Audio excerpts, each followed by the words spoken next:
So it's the best among the three. So, and the idea would be, as I write this, do this general theory for restoration of the connectives. For that, I need to explain a lot of stuff. So there will be maybe too much written on the slides, but you don't need to worry about reading all that because I'll be reading what is important.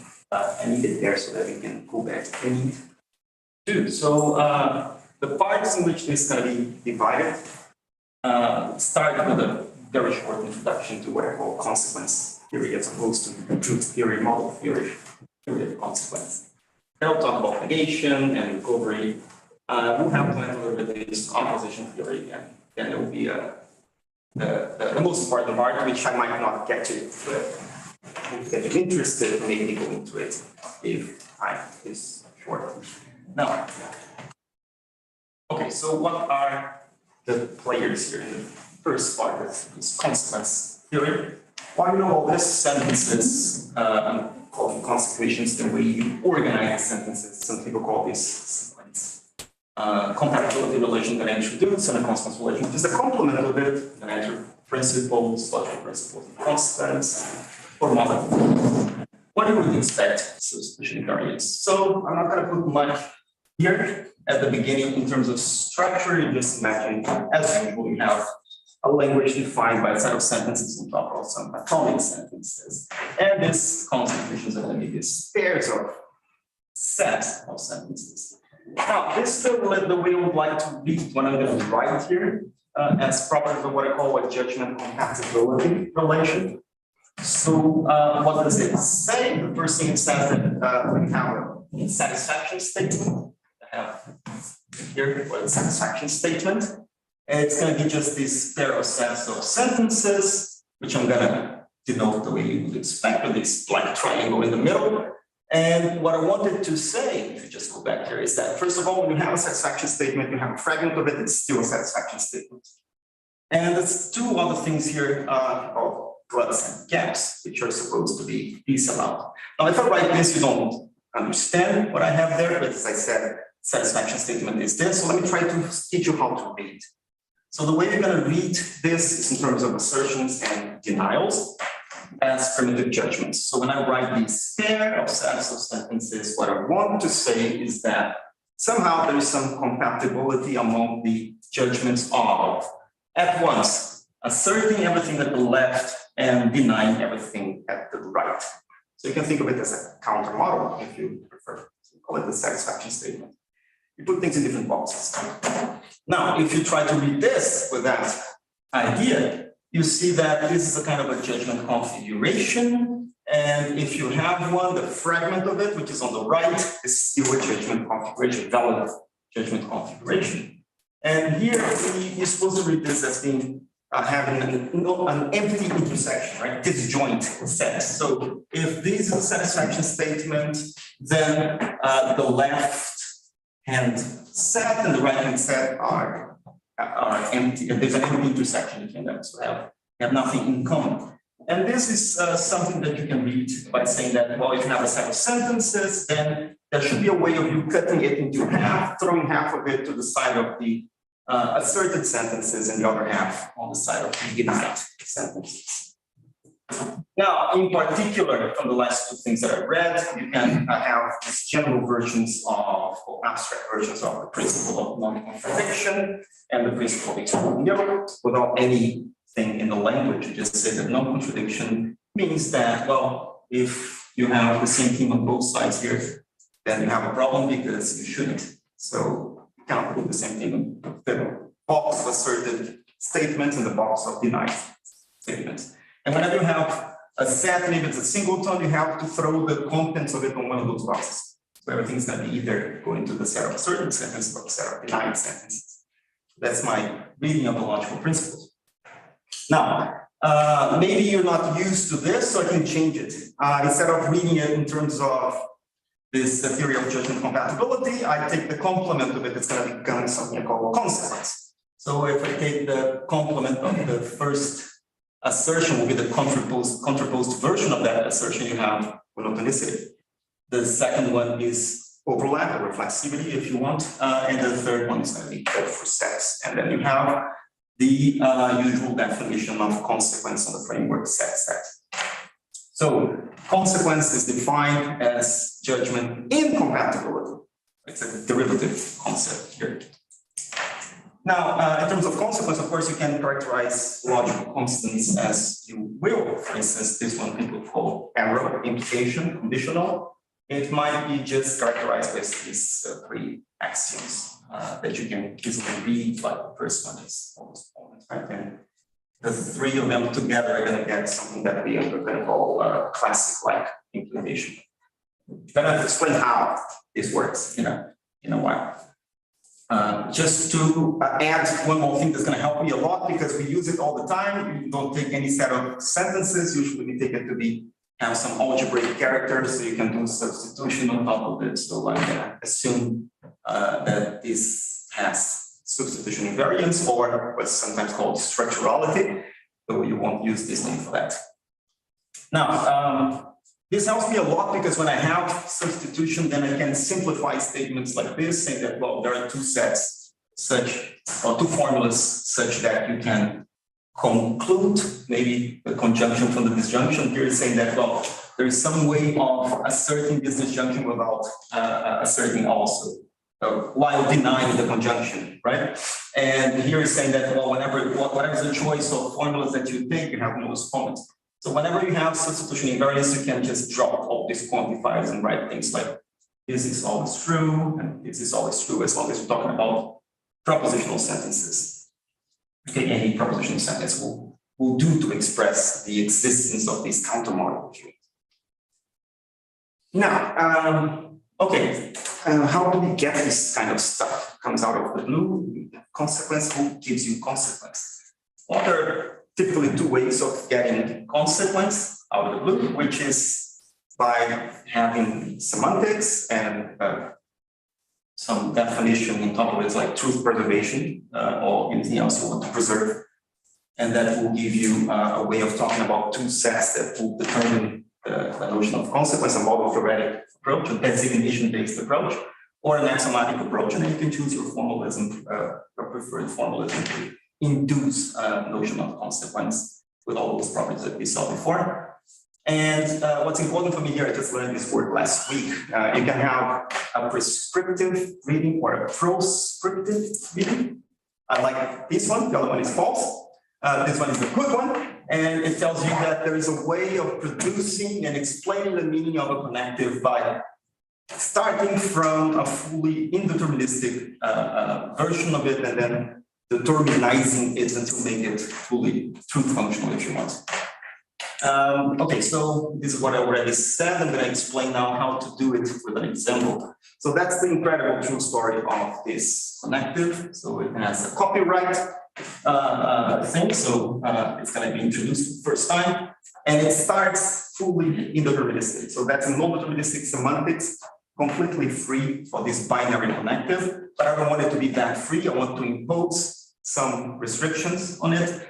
And there is an easy way of doing it. For instance, I could write this and say that, well, remember that this is forbidding certain judgment configurations. So this is forbidding the situation in which you have this guy asserted phi, this guy denied psi, and this guy also asserted. And this is what's happening here. So if you think of assertions as T and denials as F, this is what I'm forbidden by writing this. So this is what modus ponens amounts to in terms of proscriptions on the truth table, determinization of the truth table.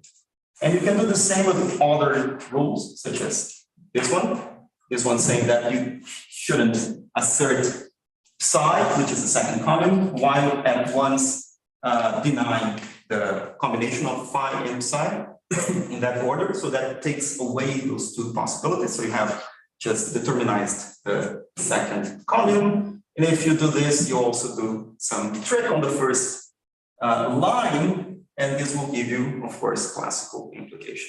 And that's the reason why I wrote this before with an arrow over here. I said this was an axiomatization of classical implication, because that's how it's born. That's where it comes from. Okay, right. So you can build your own connectives. Now, any classical connective can be described by a certain a number of judgment configurations, or if you prefer the complement of it in terms of S statements about S consequence. Okay, that's it. So why do I call it S consequence? I could just call it consequence because there are a lot of consequences out there, and this is the one that I'm going to be using the whole talk, which allows me to use a lot or impose a lot, take advantage of the symmetry. So S could be for symmetry. Here also Scott for shoes with smiley or other things.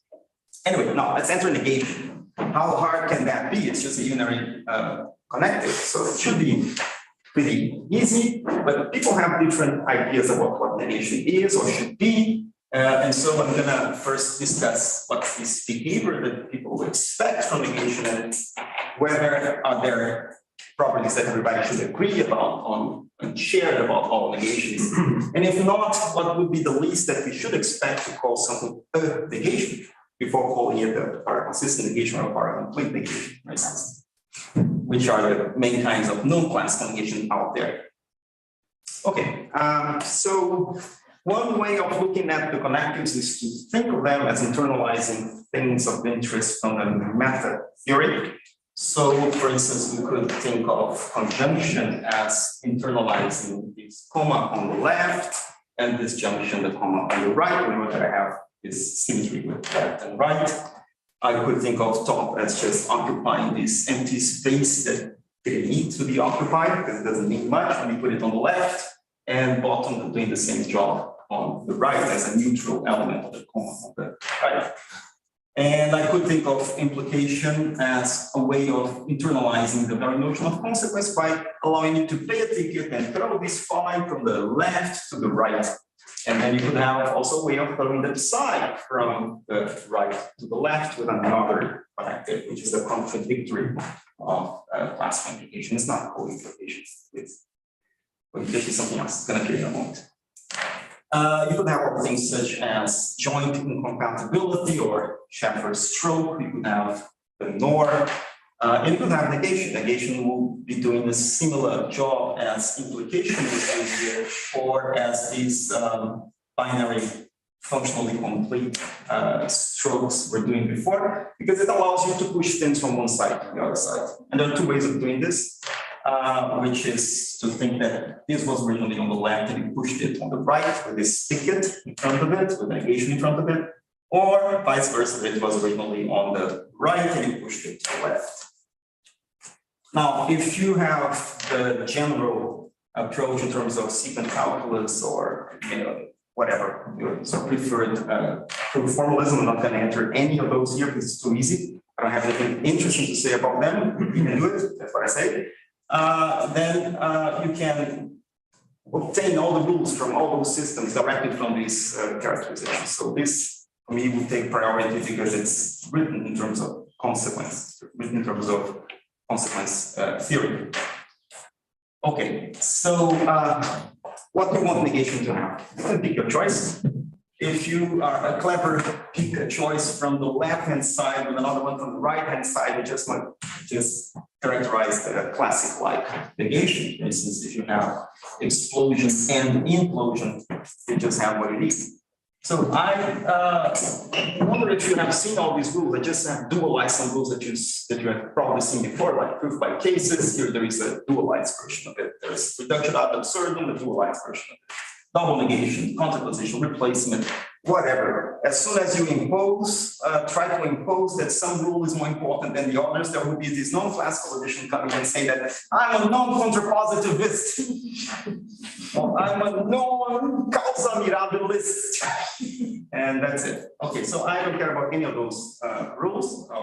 I don't take any of them to be more important. I just want to go back to the principles. What's our intuition behind negation? So let's say that we want to say using thumbs up and thumbs down.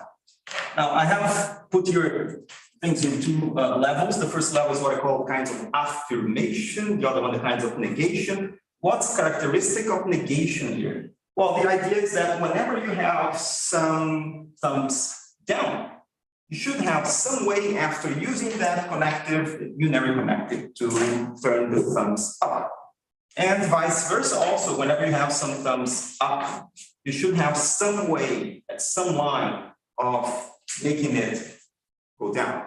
So you should have some inversion, some opposition going on. And this general idea is behind what I'm going to present next, which is I have to be able to say that the least that I need for unary connectives to be legitimately called negation is that at least in some specific cases, say classic-like cases, it should be able to do this inversion. Something that goes up to go down and vice versa.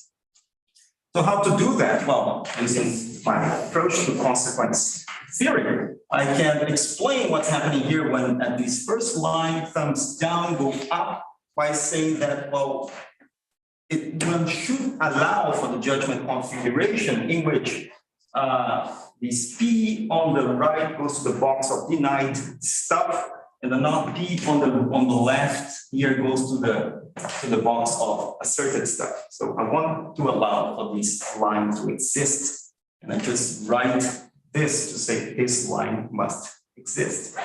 This does not prevent you from putting another line here in which thumbs down still stays down.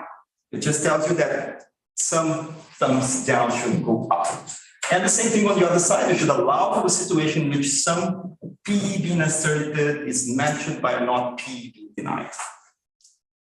Okay, but that might not be enough. You might want to have generalized versions of this, which are actually stronger than this by adding a number of negations, not just one negation and zero negations, that might have 37 negations, 36 negations, so that the phenomenon keeps happening. Things up, go down, go up. Okay, so that's all that I'm gonna propose for the meaning of negation, which makes my life super easy because no one has ever tried to propose a negation that doesn't have these properties. Right? So good, but did we find something that we can agree on? It's not an essential property of negation. Actually, it's something like related to what must fail about negation, about some counter model that should be allowed. But it seems to be a nice characterization, at least because it's better than having an affirmation, right? It's the other half is the things that we want to allow. Now, once I get this as consequence relation with the substitution invariant and that I have something that's legitimately called a negation, then I might give you lots of definitions of things that I might want to do. So don't try to read all this stuff. Just try to see that what I'm doing from one line to the other is pushing things from left to right or right to left. That's all that we need to see here. So at the moment, you see that the lines 1 and 2 are duals of each other. Line 3 has the duals in it. Line 4 and 5 are duals, and we can call what's written in line 4 the failure of the principle of explosion, in the sense that in that situation it would allow for the assertion of P and not P, while not everything else is asserted. Something else must be denied. And you could define paranormality as being either paraconsistent or paracomplete, and paradefiniteness as being both paraconsistent, paracomplete. Now, this is easy to read. So what I call a dadaistic reading is that, well, there's some situation in which all sentences are at once asserted, nihilistic, they're all denied. And this, when I have these two things here, then I'm going to say that the sentence is asserted if and only if the negation is denied, which is what the classical logician does, not by chance. And as I already read, the situation about paraconsistency is related to asserting a sentence together with its negation while not asserting everything else. And paracompleteness to denying the sentence and its negation while not denying everything else. Okay. That's all that we need about all these definitions on negation.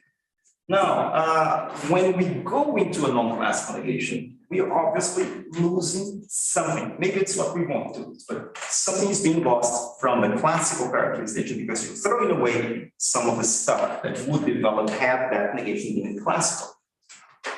Now, let me say let me call what has been lost consistency and determinateness. So, sort of the idea is classical logic has these two assumptions. Maybe we can write them down and pinpoint how to do it using the language itself. We're going to do it in a moment. But clearly, if these assumptions, say consistency assumption fails, that's surely the situation in which paraconsistency might appear. Now, you might be unhappy about it in the sense that you lost that assumption and you might be wanting to recover it, at least in some situations in which things are supposed to work well, classically well enough.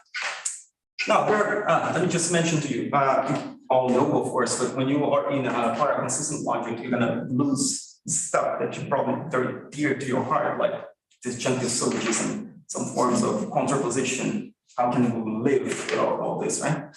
Now, there are ways of recovering. So I'm going to show you two ideas. I'm going to pursue one of them further. The first one, easy way of recovering, is through translations.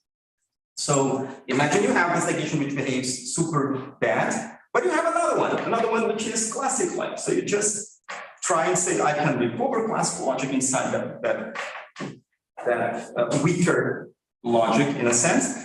If and only if I'm able to express classical principles using this definable negation, or this second negation, which is classic-like instead of para-consistent-like. So you could recover disjunctive syllogism, you could recover contraposition if you just find the right thing to call negation, the classic-like negation. Now, there is a problem that many systems don't have that negation. They just cannot define such a negation. So this is not going to work in some situations. Of course, there's no general approach that's going to work in all situations. But let's imagine that there is a second approach in which we want to do some adjustment. So I want to say that disjunctive syllogism is recovered whenever I know something special about P in this case. What was the problem with that in para-consistent logic? Well, we could have a model in which P and not P are both asserted. But if I know beforehand for some magical way of saying that this is not going to happen with P, this P is going to behave class, this P respects the consistency assumption, then I will have the disjunctive syllogism back again. So the idea would be to add a certain number of assumptions that allow you to recover what has been lost. But that requires adding some funny new unary connective. So I'm going to pursue this idea in terms of what is called in the literature derivability adjustment theorems, which I'm going to explain in the next slide. But this is the idea, trying to add new assumptions, add new sentences at some site to guarantee that you don't have these nasty models out there, that you don't have nasty satisfaction statements out there. Okay, so we start with this ball with a smile. It's good to remember that a smile is a para-consistent negation. The frown is a para-complete one, like they would do in the Netherlands. In Brazil, right? A tropical smile. And I put this smile inside a circle so that you can remember. And I make it dark when it's the opposite of the white, as if there would be just two options. But here, remember the definition of para-consistency, I'm introducing something else, which is I want to recover explosion as soon as I have this white ball with a smile around. So this would be something that would seem enough as a restoration condition, and I'm going to explain what's the meaning of it in semantical terms or in terms of judgments in a while. But I added two further stuff here in item 1. So let's see what they are for. What is important here at the moment is that you understand that this is a new notion of explosion generalized somehow with several items. It is defining what I call a basic consistency connective. It should respect those things out there. And whenever you have such a thing, you could also add further stuff as the ones we have here to have a little bit stronger. And explain what it means. And the inconsistency connective, that's interesting. You just look at what I wrote before and you push the white ball from left to right or from right to left, and then you have the black ball, right? It's the contradictory version of it, as I'm going to explain when we talk about oppositions. So there is a basic consistency operator and a standard version of it, which is stronger. And there is the contradictory version, which is the inconsistency connective, to make it easier to read. What do I mean by the items we had before in terms of assertions and denials? So the restoration rule just said that, well, if you assert both P and not P, then you don't have a P behaving consistently. It's inconsistent. This should deny the consistency of P. Now, it would be too easy if that thing, that consistency of P, were enough to make P itself consistent. So the first item here is to say that, well, P may be consistently asserted and not P may be consistently asserted, but these are independent phenomena. So that's why it was put there, so it would be too easy, and that consistency operator wouldn't be just like one negation entering there. It needs to be together with the formula, with the sentence and its negation to produce some interesting result. So if you read clause 2 here in clause 3, you see that one is the converse of the other. So this is saying that a certain P and not P involves denying P, or the consistency of P, and the other one is the other way around. The consistency of P denied implies that P and not P are asserted. So surprisingly, when logics of formal inconsistency were invented, we did not think of this standard version of the connective, though most examples of those logics have standard versions of the connectives, though most interesting examples of those. So the definition of a logical formal inconsistency is something which is consistent with respect to a certain negation, yet gently explosive. Doesn't need to be standard, but this would be nicer, if it would be stronger, and in particular, you would have the possibility of identifying precisely the case in which the consistency assumption may be assumed. Now, the inconsistency connective, of course, will be doing the opposite work, the contradictory version of the other one. So it's going to be asserted about a sentence whenever consistency is denied about that sentence and exactly on that situation. Now, those are a lot of definitions, but if you have seen some of those before, I just added a little bit and just put it in this more generous environment. Let me try to make a picture of it, thumbs up and thumbs down. So imagine we start with two possible situations. As you remember, we could either stay up when we're up or go down. What's going to happen for the classical logician? He wants to set up things in such a way that whenever thumbs are going up, you put a negation in front of that sentence, then they're going to go down. Now, this would commit us to only allow for that line and wouldn't allow us to, for instance, consider the situation in which you have something being asserted and its negation also being asserted. So this might be too much as a goal, but it already tells us something about what we should at least allow. We should at least allow for some situation in which thumbs up go down. And that's one of the two things that I put as the definition of legitimate negation. I called falsificacio there. So it's not fixing the meaning of the negation of thumbs up as being down, but saying that it might happen. Some things that go up might go down after you put a negation in front of it. So it's allowing for half of what you need to call something really a negation. Now, the paraconsistent logician wants also for the other situation to happen. Once some thumbs up stay up, some asserted sentences, when negated, are still asserted. And so that other situation that possibility should be guaranteed by a paraconsistent negation. And in that case, we can express this by saying that, well, explosion is going to fail, right? This general version. So you see that I have used compatibility assertions and not consequence assertions into explaining what was going on here. Though the goal was to have a consequence assertion as the classical logician wanted. Because as I said, it's not a prescriptive reading. It's impossible in this reading to say that this is a function, and whenever you have this as input, you must put this as output. In this approach, what we do is look at the outputs and say, oh, this output should be disallowed. It's not that you are putting something there, you're removing from there. You're eliminating non-determinism in putting things over there. Now, it's easy to see now what would happen if we had this adjustment connected, this consistency connected. What it would do would be, in particular, to help you to establish that you can recover what has been lost, what the classical logician wanted as a goal. You just recover it by adding a consistency assumption. So in that situation, with that consistency connective, you would mark that line in which thumbs up stay up as a line in which consistency is denied, right? But that's just for the basic consistency connective. As I said, you might want the converse And if you want the converse, then you have all the information about what are all the situations in which consistency is denied and all the situations in which consistency is asserted. So that's probably something you have seen before, but it's not guaranteed by the definition of a logical form of consistency, as long as you don't assume that this is a standard version of that. Yes, right. That's perfect. Okay, so in an LFI, because you have this ritual language with a consistency connective, if you want to add it to the language, the new axiom, you say, no, I want to make it classical. You just add a new axiom saying that everything behaves consistently. Then you recover all this, because in that situation, you wouldn't have that possibility anymore of thumbs up, staying up.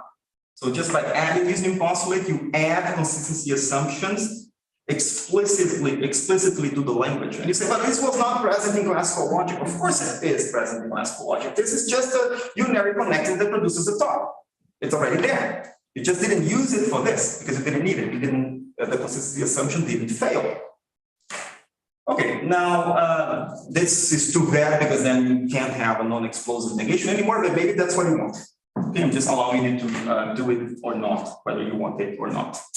You eliminate non-determinism to the point that you eliminate the possibility of having a paraconsistent logic. Now, what if I want some but not all sentences to behave consistently? This is the last thing I wanted to show here, is that, well, the idea is to have what we call derivability adjustment theorem, in which you can recover here in the middle all the statements about consequence from some version of classical logic containing that top-making consistency assumption, by adding a certain number of consistency assumptions to the language of a logical formal inconsistency. So that's a language that allows you to express classical behavior using idea number 2 that I mentioned before, that you can actually internalize consistency in the language. That's the main justification actually for having all these kind of logics. But maybe they are not like this by design, maybe they're like this because you found out that they are. And this has happened over and over again in the literature. Things that have not been proposed as logics having such a connective turned out to be able to define such a connective. Now, of course, the attitude you might have regarding this might vary. You might go non-monotonic and assume all this as by default or not. I'm not going to discuss this at the moment. I'm just saying that this justifies the approach. Now, this is going to be very brief because I would like to enter this in the last couple of minutes, but I do need it. I just want to talk about the idea of oppositions as a theory. Now, I talked about the theory of consequence. Maybe I can explain consequence in terms of opposition, but what I'm going to do here is the opposite. I'm going to explain opposition in terms of consequence because you already know consequence. And I'm going to see how we can recover some basic notions of opposition you find in the square of oppositions. It would be nice for us to put all these restoration connectives in place. Now, I'm not going to spend much time on this because you already know all this, that you have conjunction being dual to disjunction, you have conjunction being contradictory to NAND, you can do this duality here using the blue stuff here. I don't use subalternation, but duality because it's reversible. And you have some green notion here that I call antonymy, not contrariness of contrariness. It's just a composition of duality and contradictoriness in any order that you want. So you can start, say, from an implication and view this other stuff. For instance, this one's going to be the co-implication, which is the dual implication. This is the one that you saw before, here on the top right. You can have things being self-antonym, like here you have big implication, by implication, and exclusive disjunction. And you can have things being self-dual, as here in the last part when you have negation, which is self-dual, and affirmation on the left, which is also self-dual. We can have this in modal logic, like box plus, diamond plus, which is what you would find in usual modal logics, or the negative versions of them. You can have contingency and non-contingency. You can have this in categorical propositions like A, E, I, O. We're going to use these letters that everybody has seen before in terms of everything, nothing, some things and some things not. Okay, what do I want to do with it? Well, First of all, I want to claim that it's not just turning a connective into another one. You can actually pick up one single rule and you can produce the dual of that rule. For instance, the conjunction introduction is dualized into disjunction elimination, and you can also do the contradictory version by using other connectives. So you see this picture on the right. You have 4 different connectives, and you have them related to each other through the notions of opposition that we have already seen before. Now, how about the general theory? Let's use this AEIO to express it. In the case A is the consistency connective, we have already seen that there is an inconsistency connective living over here. So you might well ask what's on the other 2 corners. Now, if you look at the statements, don't try to read, but you look at the statements, you see that you can easily do the same thing that you did here for conjunction, disjunction, and so on, where the consistency connective, inconsistency connective, and the other 2 are going to appear over here, but they're going to deal with the dual versions of that negation over there, which is the frown, right? So here you have a paraconsistent negation, here you have a paracomplete negation. And you can, on the other 2 squares, you can have the conditions for the standard versions of those connectives. Okay, now we have seen these 2. I'm going to introduce these other 2. If you want to read what they mean and introduce the logical formula undeterminedness, you can do it. I'm not going to spend any time on this. Just point out that this is undeterminedness and this is determinedness, which is, you can see the relations of duality here and antony over there. And you can do this in general. This is well known since the 50s, at least, that you can build a group using these operations if you have class combination around, which I don't happen to have. So I'm using consequence and positions of things from right and left to be able to do it. Okay, sometimes it might happen, and it has happened way too many times, that these 2 things are confused. That you can have the same unary connective internalizing consistency and determinedness. So you have a single thing that you can say that is going to be a classicality connective, right? It covers everything at once. Doesn't need to happen. When it does happen, so you have a self-antonym connective. All right, and then you can have an updated version of what we had before, but now you have 2 kinds of balls here on the left, white balls, or 2 kinds of black balls on the right, right? So you have the general approach in which you can have the 4 different connectives playing a role if you want. Okay, last thing. So now that you know that all this is possible, but you might not have gotten the details of it, I'm going to show you that actually most of those things that I have worked on before for many years without having a full picture of it, they fit the full picture. And if I had seen this before, my life would have been so much easier. And the full picture is going to be like this. We want to recover what has been lost. So I'm taking this general idea that being perfect is to having all the requisite parts. So something's going to be perfect when you recover what has been lost. Now, say that perfection is here being classical. You might question if that needs to be the case. But at the moment, this is what I'm going to do. I'm going to start and try and recover what classical logic could give to us. As soon as it happens that I might not have it, if my connective failed to be classical in a certain non-deterministic way, how can I recover it? I'm going to give you an example of something that just made up. It's a 2-valued binary connective, and just follow the steps. Don't try to read everything that's in there. The idea is that you start looking at a single cell in which you have as inputs F and F, but the output is fully indeterministic. But imagine that the classical logician knows what he wants to put there. He said, well, look, the person who's confused about F and F is the intuitionistic logician when he's thinking about implication. He doesn't really know what 0 implies 0 means, but I do. And it means that if you have F and F, the output should be T. That's a classical implication. It's just a part of it. Now, you could force it to happen by putting a consequence statement.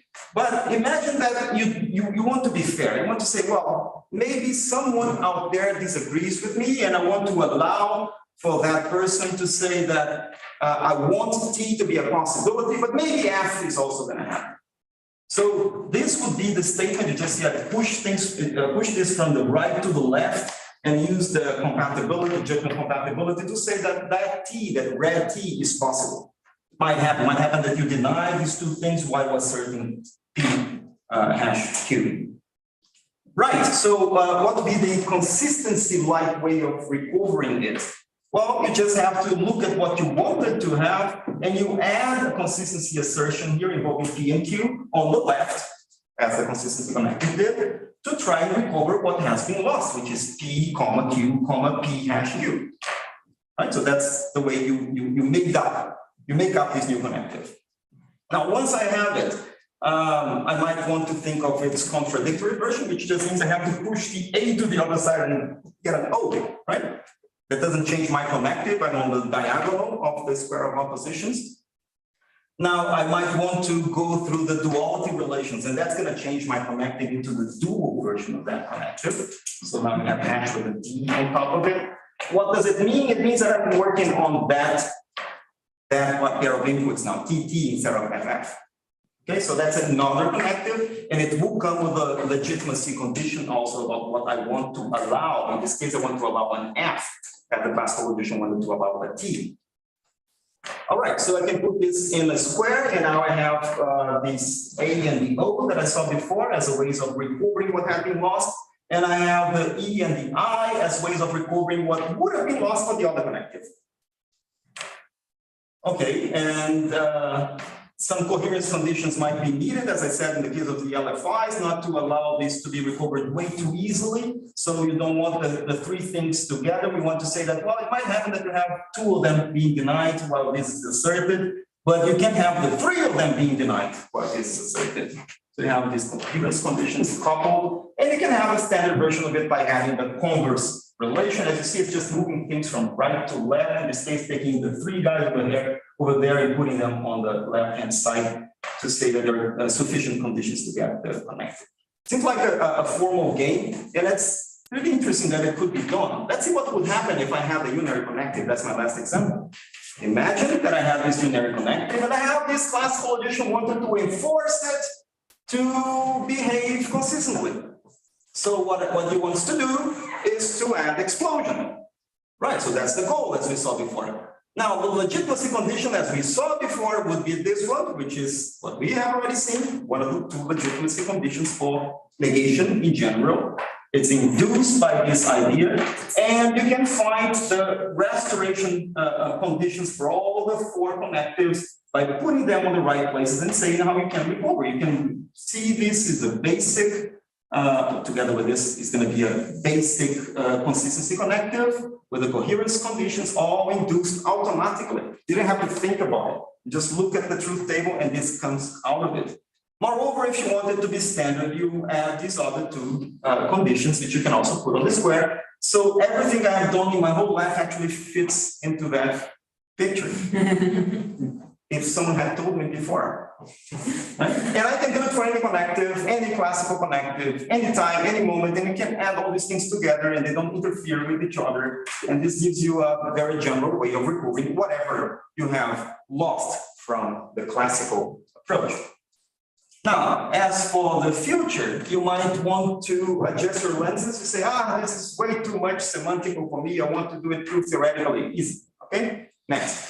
Non-classical derivability adjustment theorems. Why do I want to recover classical logic? Maybe I want to recover something non-classical. Well, then you have to restart and see what was the non-deterministic structure that you started with. What were the determinizations that you have imposed? And whenever they fail, you have to find a way of recovering them. So you can do it, and one way of doing it, for instance, is by turning everything bivalent as soon as logics are bivalent, or if you go into SDTS and so on, you do it generalizing for a more generous environment in which things are not necessarily bivalent. So it would be interesting to investigate this general idea of recovery in those environments as well. Now, going into first order, higher order languages is obviously interesting. Looking at what happens to non-logical constants. That's why I'm coming here for help. You guys are big experts in all this. Actually, are big experts in everything that I presented here. And one thing that I think I could contribute to is to looking at this, what I call two-dimensional notion of consequence, inside of which we can see not only as consequence, but P consequence, Q consequence, generalizing TS, ST, and so on. It might give us interesting ways also of putting things in a very geometrical way and seeing relations you couldn't see otherwise. Good, so I dedicate this to this girl who's turning 8 today, and he also means the future. But you get this. Thank you very much.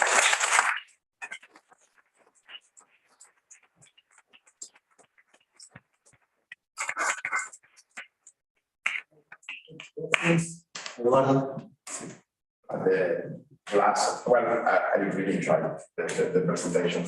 And the last sentence that you say, you talked about the P consequence and Q consequence, and I have to ask about that because, yes, as you know, everybody in this room works on that.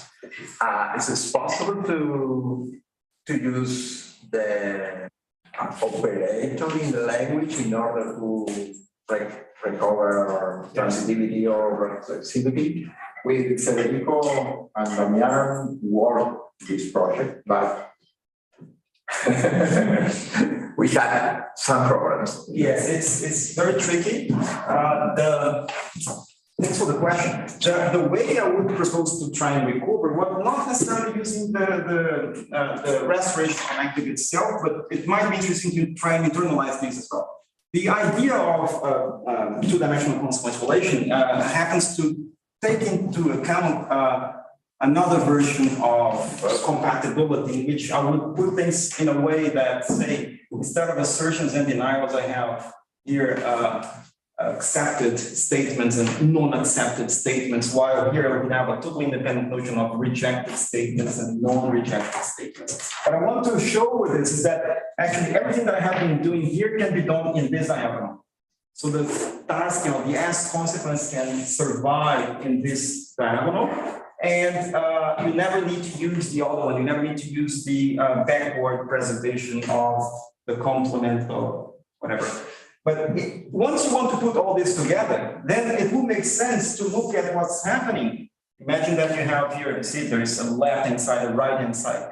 What happens that if instead of talking about, say, assertions and denials here are accepted and non-accepted, then you start to look at what happens when you have things like this. So imagine that you were working on a three-varied environment, then here you would have a P, because you'd be tolerantly accepting the situation of having both things, and here you would have an S, right? So you would have TS living here in the bottom of this notion of two-dimensional notion of consequence. You would have ST living here in the top. So, but if you want to disallow for that, which is what I did, what you do is that you just start adding things by saying, well, maybe you lost reflexivity here.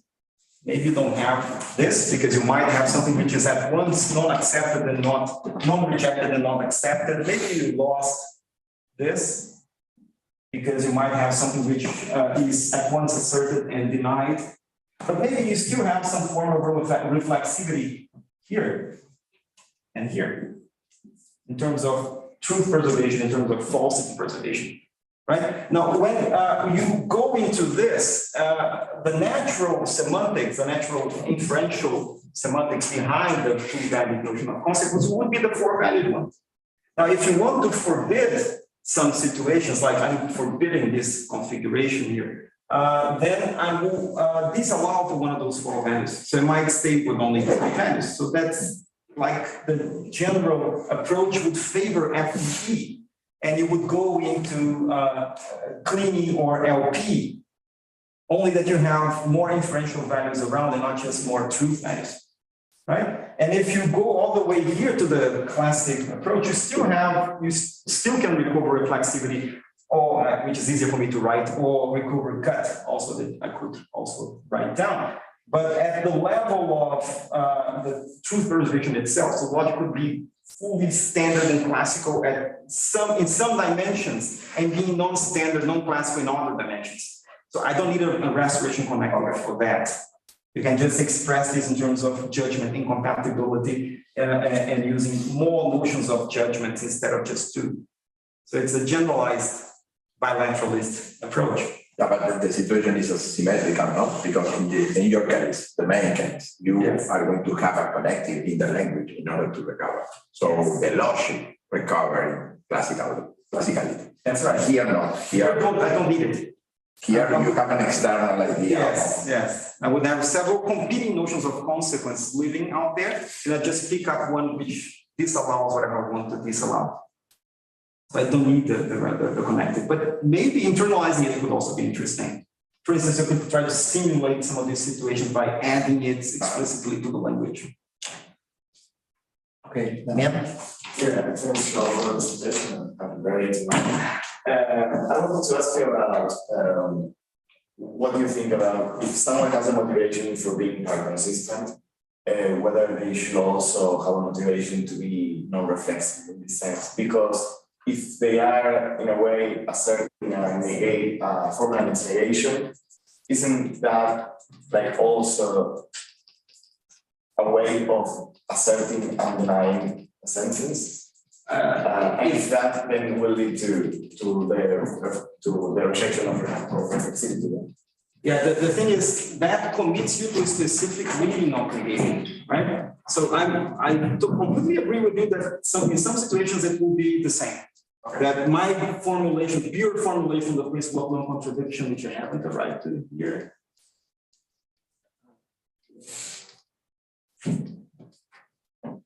No. A little bit before flutter clicks here. That this pure formulation in terms of assertion and denial might be, again, simulated inside, internalized in the language if you have the right negation around.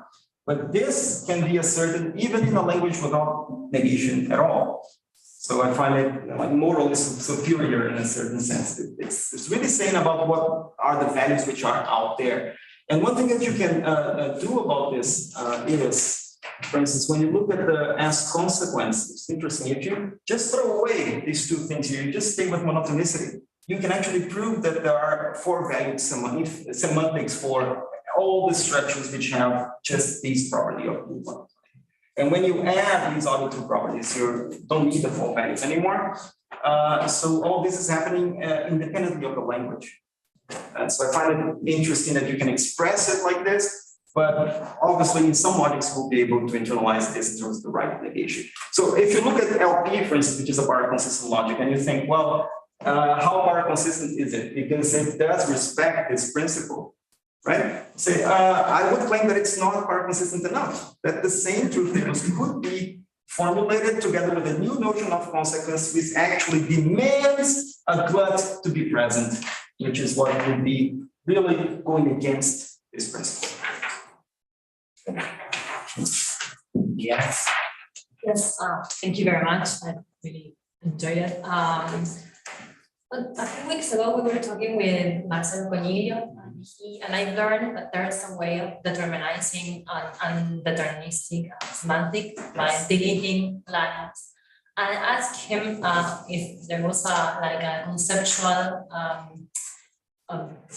aim that you could seek in order to to make sense of this process. And he said, no, sometimes it's just that it works. Yeah. Yes, yes. But here you have something like a conceptual explanation. Yes. For the Yes, there is an explanation, as I said, in the case of implication. For instance, you can clearly see what happens when you add an axiom, right? Here. This is the meaning of modus ponens, right? What it does is to disallow that situation. So actually, there is a modular way of looking at the truth table, looking at what you want. Doesn't need to be deterministic. It might even be partial. You might want to delete all the possibilities here and just writing down what you want. There are recipes for this. And I have worked a little bit on this, but also there's a new paper on the journal Symbolic Logic by Carlos Calero and Sergio Massalini, in which they also give the algorithm for this in a more general case, not just by being. Okay. So this is out there. There are actually some implementations of it already available. And I think it's better to explain it like this than to have it magically coming out. Yeah, for sure. So that's how I look at it, and it's the only way I understand it. It's because of my limitations, I can't do magic. Lucas? Yeah. That was really interesting. I had a clarification question about it was the second revocability adjustment. Right. It's probably something I misunderstood. The one containing the The four operators. Yeah. here. No, that's the first one.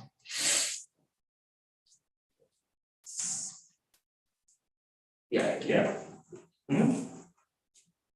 So the idea here is that these things need to behave consistently.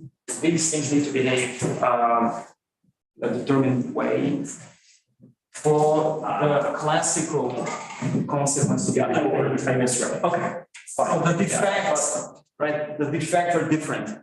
Often when you have a classicality operator, you just say, well, there's a number of things you can say, and you have this classicality operator. Now I have two different kinds of defects to cure. So I just divide it into sets and say, these is the things which lack the consistency assumption, which are the things which lack the determinant assumption. I have to add all these operators in the language containing this first. Come in. Thanks for that. So, if I understood correctly, we provide a general theory of how to obtain restoration connectives by means of certain validity or invalidity claims, which you call them differently, but by means of certain claims which impose certain determinizations on the non-deterministic truth tables. Right. So I was wondering how dependent is or isn't your theory of certain philosophical assumptions you made at the beginning of the talk. In particular, how wedded you are or you aren't to this Costa-Gaussian assumption that connectives must be analyzed in terms of the structure and so on and so forth. That's the question. Okay, so I don't want it to be dependent on that. I presented that approach in terms of logical constants to try and say that, well, connectives are not just these mysterious things out there. They have some use at the level of the theory of consequence. They are supposed to be doing some work, some stuff. And when you write it like that and have this if and only if conditions, also it might make it easier for you to say that, well, you see what's happening here is that this direction is failing. This direction is not there because I'm failing to have conjunction introduction. And that's reflected by one of the sides of the if and only if concerning the comma. Right? So it's just making it easy to pinpoint what's failing. So what is it that you disagree with if your logic is classically defective? But I'm not claiming that you have to explain the connective that way, and that's the only way of doing it, and it's what they are. Actually, if I would explain what they are, the closest thing that I can think of is that they are legitimate in a certain sense. So the semantic explanation for me is superior in the sense that you want them to be as close as possible to what the classical logician wants them to be without forcing them to be classical. You want to allow for the classical output to come from the classical inputs if you had it already as a schema in your mind, right? So it turns out that I can express all these using consequence. So I don't need that explanation, semantical explanation, to write it down. So when I write the abstract clauses explaining what they are, in a sense, like I'm withdrawing from trying to force you to read things the same way as I do. I'm just telling you, imagine that this is what I want. Okay. Questions? So what are the limits of this approach? I was wondering about whether you can allow this framework to interact with a validity predicated node. What are the costs? Maybe you should impose what is this restriction that you mentioned to Eduardo, or probably you should change the way you understand the compatibility operator and the constant operator. Have you thought about that? Yes. Things can become quite tricky. So I didn't want to claim that I can, for any generalization, do the same stuff that I was doing, because the semantic meaning behind this, the motivation, the intuition might change so much that it will be unrecognizable at some moment. So I have the expectation that it can be done, and I think that it should be done in a more generous environment and framework, because it will allow us to be more precise about what we want and what we don't want. But I find it hard to claim at the moment that, well, things are going to go all fine, as I did for the two theoretical approaches. Oh, this is just going to go all fine, because it is. It's simply you're going to have either Hilbert calculus immediately coming from that. You can extract some sequences as soon as things are structural and things behave well. You have standard stuff. So there's no real challenge there. But there might be a challenge as soon as you start cutting things out from the theory of judgment compatibility. I don't expect it, but I can't say that it won't happen. Anyone has question about? Last question for me. Excellent. You use many value logic, but as you know, again, for example, in the Australian plan, use modality. So this kind of stuff. It's possible to apply that with non-functional negation or yes. connective. So as I said, the easiest way of doing it is to do the bivalent reduction. As soon as your logic is based on S constants relation, it will have, through the Sushka reduction, it will have a bivalent characterization that you might be able to extract, as we have done for many-valued logics automatically. And you might want to look at the description and say, well, looking at all these things which determine this many-valued logic by way of flattening designated values into an assertion, different kinds of assertion, and flattening all the undesignated values into some kind of denial, you might want to say, no, what happens is that looking at all these clauses in this rich meta language, I might want to erase one of them. What's going to happen to the logic? So the way that I do it, instead of saying that I'm deleting it, because that doesn't really make much sense, is starting without any assumption and trying to impose one by one. Because you see people, for instance, talking about intuitionistic logic, saying, well, hey, just take out excluded middle from classical logic. How do you take something out? Right? It's not that easy. Are you working on a specific formalism and deleting a specific rule of that specific formalism that might change a lot when you change the formalism? So it doesn't make sense to talk about things this way. So it's I do the opposite. I say, suppose you don't have anything. And if you put these 37 things over there, it's going to give you back what you have, say, in a many-valued logic through a bivalent presentation. Now, suppose you delete one of those 37, right? So there will be some non-determinism left because you have imposed 36, right? And you only eliminate all the non-determinism when you impose the 37. So that would be the way, the prescriptive reading or prescriptive approach. I think it's the way to go. We can check for one last question. I think was it you who proposed the word last week? Someone did that. I loved it. I need to give right on a note somewhere. Someone said that. Thank you very much. I think you're improved.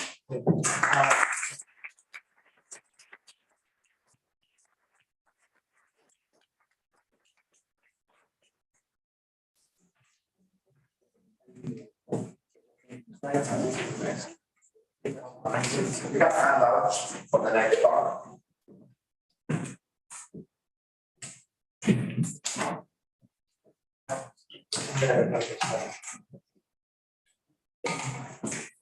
yeah, sure.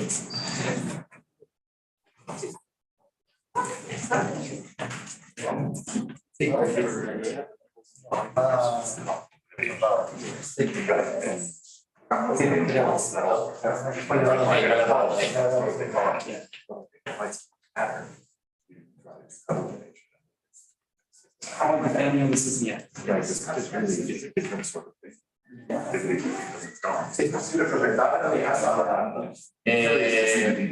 tenemos digital.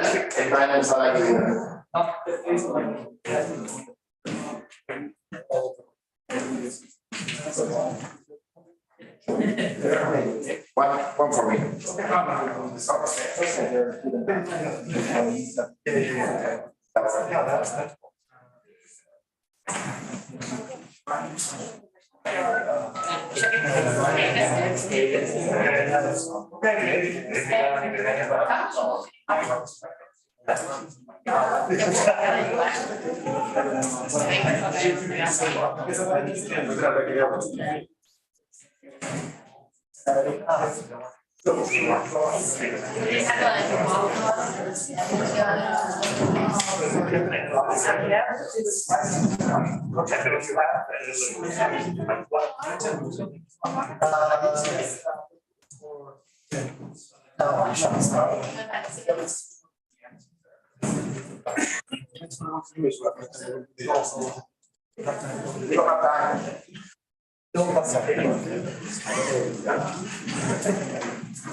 Interesting in between. Wow.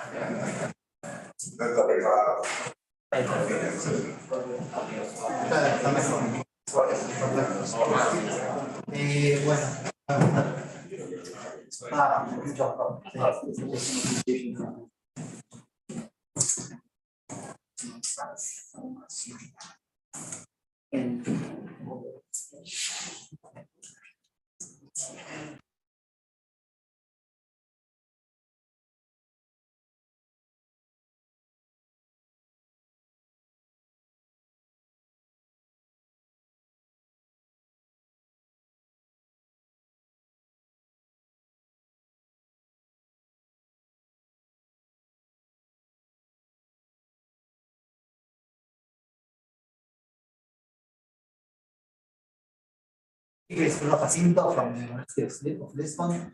We'll talk about iteration. Thank you so much for having me here. It's a pleasure. Last time I was here, 12 years ago.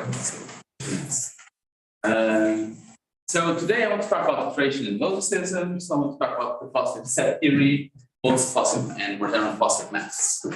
There'll be some lot of logic, of course, but I'll be doing extremely classical. I should say that in the outset.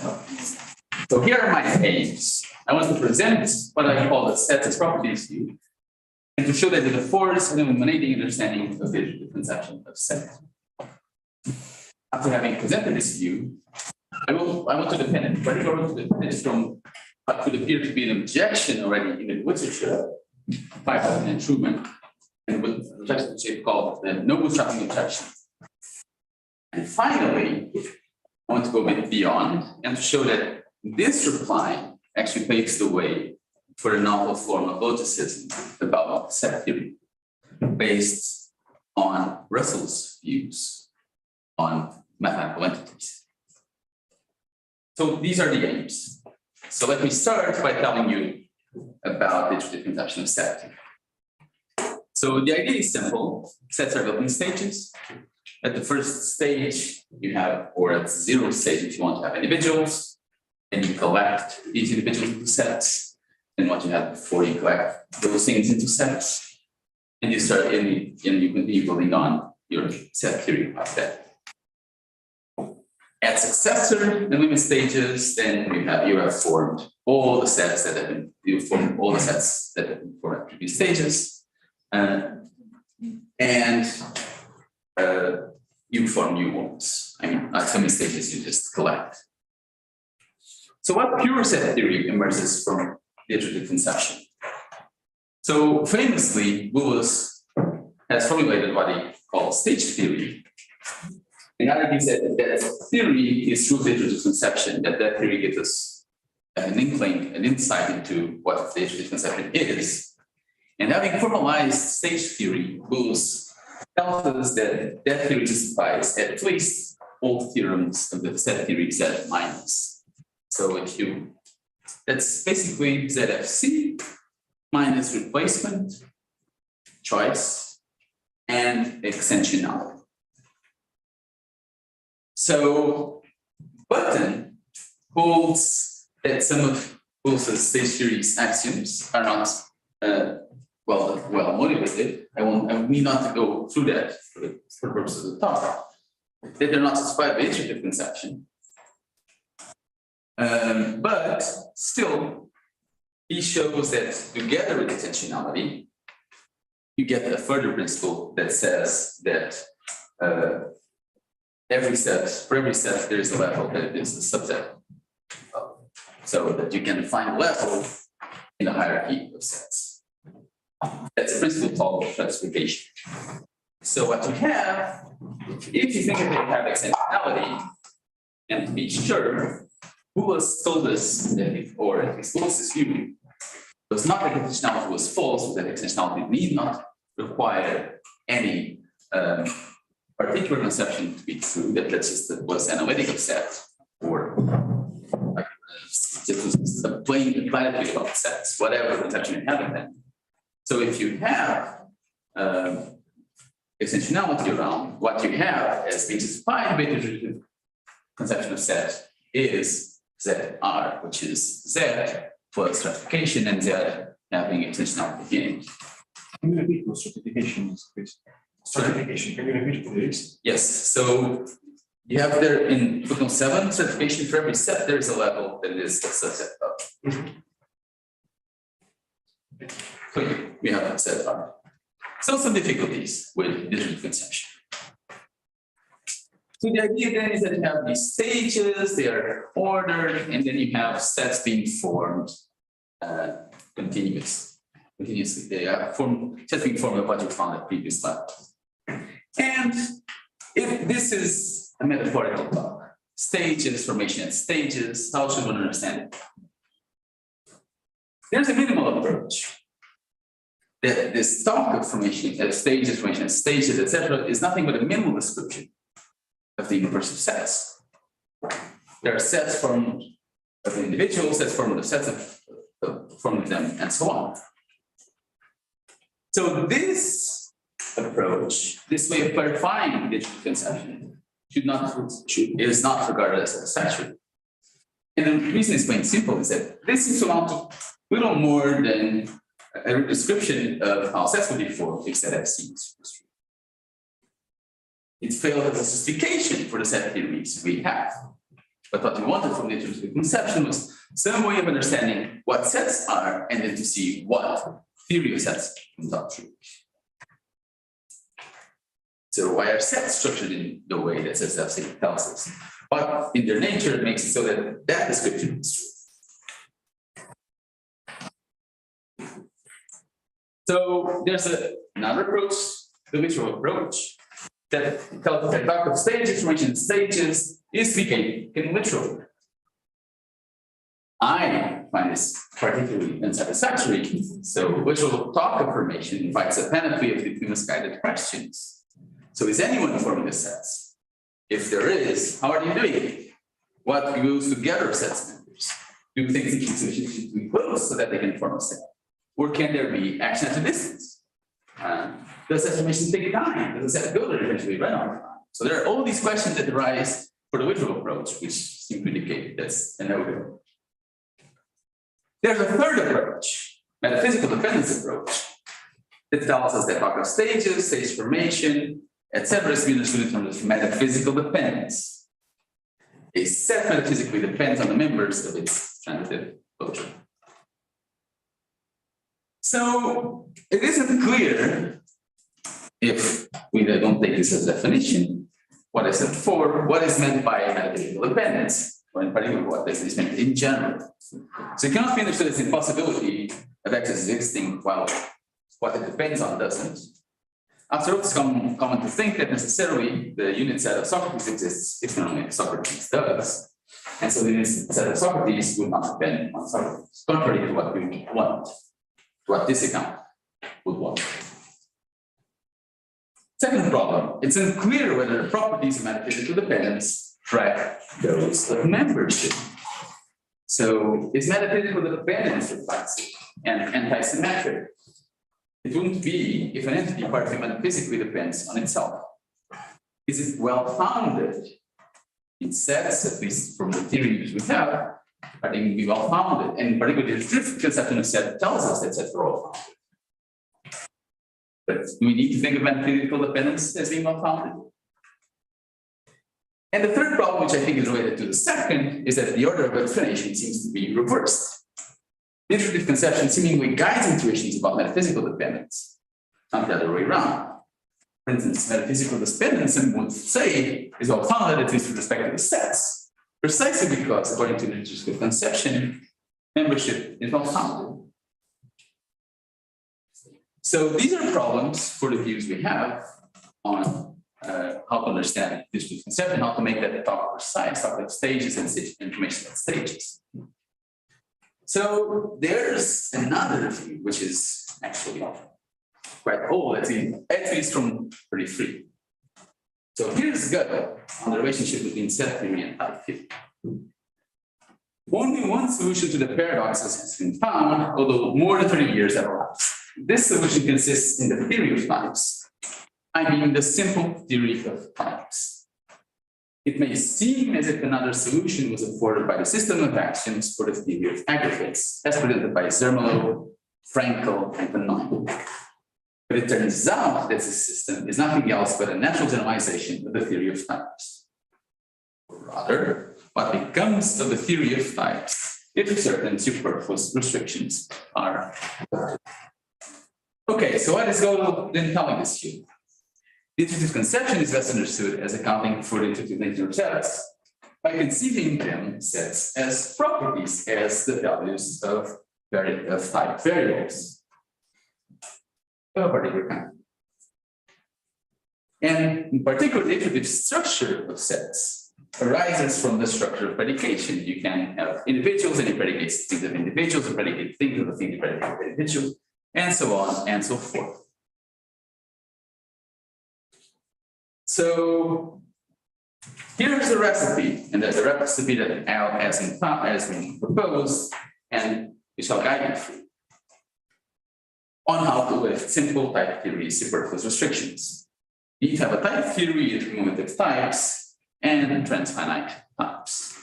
And just to recall, probably if it's necessary, but by simple type theory, here for present purposes, I only have in mind a theory with unary predicates. These predicates are typed, and the variables in particular are typed, and their types correspond to the numbers. At the type 0, values of variables type 0 are individuals, values of variables type 1 are properties of individuals, values that are type 2 are properties of individuals, and so on and so forth. So here's the proof of concept. So this is based on work by Dagan and Johansson, and that has been brought to the philosophical literature by Winnebo and Weber. So let me present you two systems of cumulative type theory. So these are indexed by an ordinal, kappa, and each variable is indexed with some ordinal less than kappa. The variable's type. As before, in simple type theory, only monadic predicates are allowed. And a sentence is well formed only if, so a predication is well formed, so X typed with alpha applying to Y typed with beta is well formed only if alpha is greater than beta. So you allow that predications can see down. So for instance, in simple type theory, you can have a property of individuals that's also a property of individuals. Now you can. Now you can have a property that applies both individuals and a property of individuals. So this is the language of cumulative type theory, and then you can define some expressions. The first one of which is not new. You can define the notion of identity by complete if you want indiscernibility, so sharing of all properties. And you can define a novel notion of instantiation. So that works a bit like predication, but it allows you to have statements to the effect that something of a lower type is instantiated by something of a higher type. Something of a lower type instead is instantiated by something of a higher type, just in case this something of a lower type is identical to something of a higher type, then the second thing. and that thing. So Yeah, I understand the formula, I just don't understand the notion of instantiation going from. because you allow identity, and because you allow for identity to be defined, for predicates to be to sit down, you can't define a notion of identity that always something of a lower type or something of a higher type. And then that thing of a higher type, if it's instantiated by something of a lower type, then the something of a lower type instantiates something which is even of a lower type. Okay. So quite a lot of processes follow. So here are the axioms and rules of the system. These are roughly the ones of simple type theory, which are basically, if you want, first order logic, but with types, and distinction between types and comprehension. So you have that the types are well founded. That will tell you basically that you cannot have this process of instantiation going all the way down. That there is a base type, so that the type 0 is such that nothing instantiates it, or things like 0 are so that nothing instantiates it. So universal quantification or elimination of the universal quantifier is just as it usually would be.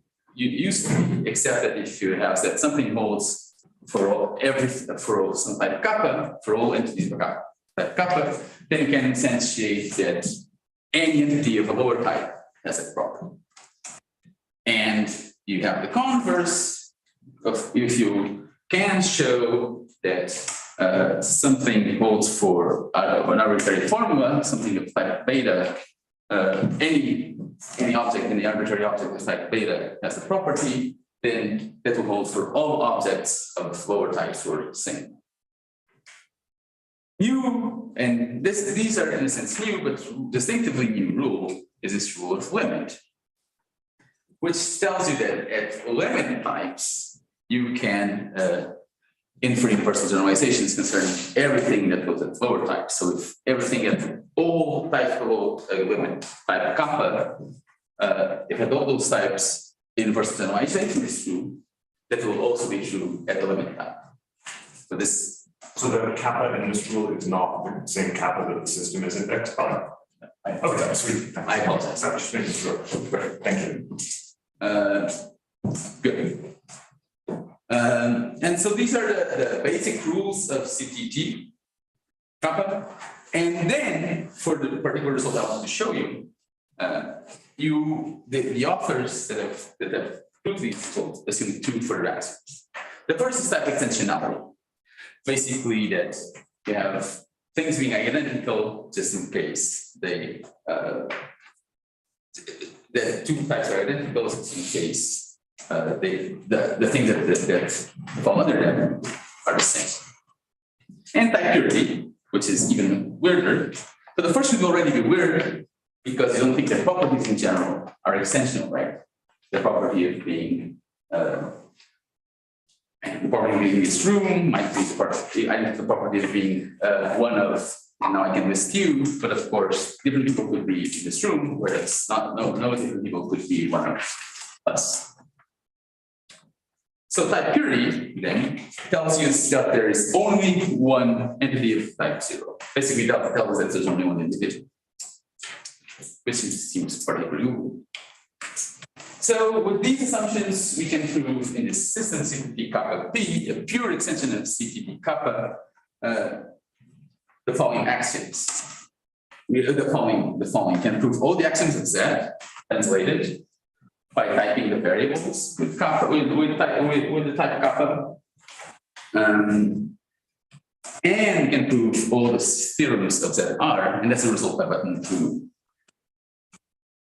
So let me say why I call the system CTT kappa P pure. It's pure because it allows us to recover pure set data.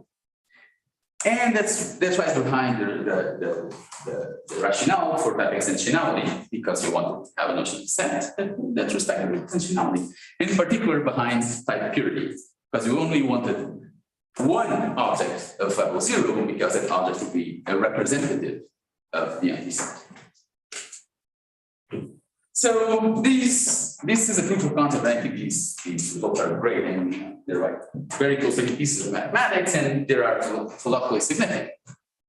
But I think that there are some things that they are still not getting quite right.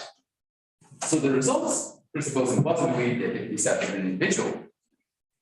It presupposes also erroneously that properties are the same if they are coextensive, but some distinctive properties are coextensive. And the underlying conception of membership over generates. Presumably a set couldn't have had different elements, but some properties could have had different instances. So being an instance of a property doesn't define being its element. So I've skimmed through this, but the way you analyze membership is by a predication. But it seems that not all properties will be sets in this. Okay, so I want to build on this work, and I'm not claiming, I'm claiming quite the originality. I think the significance is philosophical, not technical. So I want to build on it by presenting you a view that's called sets as properties. In order to do so, I'll have to augment my language. So let's go for the right. So think of the language you had before, but now you need to augment it with plural variables. These are Ruby types, so variables that stand for things. So for instance, these cups form some geometric figure. I don't know exactly which one, but it's something that they do jointly, and the variables the triangle. And this is something that they do jointly, and the plural variables refer to things plurally. And because they have plurals around, they'll have a singular binary predicate relates things of singular type, things of plural type. And I have a lambda operator, which allows the formation of singular and monadic complex predicates out of open form. So this forms, for instance, if I have man X, this forms the property, this forms predicate for that central property of being a man. Lambda X, man X.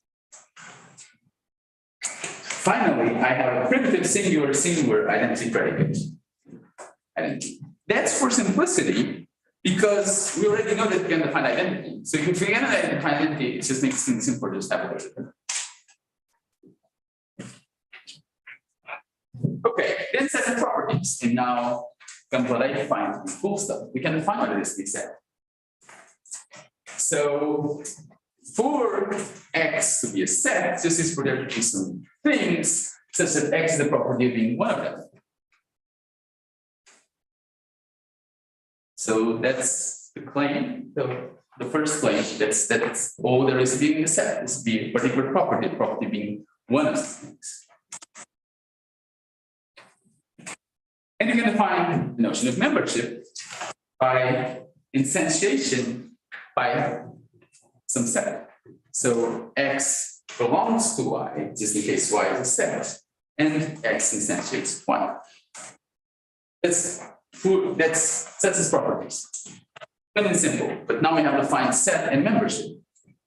So whatever else happens, we've gone in some sense beyond available conceptions of set in the literature, not just literature conception, and we'll come back to that. But we've given an explicit account, an explicit analysis of set and membership.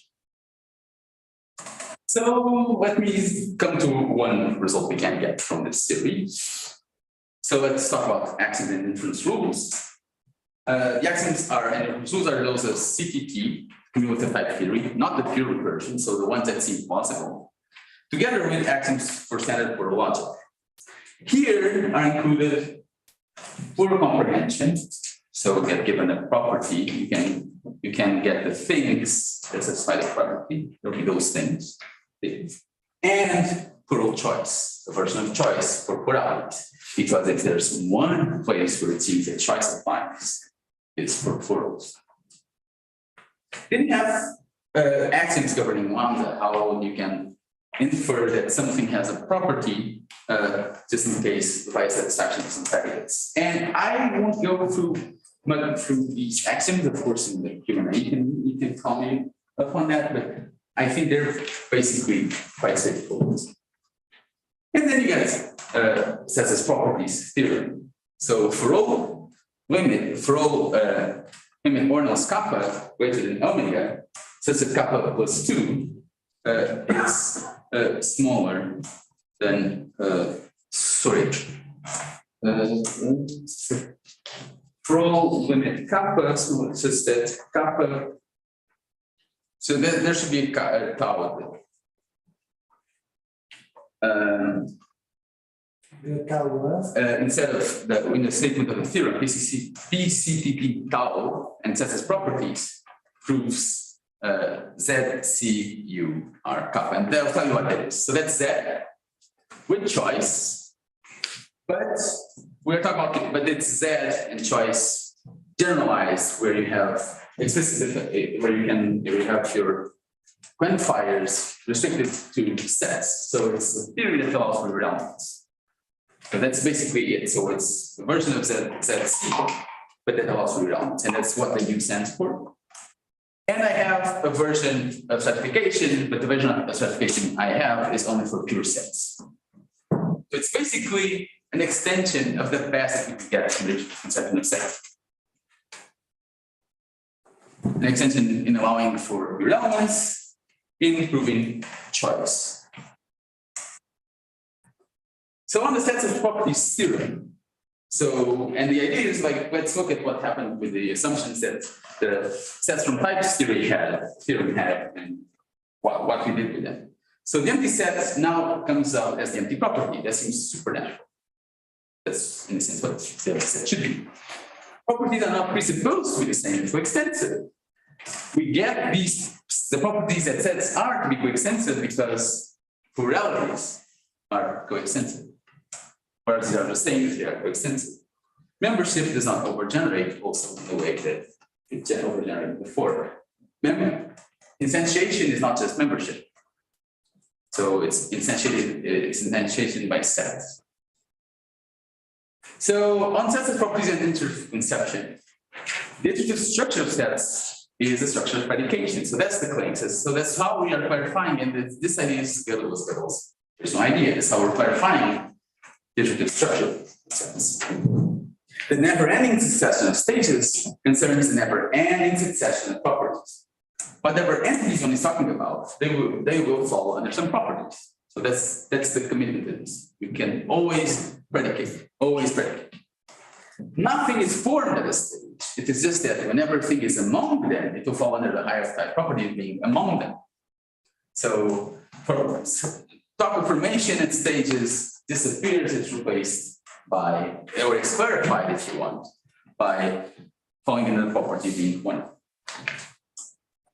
So some objections and replies. So is this cheap coding? Type theory, set theory, and cheap coding. I mean, this is an ongoing debate. I won't expect to convince you all that type theory, set theory, and cheap coding. But I'll tell you a bit, at least about my commitments. I think that the meaning of higher type quantifiers is not given by their model theory.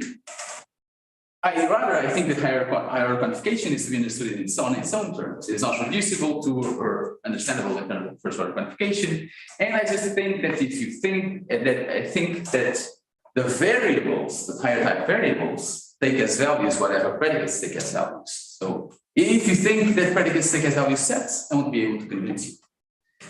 But if you think otherwise, that's what I think. That would be closer to my view of what the higher type variables take as values. In particular, I think it'd be particularly, I think it would be wrong-headed to think that predicates take as values sets because a predicate being a set surely shouldn't take as value sets on basic consistency.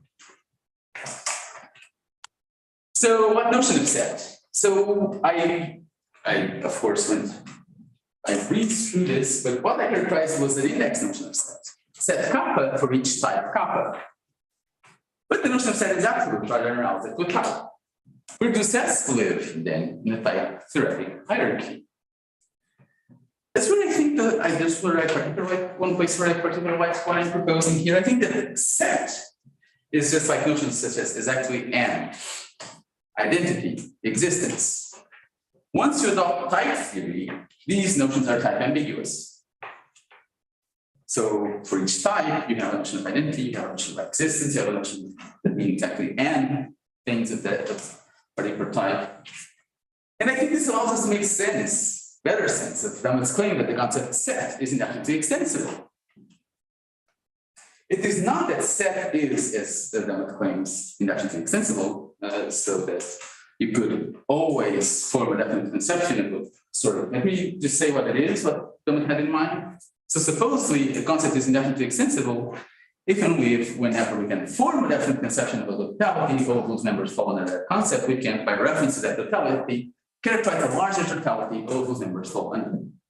So if you had all things, then lo and behold, you didn't have all things. So that's what Dumm was telling us. So that's when you have the concept, all things that fall under the concept, we actually don't have all of those things. So the concept then is actually extensible.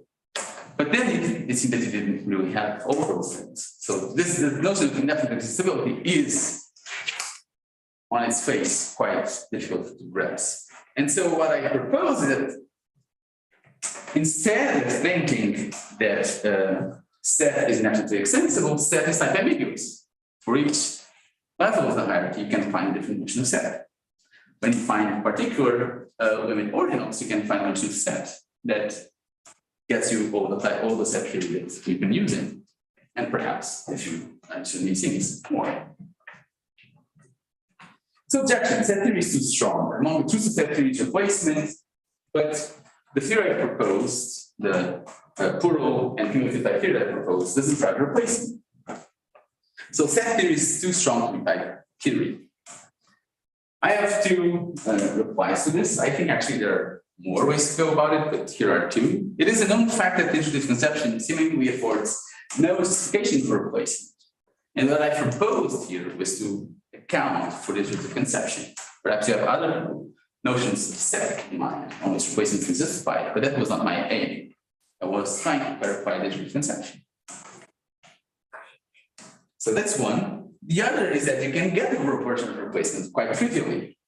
For any argument whose arguments, for any function whose arguments form a set, kappa, its image forms a set of kappa plus 1. So because we have different notions of set, trivially you have a notion of replacement, because you can find a further notion of set on which the things which are the image of a function form a set. Let's go to button. Go ahead. Is that enough to give you full replacement? Not, I mean, I'm equivocating on the notion of set, but yes. If you equivocate, it's trivial.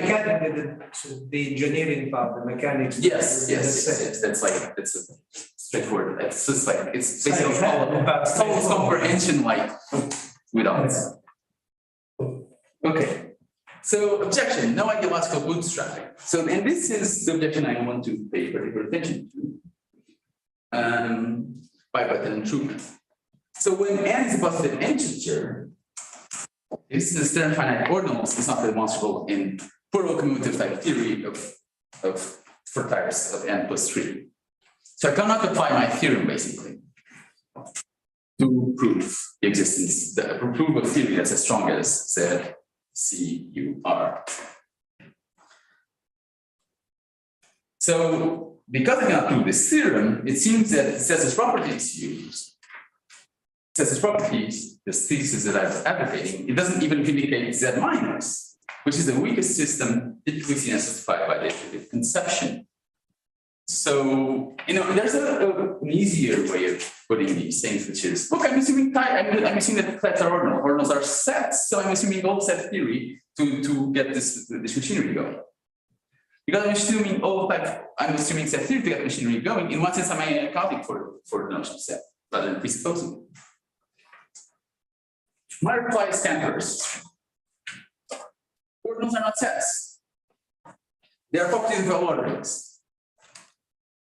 Further, and this is what I have to offer, the existence of omega times 2, omega times 3, and many other limit ordinals is most enough for my theorem to hold. demonstrable in NRL. This is a different theory, which I've not presented to you. But it is a simple, non-cumulative type theory with only finite parts, enriched with meager model resources, just the box. This stands for metaphysical necessity. And whose axioms governing this box are just K, the K's. So this theory has a further principle, which is I call finitary finitude, which says that any finite cardinality could have been instantiated.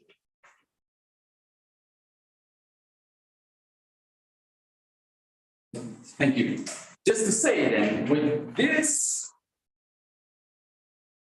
theory, I can prove piano arithmetic.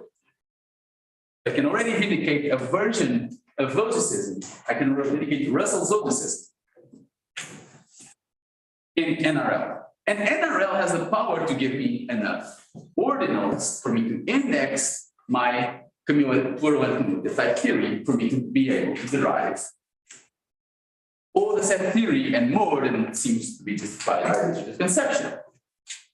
So this paves the way, I think, to a particular novel, or I mean, neo-Russellian, that might be the way of putting it, for a logicism. So let me just present the tenets of this logicism. It would apply to all of maths, but what I'm claiming is that it applies to set theory and arithmetic. So higher orderism, plural quantification and quantification to predicate position are both legitimate and irreducible for quantification or to one another. So you cannot reduce plural to quantification to predicate position, nor vice versa. Neutrality. Metaphysically necessary truths formulated in pure modal plural and type theoretic languages are all actually true. Higher type ontology, the mathematical entities are all of higher types, and mathematics primitives are all truly characterizable as higher type entities definable in pure modal plural type theory. And modal, I've already shown to you why. Interpretability, so basically for any theory of mathematics, you can interpret it in a pure modal plural type theoretic language whose theorems are physically necessary truths and include the mathematical primitives respecting translations of all the theorems of the original mathematical theory. And mathematical truths are all physically necessary truths expressible in pure modal theory. As I say, I am a version of this, I think, and I think I've done enough work to show that for false arithmetic, and what I presented to you today indicates, I believe, the same for set theory. So what I've done today is analysis of the concepts of set and membership by the set properties thesis. I've clarified the distributive conception and its building metaphor. And I've offered preliminary defenses of both the set properties thesis and a criticism about set theory. And that's it.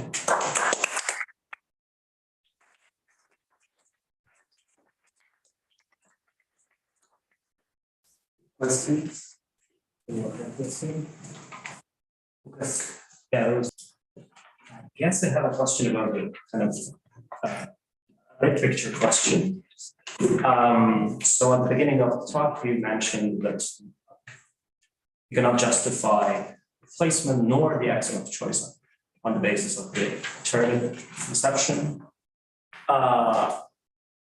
If you think about the axiom of choice in particular, it cannot be justified either under some kind of different conception where sets are viewed as more tightly connected to properties. But you sort of imposed a version of choice as an axiom, a plural version of it. So what's the rationale for that? Great. So I have another paper when I'm working with a student at the law now, and the student is very united because you're doing the work. Carry on. Okay, so on this paper, we argue that choice can be justified. That both is justified. Both is quite wrong. So Passot has made this claim. There, if you look like in passant, many people have done this, have made this claim, but there, what you actually need is the actual theory on which to show this. And if what we show is that the formalized stage theory, not schematic in particular, the principle of specification, which works a bit like separation. So if you formalize both the stage theory with plural resources without using schemas and using plurals, you get choice being decided by the logic, not by the theory. Once, yes. Thank you, yeah. No, but thank you. So I think choice is justified actually by the conception. So I don't think I'm going to be honest that here I didn't have the literature to refer to. So. Thanks, this was really interesting, and at first I thought I had a really kind of silly question. And then it turned out that I think it wasn't silly, because I think it was actually the no ideological bootstrapping objection, so you responded to it. But now I have another question. So the silly question was, you say each variable is indexed with some ordinal less than kappa, and my first thought was, kappa's a set, but we don't have sets yet. So that's what I think that it was this objection. You said, well, ordinals are not sets, they have properties of well ordering. So now I have another silly question, which is, can you tell me what a well ordering is? So it's Like, how do you get that without sets?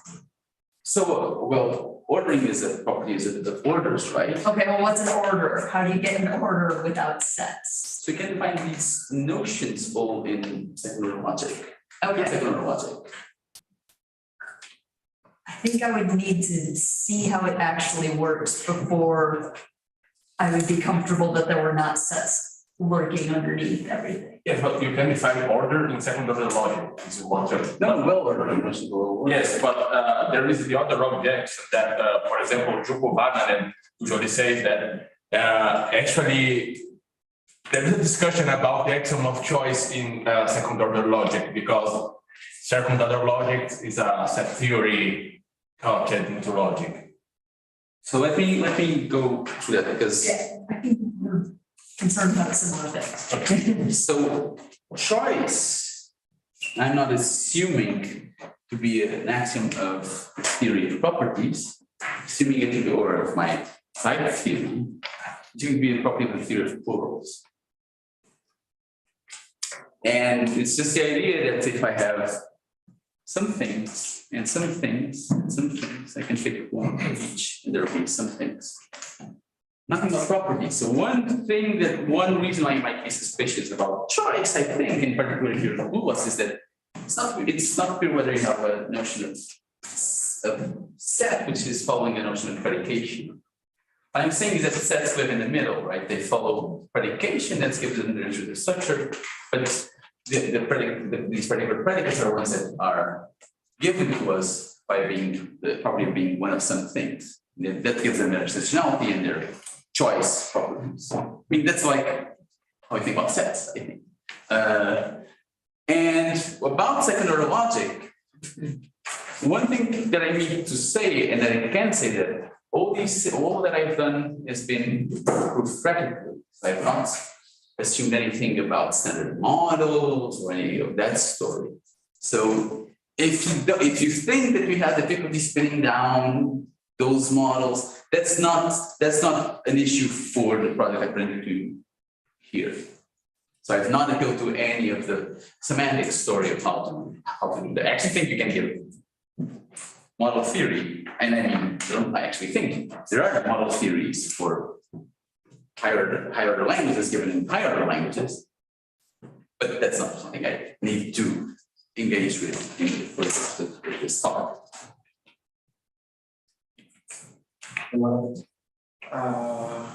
Why properties, why not just plurals? What is the functional properties in this? Going more than one level. So if you go with plurals, you have hyperplurals and hyperplurals, hyperplurals. And I in particular have no way of understanding what it is to be a hyperplural. That would be if you think of plurals as coming from relations of multiple reference, then you cannot be that you have multiple reference of things which you multiple refer at the lower level. So the reason I think for going for properties and for going for the story of iteration is in particular because you don't have a good notion of hyperplurals. Okay, but are you assuming the principle of all in one or something like that? No. Okay. No, just from the, if you want this from more from the semantic side and from how to understand what it is to be a plural, what's to be a plural variable. And yeah, so this is something that Weinstein actually explained, right? That if you have this construction with plurals, of course, you're assuming plurals and network plurals and so on, and those notions will not seem to be in good standing, just because it's difficult to understand plural reference things that probably The origin, correct me if I am wrong, but the original model of plural was to avoid to have hyperpluralism. precisely, that's why that's the reason, precisely the reason why I don't go with just having pluralities. That's exactly the reason. Yeah. Yes, thanks for the presentation. I have a philosophical doubt. Usually one is used to say that the difference between sets and properties is that properties are time bounded. So membership is not, there are some things that may have a property and then lost it or not have it and then gain it. So how does this affect the aspects of logicality and necessity of? Just to confirm. So first I thought you were referring to type bounded, but no, you were saying time bounded.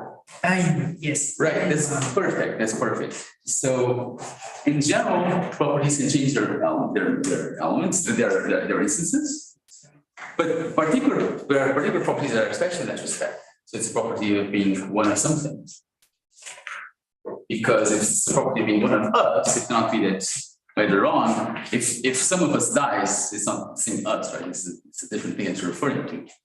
So whatever has a problem, if you're one of us, then you will necessarily be one of us. And so you will necessarily have the property being one of us.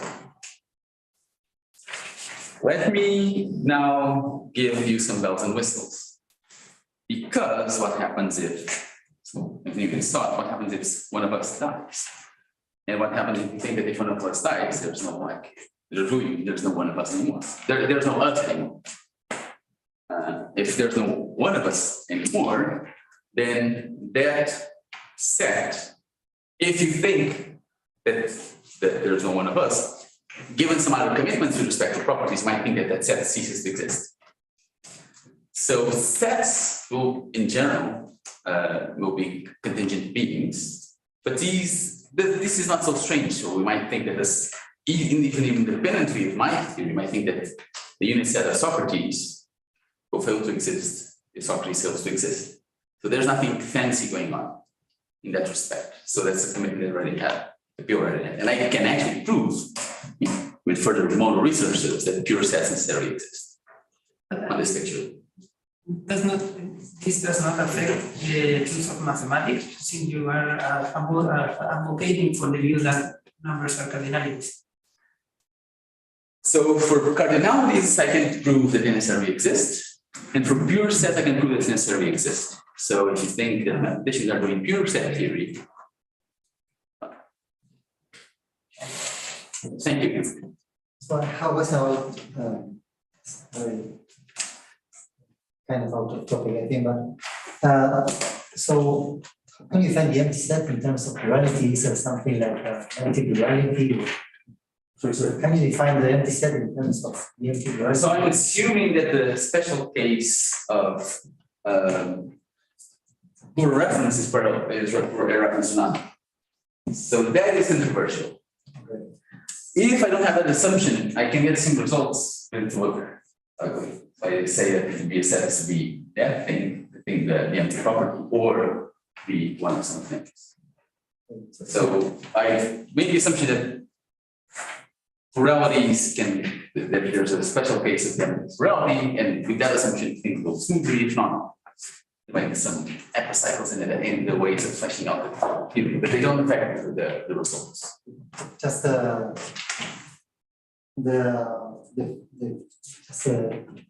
notion of empty set fits in your definition of sets in terms of plurality. Yes, because of the empty plurality.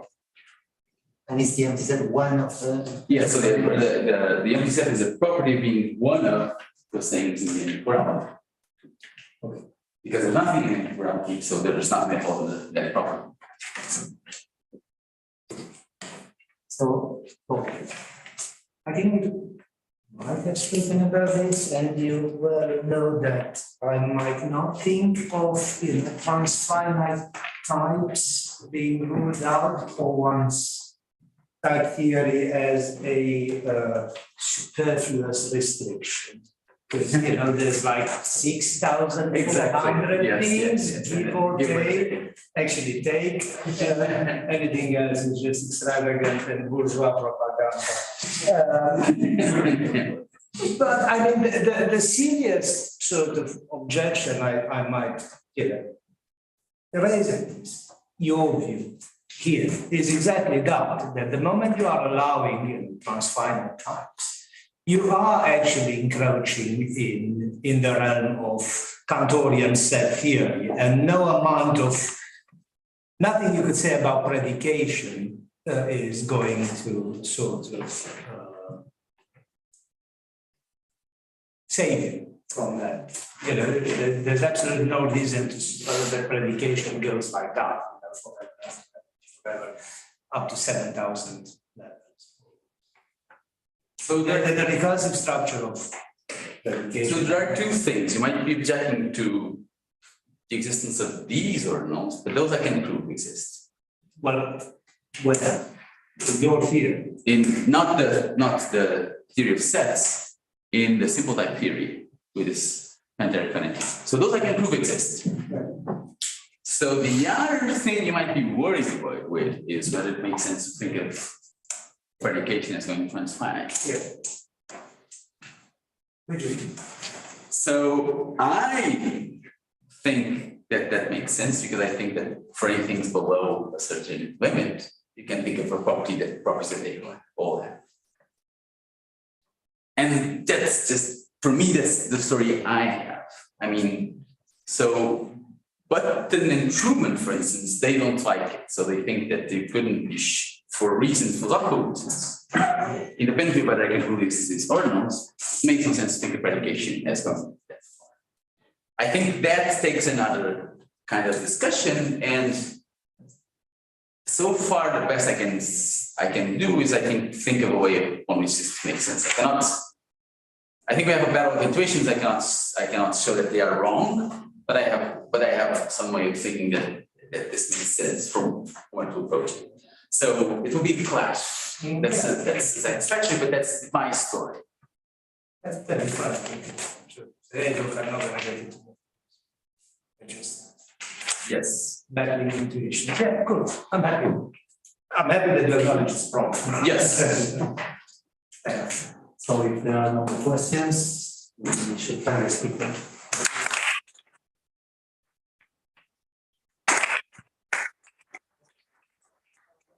Now we get back by 10. But all the women stay in the room so we can get the women in logic photograph, and then we can have our. And one man to take the photo. That's exploitation. You know what we got? We got centuries to redress. Not exactly sure. Here. Yeah, if we can just, just if we can get it right now. I'm not trying to be, most of the women are still in the room, so if we all absolutely, I mean. Maybe we can keep it to an hour and then for me. If more people come, we can always do it again, but at least we can get it out. So do we have a volunteer photographer? Yes.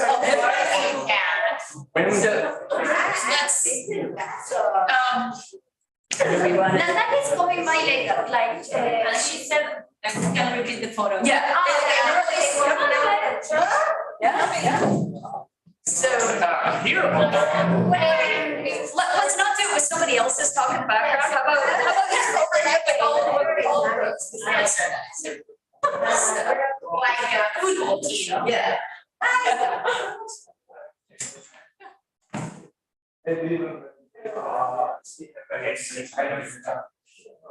and if more people turn up, we can always do this, but everybody, at least we got this.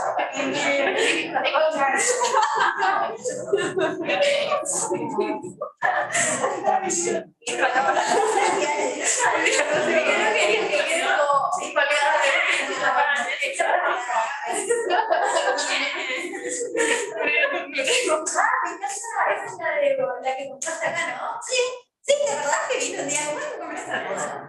Acá en la mitad. Sí, un montón de textos.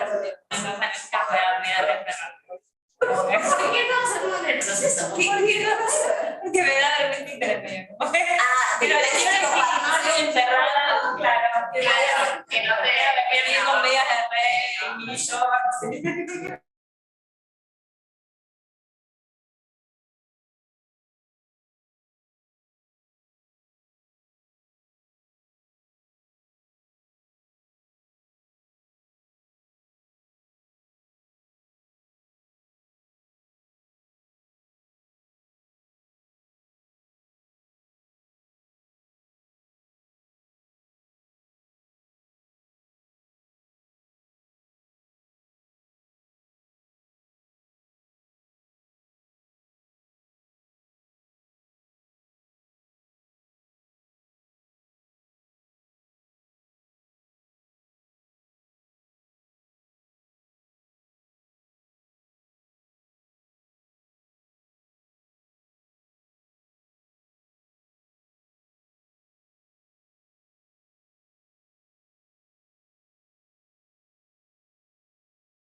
University of Warsaw.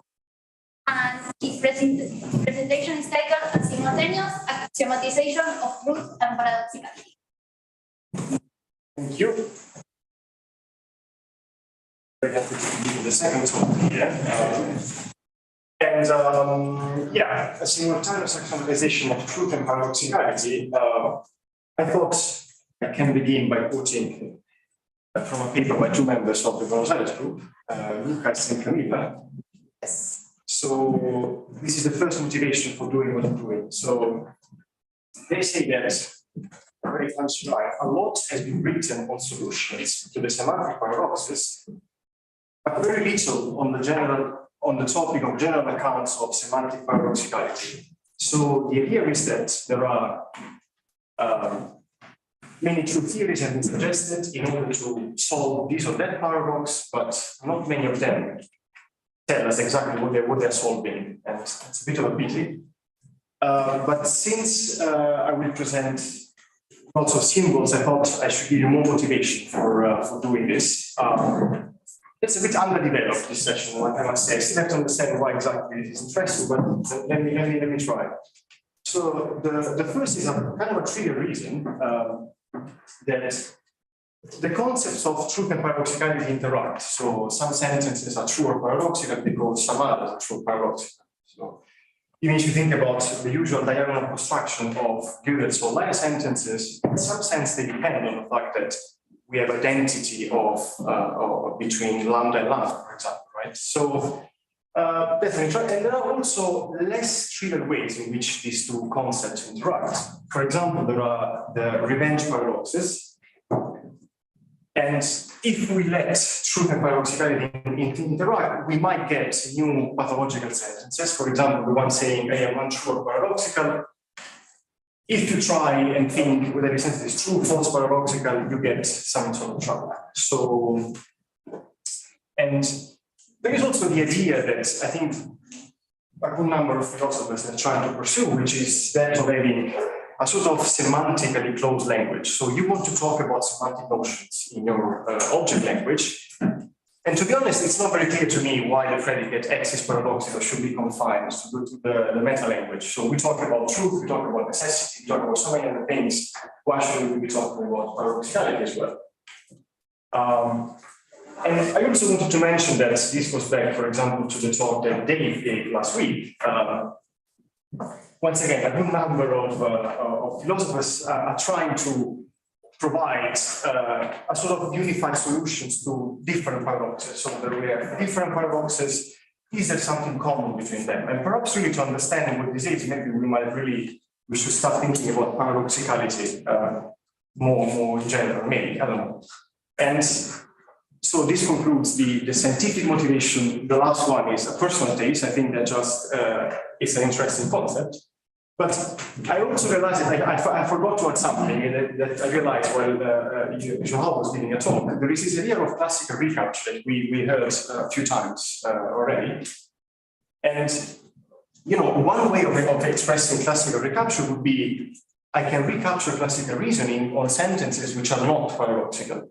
Now, if you have a proper understanding of paradoxicality, then you might formulate this idea more precisely. So you can say, if something is not paradoxical, then you can recapture classical reasoning. But you need to define paradoxicality first to express this idea. So this might be relevant. Okay, so the question is, can we do this at all? Can we provide a unified framework for truth and paradoxicality? It is not obvious. There is a negative result by Giuliano Murzi and Lorenzo Rossi. So I will now present a bit the state of the art, and then I will present my contribution. So they show that a certain notion of paradoxicality cannot be consistently expressed. This is an SK theory, SK is from Primi. So if you have a paracomplete theory of transparent truth, this notion of paradoxicality in S cannot be expressed. And this notion is based on two rules. The first is called the rule phi in. It says, if phi not phi implies an absurdity, then phi is paradoxical. And the second rule says, if phi is paradoxical and phi is either true or false, then an absurdity follows. So what is the idea behind these rules? The idea is that they want to define the notion of paradoxicality in S as a sentence which satisfies classical logic only on pain of triviality. That's intuition. Whether this intuition is rightly formalized by these rules, I think is not obvious, but yeah, that's what they have. And what they show, the negative result is that if you pair these two rules with this revenge sentence, you get an inconsistency. So this revenge sentence is what I told you before. I am either untrue or paradoxical. This sentence with this rule gives rise to an inconsistency, which was not true. I will not show the proof, it's just really combinatorial. You just use rules, but you manipulate symbols, there is no insight to gain. That's the proof, a short version of it. The main point is that you prove that rho is paradoxical, but you can also show that rho satisfies lem, hence you get an inconsistency. But there is really nothing much going on. More important for me is how bad is that? Okay, this is a negative result. A certain notion of paradoxicality cannot be expressed. Good. Should we give up on the prospect of trying to do something else? Not quite. First of all, they talk about paradoxicality in S instead of paradoxicality simpliciter. This should be already something, perhaps there are other notions. And also, I think that the rule par in, I will now go back to it, is not plausible at all. There are several arguments, one of which is given by Lucas. But to present this argument, I would have to tell you something more about these McGee-style arguments, very elegant, but it would take me too long. So we present two other options, two other objections. The first is the following. I think that this rule precludes the possibility of differentiating between paradoxes and apodoxes in the following sense. So, now to begin with, by paradoxes, I mean liar-like sentences, I am untrue. Apodoxes, I mean something like true-teller-like, so those saying I am true, so they are pathological but not paradoxical, right? Now, I might want to have a theory in which I want to differentiate between lies and true tellers. So I might want to have a theory in which true tellers are neither true nor false. Right? Pathological sentences are not true nor false, but not all of them are paradoxical. Now, if I have this rule, I cannot have this theory, because I might want to have a theory such that assuming tau or not tau implies an inconsistency, but I don't want to derive that true teller is paradoxical. Why would I? Right? Relatedly, and perhaps more importantly, and every time I look at this, I think I'm doing a mistake because it's too simple. So we are working in a paracomplete theory. So we have an explosion, right? As we have seen, we know what it is, but so A, not A, implies anything you want. This is just an instance of explosion here. Phi or not phi, non-phi or not phi, this implies everything. Applying the rule, what I get is that if it is the case that phi is not true or false, phi is paradoxical. Once again, I don't think this really makes sense in this context. So I can say the true teller is either true or false, but it doesn't mean that it is paradoxical. So this rule, I think, is not plausible. And as a matter of fact, we also have a positive result. They also thought that Camille and Lucas said this rule was not really plausible. They have shown that there is something we can do, right? So they have shown that there is some notion of paradoxicality that we can formalize to get at the truth. And for those of you who were there last week, this was presented by Camilla, whom I thanks, by the way, for the quote. She gave me this very nice latent quote. It's not my work here. So they've shown that a fixed point triplet conception can be consistently expressed in the object language. The construction is very nice. So you start with the minimal fixed point of the paper by Kripke out of the material truth. And then you look at all possible extension here. So you understand what is paradoxical in this model and you declare sentence as paradoxical here. You run the Kripke construction and then again you look at all extensions and then you go on. So this procedure is monotone, it's weakly increasing. So you reach a fixed point and then you get a model for truth and paradoxicality. It's a very elegant construction, I think. I want to build on that. I'm not saying that it is not good, just want to check, okay, this is good, but can we express also other notions of paradoxicality? So, of course, everything Kripke did is gold, so whenever we're doing something in that sense is always welcome, but perhaps we can do also something else. And more seriously, can we do this axiomatically? So it's it is always important to try and axiomatize things, to really have an object language in which we can talk about semantic notions, I suppose. So can you do this axiomatically? And all right, so this is the state of art. I think now comes my contribution, but before that, yes. So I will now present these axioms. Now, perhaps something I should mention is that really at this stage, this is still work in progress. At the moment is mainly a technical contribution, I would say. So I want to show, can we express some notions? Now, whether the following theory is philosophically adequate fully, I will leave a bit open, but I think it is nice. But I just want to check for the moment, can we do something axiomatically? So, all right, so some preliminaries here. The language will be the language of PA plus 2 predicates T and P. The base logic will be SK. There is no conceptual reasoning. I just want to compare what I'm doing with what they have done. So it's just that. The syntax theory will be PATP. So it is PA with in the language with these 2 additional predicates over the logic SK. But nothing depends on induction. So even EA will be enough. And I work with 2-sided sequence calculus. And this is an SK model, so you have the arithmetical result for the language of arithmetic, and then you have an interpretation of 2 additional predicates, and they are given by, I mean, unlike classical logic, an extension and another extension, what is true, what is false, what is paradoxical, what is unparadoxical. So you have it is a pair of sets, but I use this abbreviation very often, and the satisfaction relation is defined in the usual way. Now I don't know how known is this usual way, but it is a recursive definition essentially. So in the case, for example, of truth, you have that a sentence like true T is satisfied if and only if the term T is in the extension, and non-true T if and only if T is in the anti-extension. And then you have similarly for the paradoxicality predicate, and then you go down recursively as usual. All right. Now the axioms of truth. Okay, so I hope many of you will know the theory PKF. If not, that's a very long slide. Now, what is here? All that's going on here is, so PKF is a theory telling you that true arithmetical sentences are true. Right? You have identity on arithmetical sentences. If it is an arithmetical sentence is false, if it is not the case, if these 2 terms have the same value, and then you just have transparency and full compositionality. Think about FDE. You are axiomatizing FDE within the scope of T. That is all what is going on.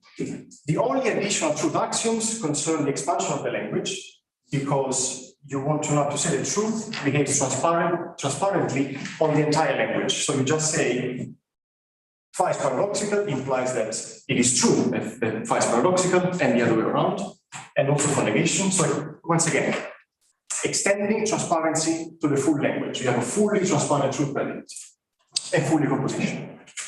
But in the Morgan dualities, I should say Occam dualities now after yesterday's talk. All right.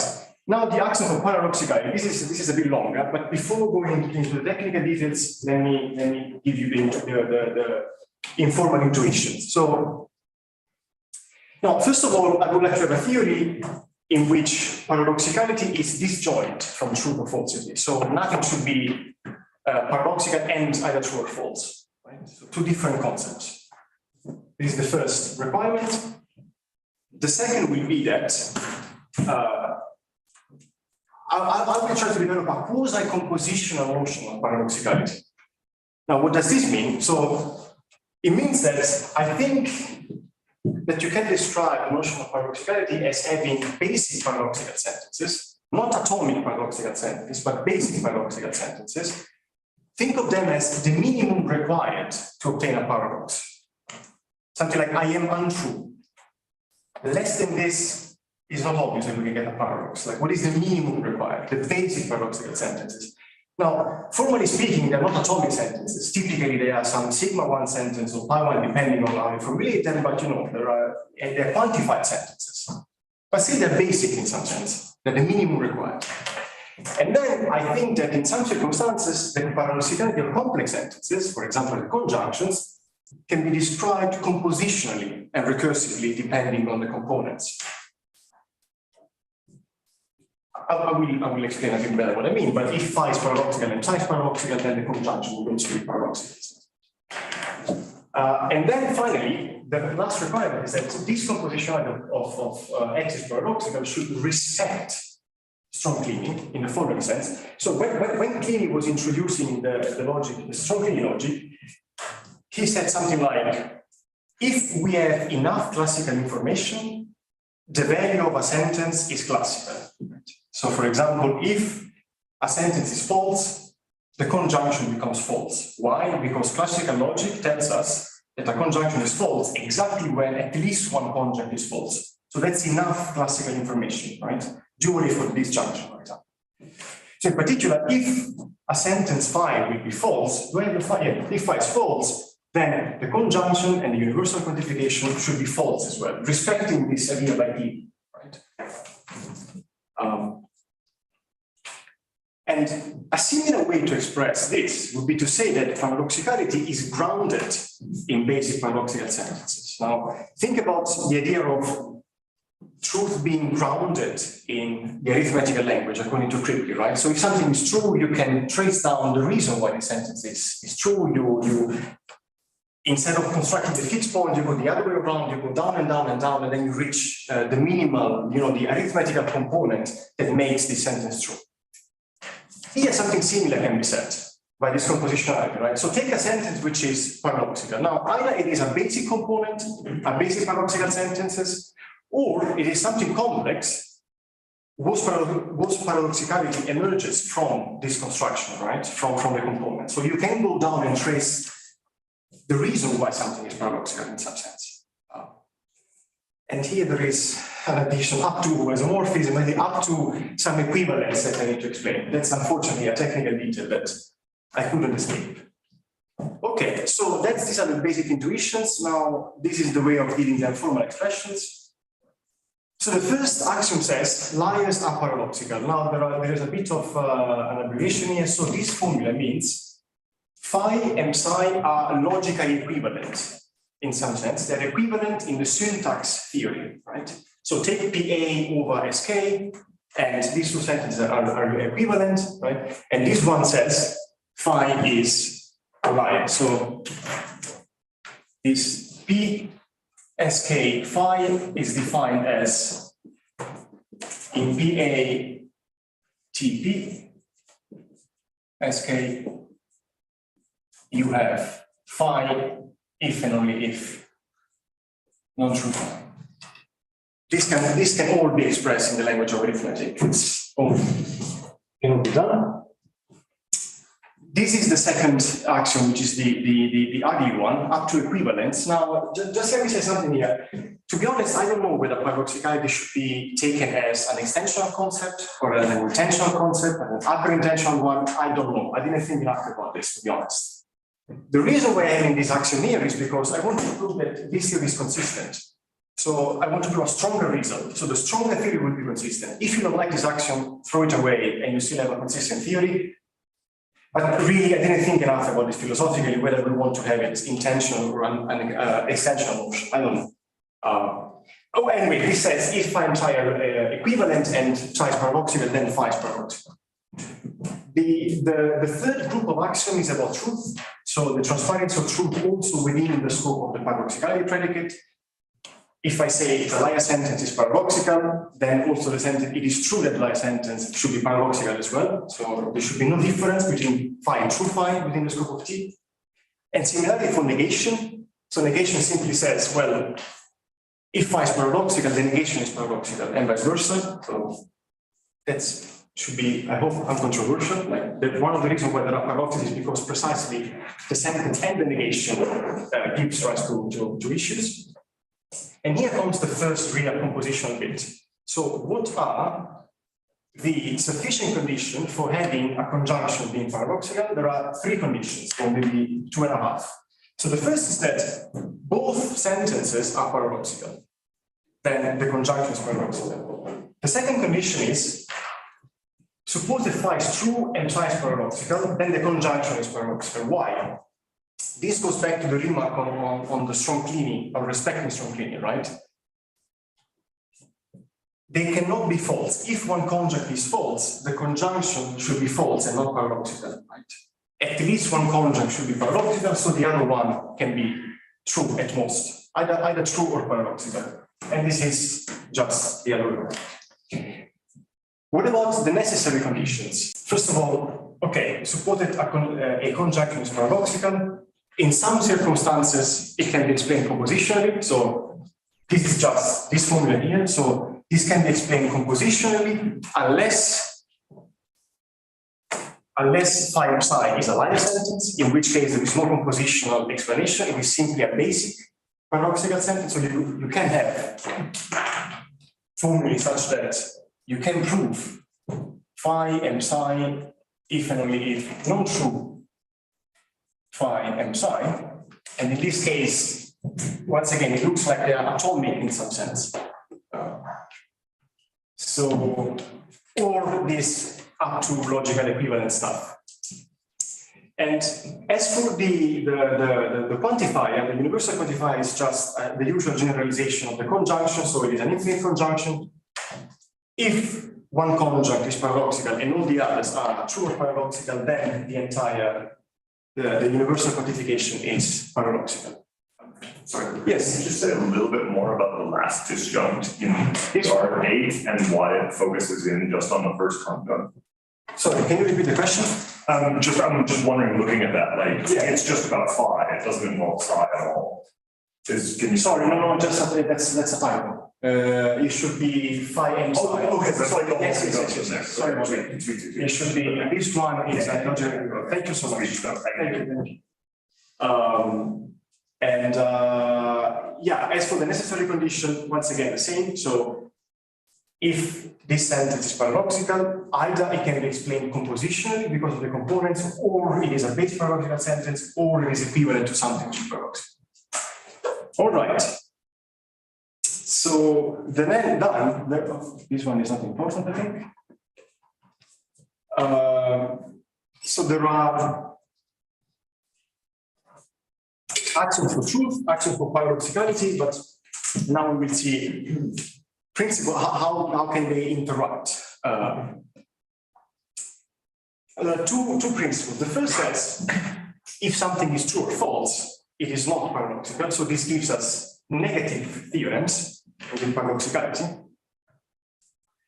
And the second is, if something is paradoxical, then it can be true or false. Now compare this with this rule. That's very different. So this rule, and it's a bit, it is the other way around from this one. So this rule is saying, if you know already that something is paradoxical, then you can derive it is not true or false. But not that if something is either true or false, then it is paradoxical. It inverts the idea, right? So, and it does not give rise to those conceptual inadequacies I was talking about earlier. All right, then I think this should be all the definition. Yes, I can now show that the theory is consistent. Now, the reason why I want to sketch the argument is not because you need to care about this, but because it is a nice construction that I am using techniques by Volker Hamburg and Kentaro Fujimoto. I think it's a very nice construction. And it would be also nice to compare this construction with the model theoretic one I talked about before by Lucas and Camilla, because this will also be a fixed point construction. So it would be, I think, interesting to compare. Okay, that's the outline. The idea would be to exploit, once again, these techniques from this paper by Volker and Kentaro. It is now in JSL, it is online first. They are axiomatizing truth and determinateness. It's a very nice paper. And the idea would be to construct a fixed point model. This is a standard model, right? And those two will be the fixed points of some jump operators. And this will be done by simultaneous inductive construction of T and P. And then you show that the model is consistent in the sense that extension and extension of the predicate do not overlap. And you also show disjointness in the sense that if something is paradoxical, it is neither true nor false. Right? So, yeah, that's the outline, maybe, yeah, that's another one, which is. So here the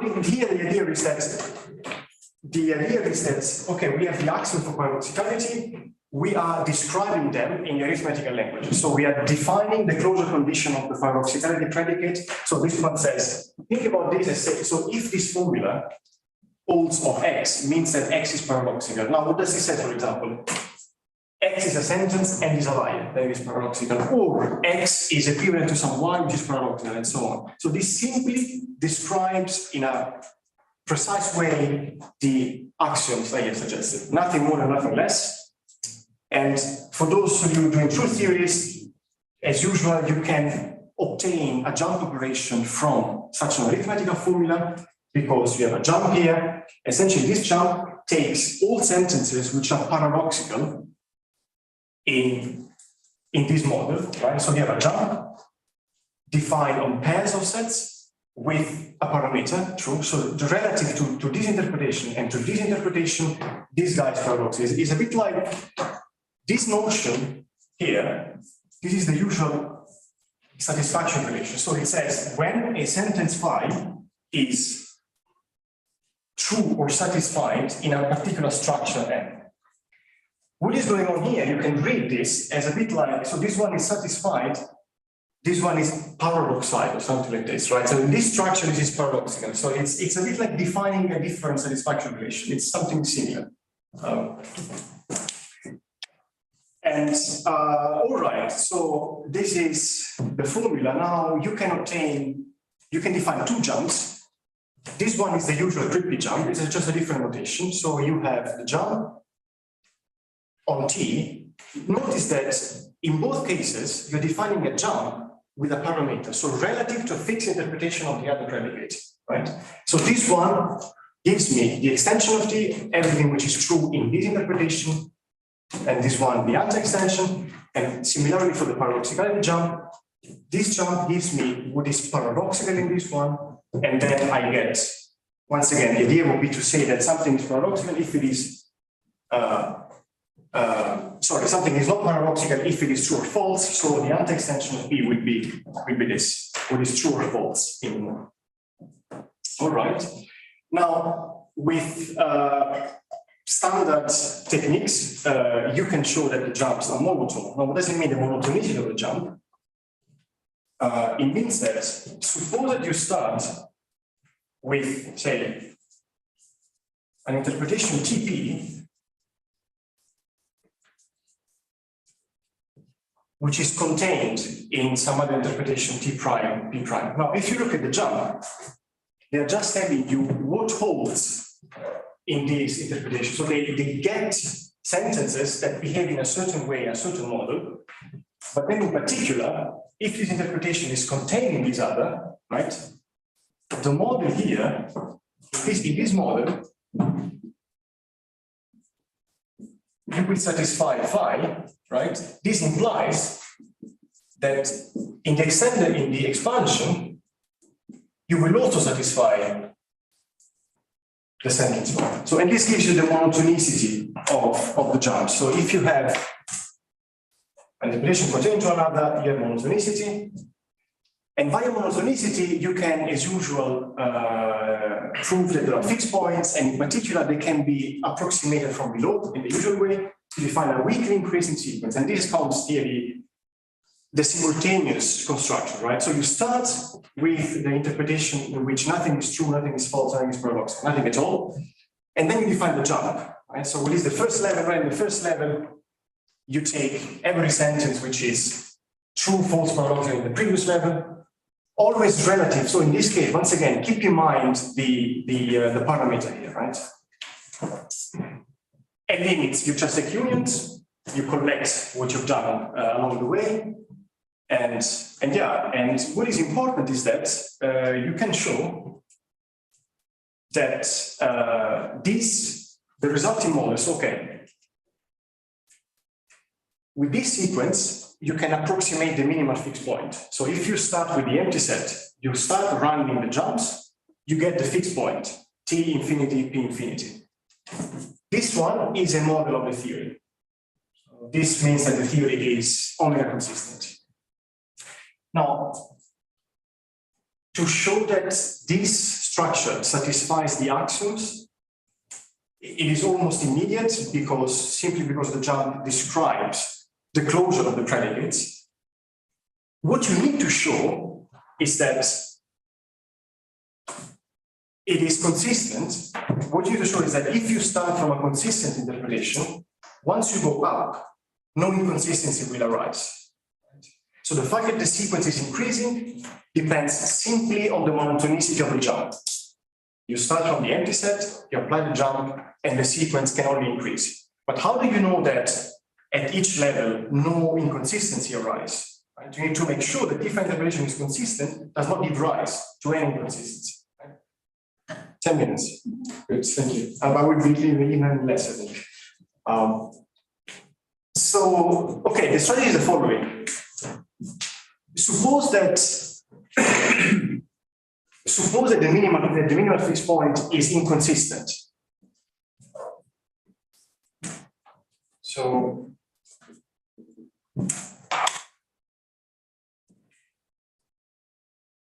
you have the minimal fixed point here, and then at some point you say you have some T alpha, P alpha, and then maybe alpha minus 1 if this one is a successor ordinal, for example, right? And then you go all the way down to the empty interpretation. So that's the sequence leading up to the minimal fixed point. Now, suppose that that this guy is inconsistent, that there is something in T and P as well. There must be a least ordinal where the inconsistency arises, right? This is obvious. So there must be a least alpha such that you can prove phi and phi.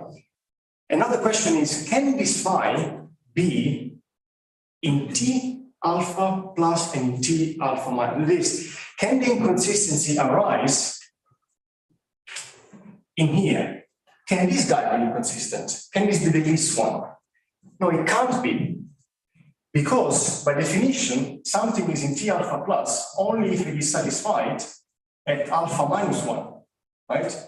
And you're in T minus alpha only if you are satisfied, if the negation is satisfied at alpha minus 1. Right? So this can't be the case. So the first inconsistency must arise in the paradoxicality predicate, and for this to happen, you must have, once again, a level below it, such that it is consistent, first of all, by minimality assumption, and in this interpretation, you must prove that something, this structure should satisfy,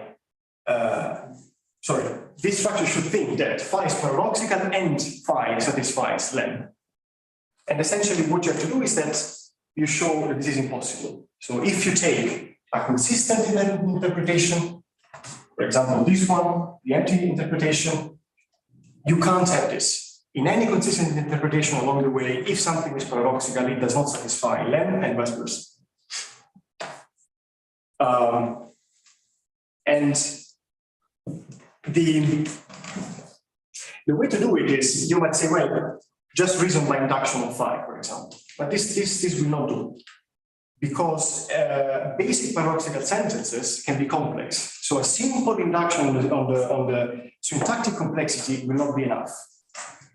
However, if you look at this sequence, you can order paradoxical sentences in one way, not syntactically, but you can look at the least ordinal such that some guy is declared paradoxical. You assign a rank, what is sometimes called the norm for a formula. In a fixed point construction, the norm of a sentence is the least ordinal in which this formula gets caught into the construction. It's a bit like, from the point of view of the construction, if something is in the first level, here, in P1, it can also be syntactically complex, but syntactically complexity is a sort of noise. It doesn't really matter. What matters is that it's a base paradoxical sentence. So you start with those and then you go up.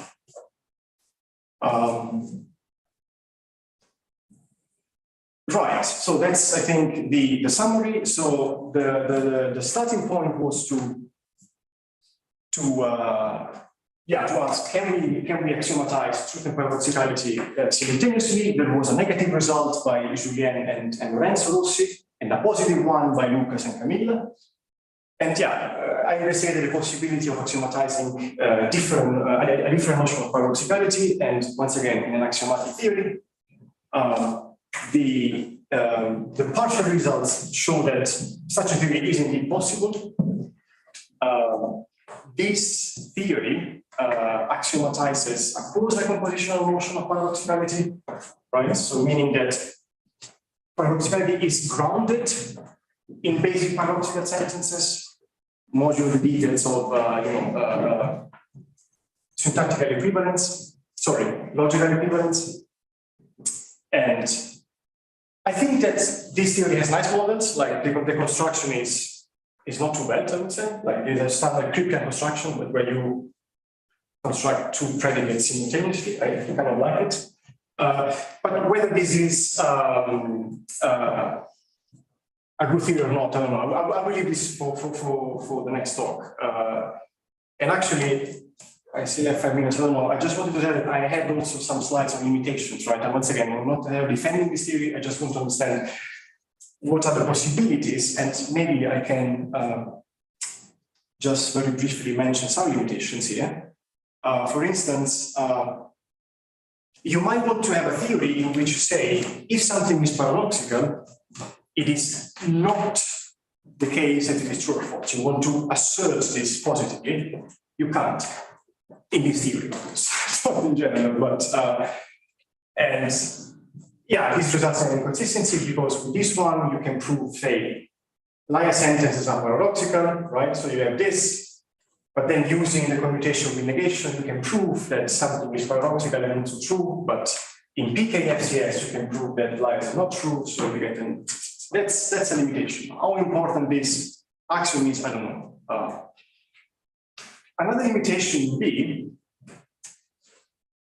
that at the moment, and I think this is something that relates this theory to that of Lucas and Camilla, not enough sentences are seen as non-paradoxical yet. There are only a bunch of them.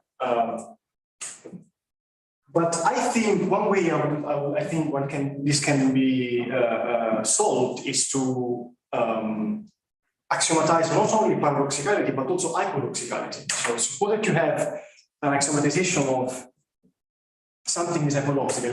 Notice that you can do a very similar move here. You don't have to go model theoretically, right? You can say something like, so the basic hypodoxical sentences would be those, something like, I don't know what letter can I use? I use P already. Let me say P, I don't know. Once again, P, sorry for that. P phi, right? This would mean that in the syntax theory over SK, phi is equivalent with true phi. In the syntax theory, not in the theory. In the theory, this might hold for all sentences, but in the syntax theory, it is not the case. If this happens, this one must be self-referential in some sense, right? So now once you have this, then you can also construct compositional axioms for hypodoxicality. And my hope is that while preserving consistency, you can add the axiom, if something is hypodoxical, it is not paradoxical. This will give you a whole lot more theorems on the form non-PET. And I think I have a last limitation, which is for those of you who are interested in revenge. I don't know, it's not really I never worry too much about revenge, but I think I have to mention this anyways. So this revenge sentence is meta-paradoxical in the sense that there is no fixed point where it is true or false. And actually, you can also prove that it is lie-alike, once again, not in the syntax theory, but in the resulting theory. So you cannot extend the theory with the principle, with this naive understanding, saying if something is equivalent, so if P is equivalent to non-true P, it is paradoxical, this one you cannot have. This might be an important limitation for those working on truth and paradoxicality, I think. There might be other limitations, but I think I just have to thank you enough for your patience. So thank you so much.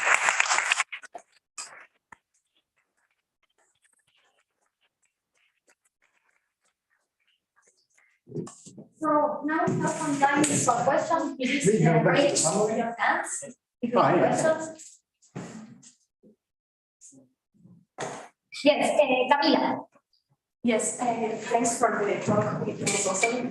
My question is, if you know how strong is your theory, your axiomatization, do you know it? In terms of proof theory strength, Yeah. I simply didn't check it, at least as strong as PKF. Now, I don't know whether the additional the paradoxicality predicate gives you much more for transfer induction. Do you have a follow-up on this? No, Sorry. Right. No, but I would guess that it is exactly the same. I would guess. But that's actually, of course, something I need to check. It might be interesting if paradoxicality can give you more strength. It could be a recapture result, right? Yeah, it would be nice to Yeah. see that because many classical theories complain against TKF than Yes. I mean, TKF is more strength than Yes. TKF, and maybe with internalizing these numbers you can. Yes. No, that's actually a very good point. And this relates to what I was telling you in the end, which is that suppose that you have a theory such that the theory knows also about non-paradoxicality a bit more, right? Yeah. Then you might even have something like if phi is not paradoxical, then you can reason classically on phi. It doesn't have to be this rule, but the idea is that if your axiomatization of paradoxicality is good enough, you can also decide sentences to be non-paradoxical. Then you can formulate the recapture precisely. You can say, well, on those sentences, you can reason classically, and these, I guess, will give you more strength. Not perhaps SKF, but at least something more, because more sentences will be declared true. You can use more sentences in induction schema. This might be interesting, but for this, you need some extra work on perhaps paradoxicality or similar issues. So yeah, but that's definitely a good recent question. Thank you. Yes, Dave? Yeah, I wanted to ask you about these sort of compositional principles around paradoxicality. Yes. I mean, I guess, so it's sort of a philosophical question, right? Because you've got a consistency proof. So if you didn't like these principles, you could just throw them out and keep your consistency proof and everything's great. But it kind of looks, and see is this fair, right? It kind of looks like the reason they're there is just like, there are these things that we want to call paradoxical and we got to get them in somehow. And like this initial sort of liar-like thing catches a lot of things, but maybe not all the things we want. So these compositional principles give us sort of some way to get more things. Yes. And you're like, okay, these things, and good things to get, right? Things that really do look like they ought to be paradoxical, and okay, so throw that in. But if I'm thinking about it like that, now I will start to worry, like, say I like all the things we've thrown in. But I'm still worried, like, are we maybe missing some others? Of course. Yes, of course. Right, and there is also the question, should we really have thrown all those in? Right, is it possible that there's something caught up in these compositional principles? Sure. Right, so I guess I'm just asking for a little bit more of the philosophical motivation behind these compositional principles as governing paradoxicality, first of all, just as being true.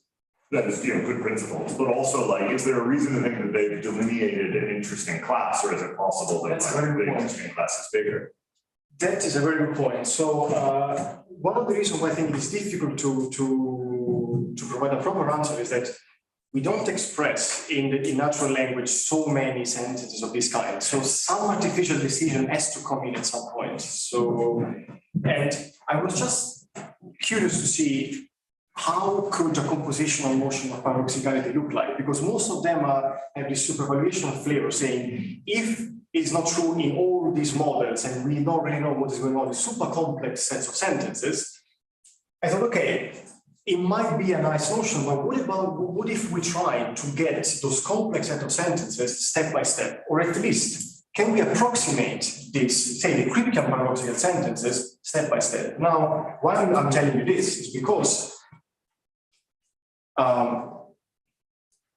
I need to check in details the difference between what is paradoxical in this theory and what is paradoxical in Kripke's sense. What I do know already is that if something is paradoxical in here, it's also paradoxical in the usual cryptic sense, intentionally modulo the different language. Now, so what I believe is that this construction is let me say, a nice way of approximating the class of cryptic paradoxical sentences from an axiomatic point of view. So this is already, I would say, not too bad. But it could also be that they coincide exactly. This is something I still have to check. It depends on how you play with the up to isomorphism part. So I need to study a few details first. But definitely this one is an approximation. Let's say it describes the subclass of cryptic and paradoxical sentences, which are either liar sentences or a combination of them by some Boolean combinations. So, and one sentence which I think it is not paradoxical in this one is the objection by was it Gupta? Yeah, this one from Rolex. For Rolex, it is not the case that true X or non-true X. This is paradoxical in cryptic sense. It is not paradoxical here. You might, if you play around with logical equivalence, maybe you might get this one as being paradoxical. But once again, it depends on technicalities here. And I hope this replies a bit. But yeah, no, this is super. The difficult point is that in natural language we just don't use all these sentences. We don't express conjunctions of paradoxical sentences all that much. So, no, that wasn't my point. My point was to reveal some of the details. Yeah. So I'm very happy with that. Okay, Camila? Yes, so my question was in the same direction of the question of Dave. Basically, I was asking myself whether all basic paradoxical sentences will be equivalent to the liar. So, for example, a Kubi or other paradoxical cases, right? Yes. That's a good point, actually. So something I forgot to mention this is that well, maybe I don't even need the slides, but let me try it out and then. So the idea is that for this composition construction to get started, you need a starting point. Now, how exactly you want to define your starting point is a bit up to you. All you need is that your starting point should preserve the consistency. So all you want to have technically is that if something is a base paradoxical sentence, if something is in P1, right, then it should not create any issue here. Now, I've taken really the minimum required to have a paradox, which I think is really the most basic, but you might say, no, there might be other sentences which are paradoxical, but not equivalent to liar sentences. You have to modify the basic definition, but all the rest should be there and should go through in the same way. Okay, so then to reach an interesting point, like philosophical interesting point, one should make sure that one included all important basic kinds of paradoxes. Yes. First step of it. Yeah, it should be a definition of, I think so. This might be challenging, of course, and it might depend on many intuitions. Like for you, something might be basic, for me, it could not be. So, but I think the good point about this framework is that once again, it gives you freedom, some freedom on exactly how to interpret the basic paradoxical sentences. So the formal construction allows you to play a bit with it, to some extent. Okay, Lucas? Yeah, thanks. That was great. I wanted to ask about the fixed point construction. You want to go back on this? No, I think that's okay. I mean, there are two questions that I have. First, I mean, the idea is to interpret via Kripke style construction, the truth predicate. Yes. And once you do that, you interpret the paradoxicality predicate via similar construction, and then you go back and so on and so forth. Or is there, I mean, a macro construction and a micro construction? No, okay, that's exactly. So now in your picture, let me go back to your picture. Is it here, right? Oh God, it's a lot of axioms. well, you know your picture, I don't know why I'm going back there, you know your picture, of course. So in your picture, what you do is, you do the truth one, and then the paradoxical, and then the truth one, and then the paradoxical. Now, in this picture, it is a bit different, because what you do is, you start with all empty. This is T, right? And this is P. And then you have two jumps. It doesn't matter which one you apply first, because the jump for truth, right? Let me call it the jump for truth, gives you here T plus is the sentences. So if and empty set, all sentences which are satisfied are in T plus here, right? Right. And it gets me in the anti-extension all which are normal satisfied. The point is that, once again, it is a jump defined on this interpretation relative to a fixed P. You do the same with P, right? The jump for P is defined on this interpretation relative to this fixed one. It doesn't matter which one you do first. And then you run simultaneously between the two. And I would be interested to compare these two models. I don't know which one is, I don't know. But I have a quick follow-up. So on the anti-extension of the paradoxicality predicate, if the sentence satisfies exclude the middle, right, then so it kind of coincides with grounded. So that, I was wondering if there was a way of strengthening the falsity condition. At some point, I think we discussed this. So, and my question, if you know the answer, I'm not sure the answer, that's why I'm asking. So for instance, suppose that you include in the anti-extension of the paradoxicality, it's going to be cumbersome. But statements that satisfy exclude the middle on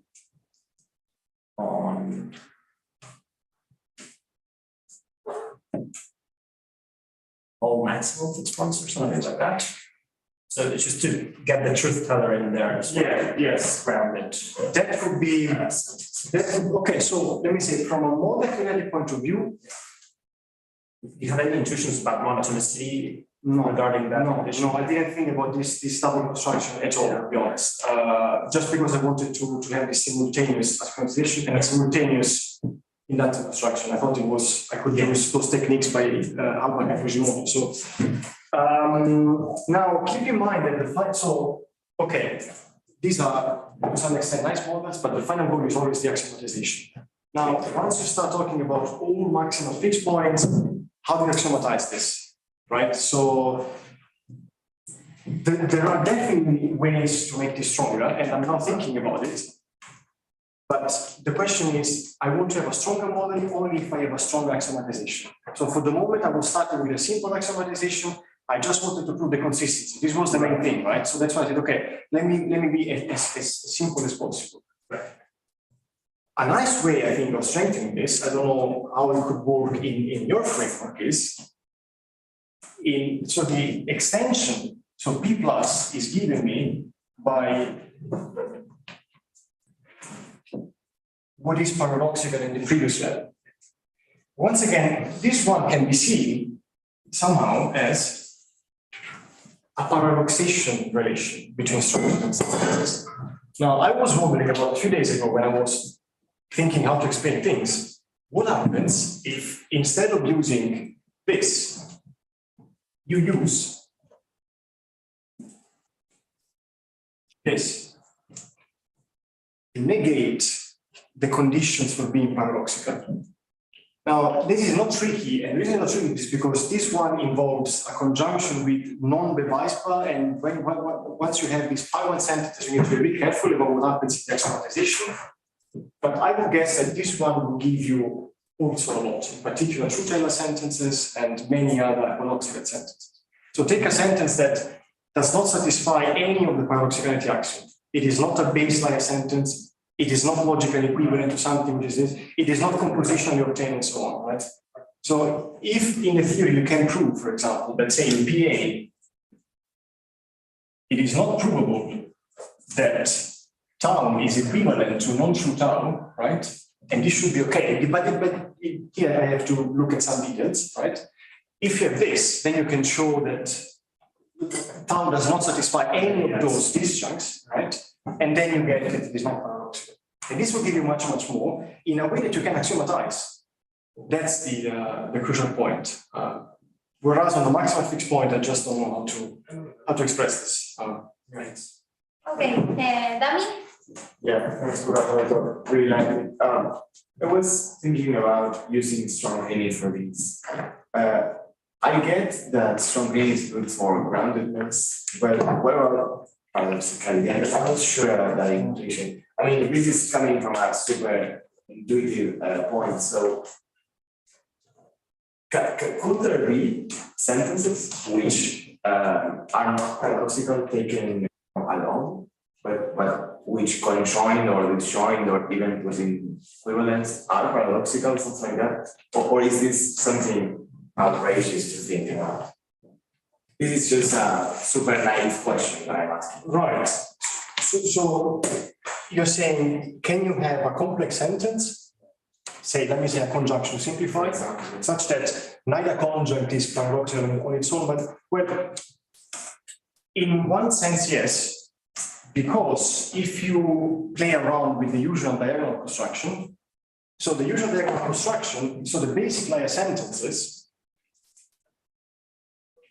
I will simplify it, but the form they have is something like there is an x equals lambda, and non-true x. Right? So this is, you can prove that lambda is equivalent to this. Also in strong linear logic, you have this diagonalization, right? Now the diagonal function sends sentences, so diag of phi, right, sends this one to there is an x equals phi, and phi. You can represent this function and so on. Now, if you play around with this, you can construct other recursive functions that instead of sending this guy to an existentially quantified sentence, it sends it to some conjunction, for example, right? So you can obtain in this method a sentence which is a conjunction A and B obtained by, say, this n diagonalization, right? And this will be equivalent to non-true A and B, for instance. Now, the question then becomes, can you say that one of those is paradoxical? I don't know. The example I was having, in some sense, yes, one of them is, but that depends, I would say. I cannot answer this question in general. One would have to analyze examples, but according to this construction, a conjunction is paradoxical. So if a conjunction is paradoxical, either it is explained via the components, or better, it is explained compositionally unless it is something like this, unless it is logically equivalent to something which is paradoxical. So yeah, thank you so much. But it would also be nice to see whether this construction goes through for FP or for FD. Like, what would be the difference there? Like, what is the conception? How does paradoxicality depend also on the base logic? What happens if you change the base logic? Do you have the same paradoxical sentences, different one? Does paradoxicality coincide with the intersection between true and false in FP or FD? You know, so that's great. Thank you. Bruno? Thank you. I was thinking about base theory and extending it. So I was thinking about Diablo's paradox. Yes. Yes. So if you compute it, so if you have as a base theory set theory, then paradoxicality predicates required to a set, right? And then these compositional principles won't hold. I mean, it depends on the conjunction you have. Yeah. I didn't think about Diablo paradox. You know that there was this sequence. You caught me off guard. Yeah, I don't know what happens with that.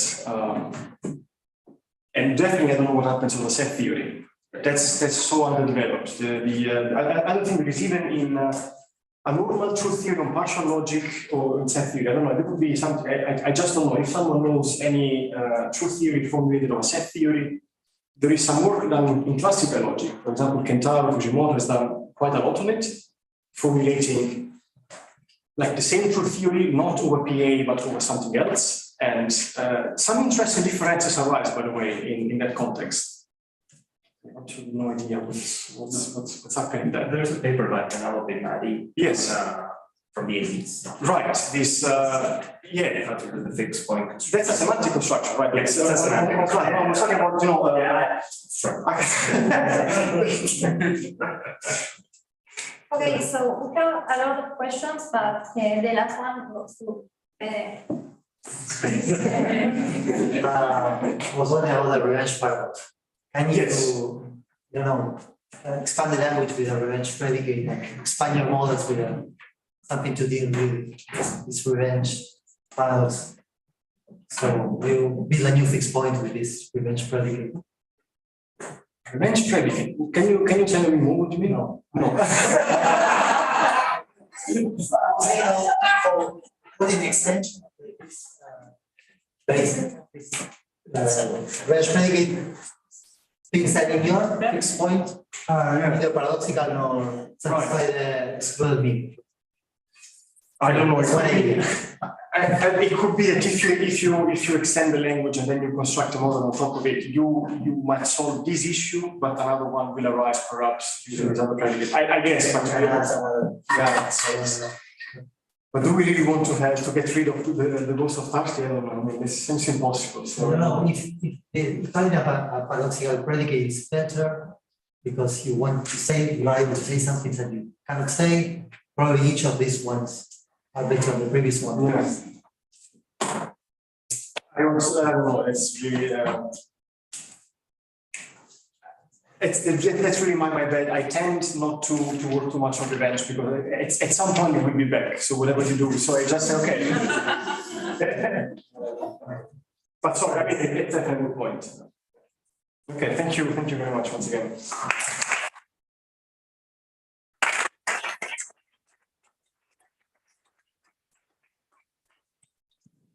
now we have a coffee break.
so the next speaker is Edson Becerra, from here, and he's going to talk. Well, his talk is titled "Labeled Tableau for Many Variable Logics." Hi, and thank you for the invitation. And yourself. I cannot say this. I cannot say that I invited myself. Thank you. And, well, first, I would like to tell you what was the motivation behind this work. And I was working on my interest is about many-valued model logics. And last year, I published a paper about validity interpretation of modalities in the sense that a kind of formula interprets validity predicate. Okay? This was my initial concern. So I worked a little bit on many-valued logics and structural ones. After I worked on substructural ones, such as ST, also TS. But I always worked on a semantic perspective, if what interests me more.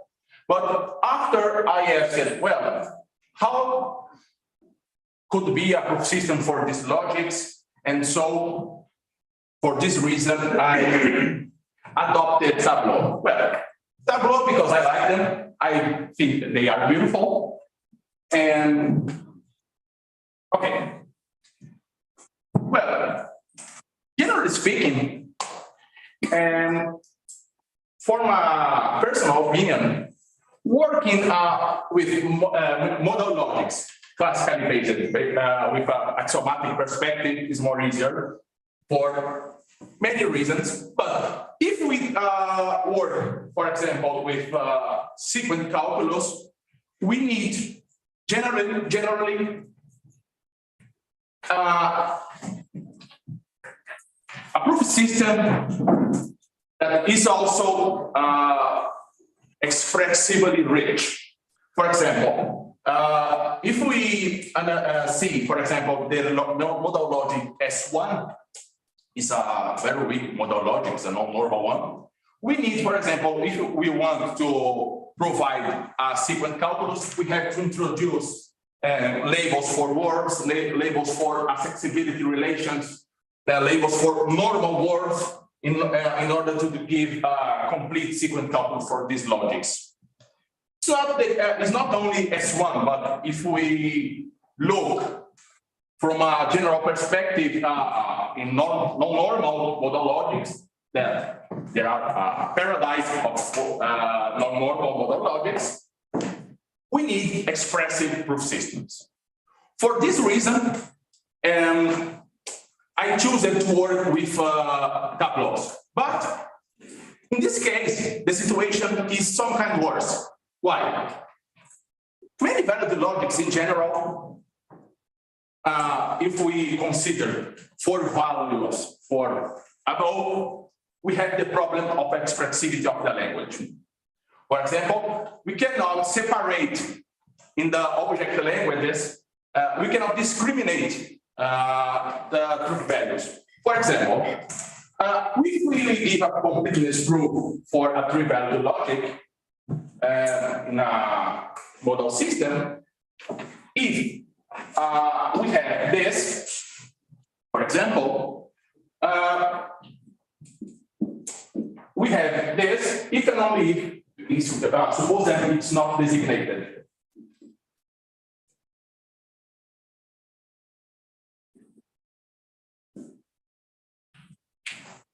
Yes, we have 1/2 when it's not designated, P and not P do not belong to a word. If it's para consistent, in general, both will belong. And we can do this kind of separation. But when we have more than 3, in general, this is not possible. I know that it's possible augment the language as Carlos Calero, João Marcos, and and other people show that we can systematically extend the language with some connectives that allow us to give such a procedure. But on the other hand, this reduction, when applied to Tableau, creates, in my personal opinion, a quite complicated proof system. The notion of strategy must be taken much more seriously in this case, because the tree will be increasingly big. In this case, I will appeal to a certain brute force in order to provide this proof system, but they are easier to manage, in my opinion. Okay, so now I introduce the basic stuff of many-valued logic. We have a language, let N be a logic. It's a language possess a set of propositional variables, a set of connectives of RT E. KI, sorry, the set of formulas is defined as usual. The matrix is defined also as usual. We have a designated set of a proper subset of the set of truth values. The set of values I define it in this way as fractions, but we could define only with natural numbers, but this is a personal choice. We can define in the other ways. The set of designated values is a proper subset of this set. The notions of model, tautology, contradiction, logical consequence are defined as usual. Well, this is the basic semantics for many-valued logics, propositional. An example, a sample logic, also called LP.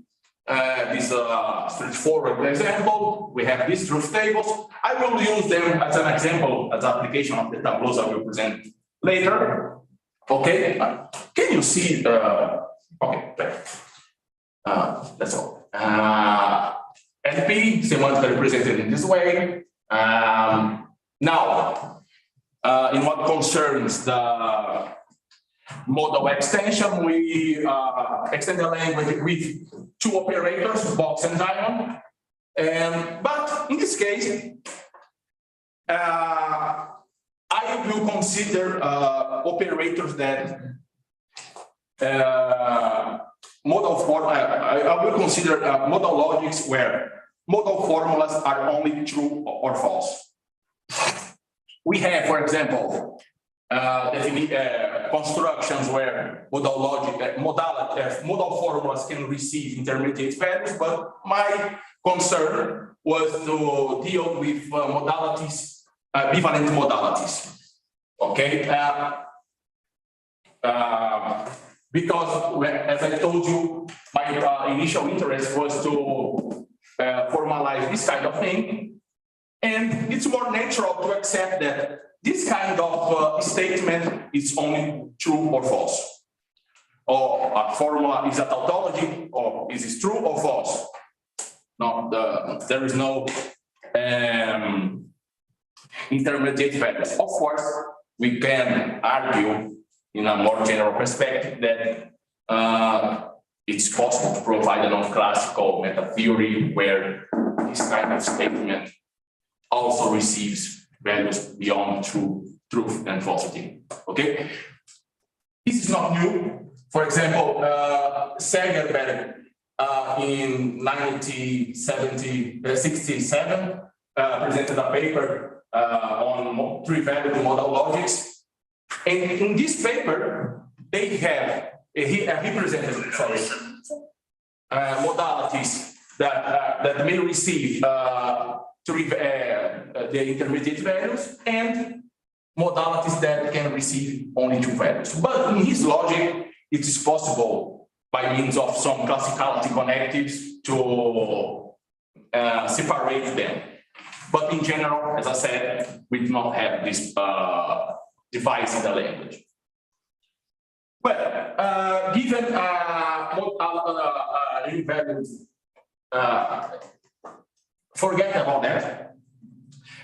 Given a logic, propositional logic with this matrix, we define a prefix structure where we have a set of words on accessibility relations and evaluation. An assignment gives to the propositional the propositional variables the values of the set, and we extend to non-modal formulas as usual. And for modalities, we define it this way. Box phi is true if for every word that WC, phi receives a designated value in all words, and diamond phi changes the quantifier. Okay?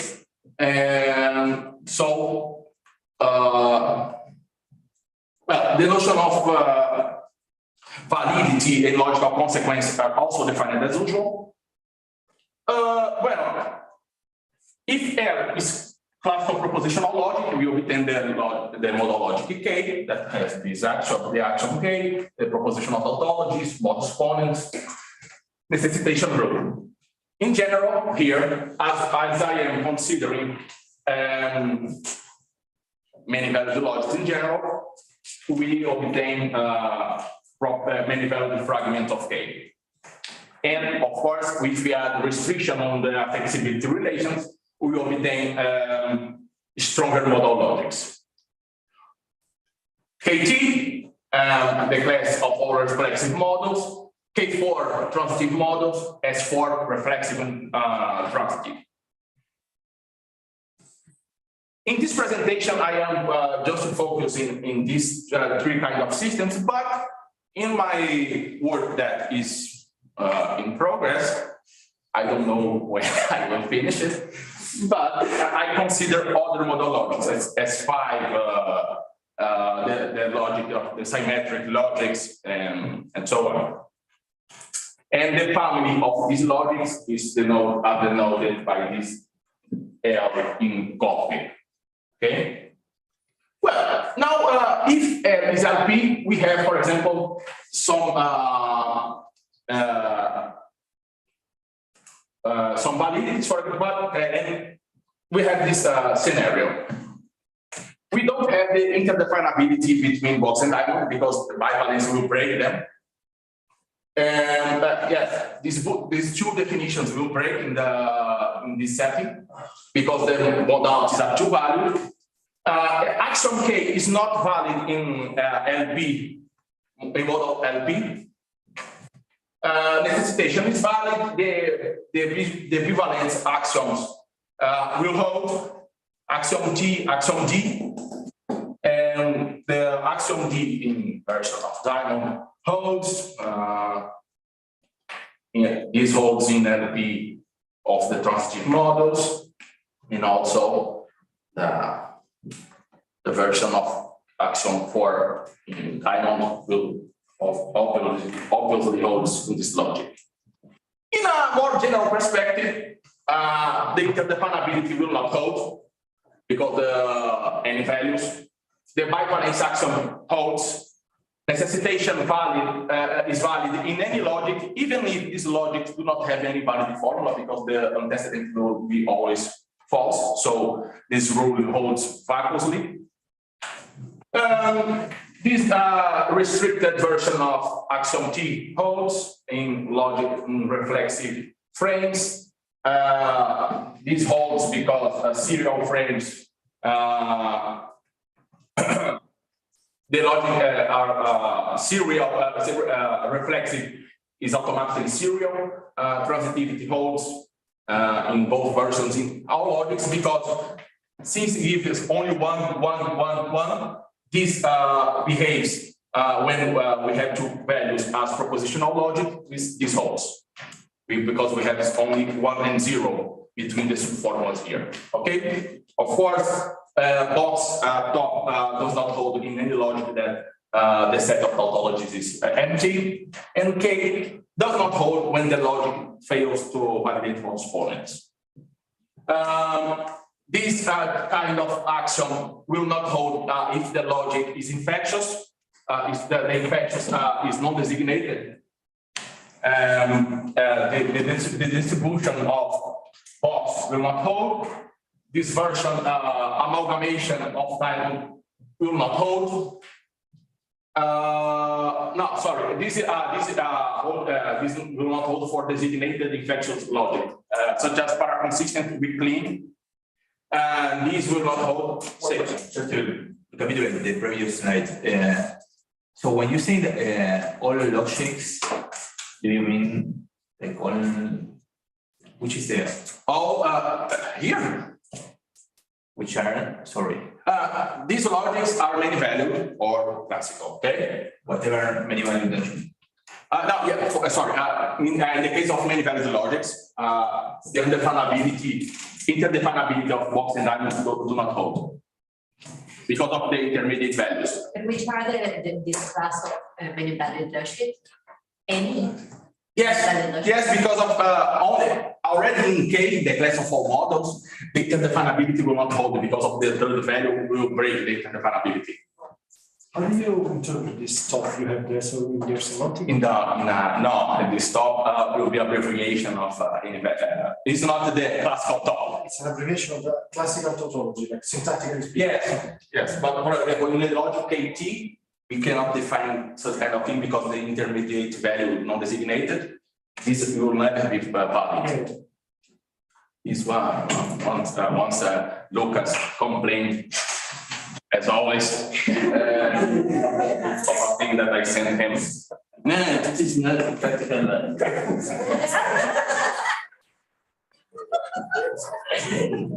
It is not. No, but he was right. How do you know that was the tone? It was right. Well, now I will introduce the tableaus. Well, as I told you, I will provide, I will extend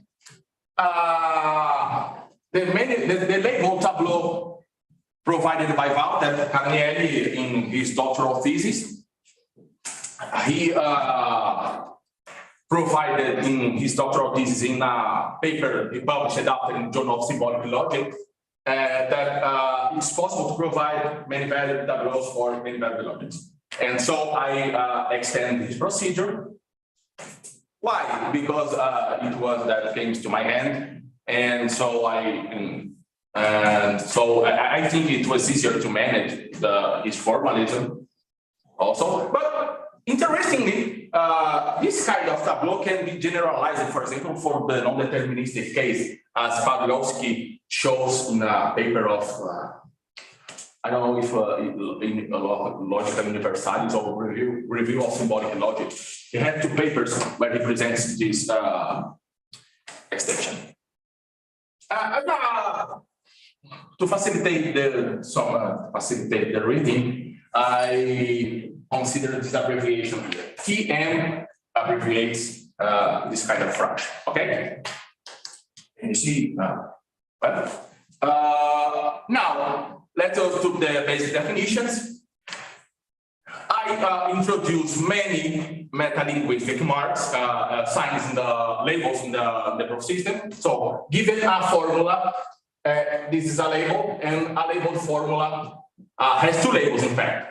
The labels for values and the labels for words. Why I introduced labels for words? If you do not know this, you will struggle to provide tableaus, for example, for symmetric logics. Transitive is already difficult. So this procedure is beautiful and works very well. And it facilitates too much the construction of the trees.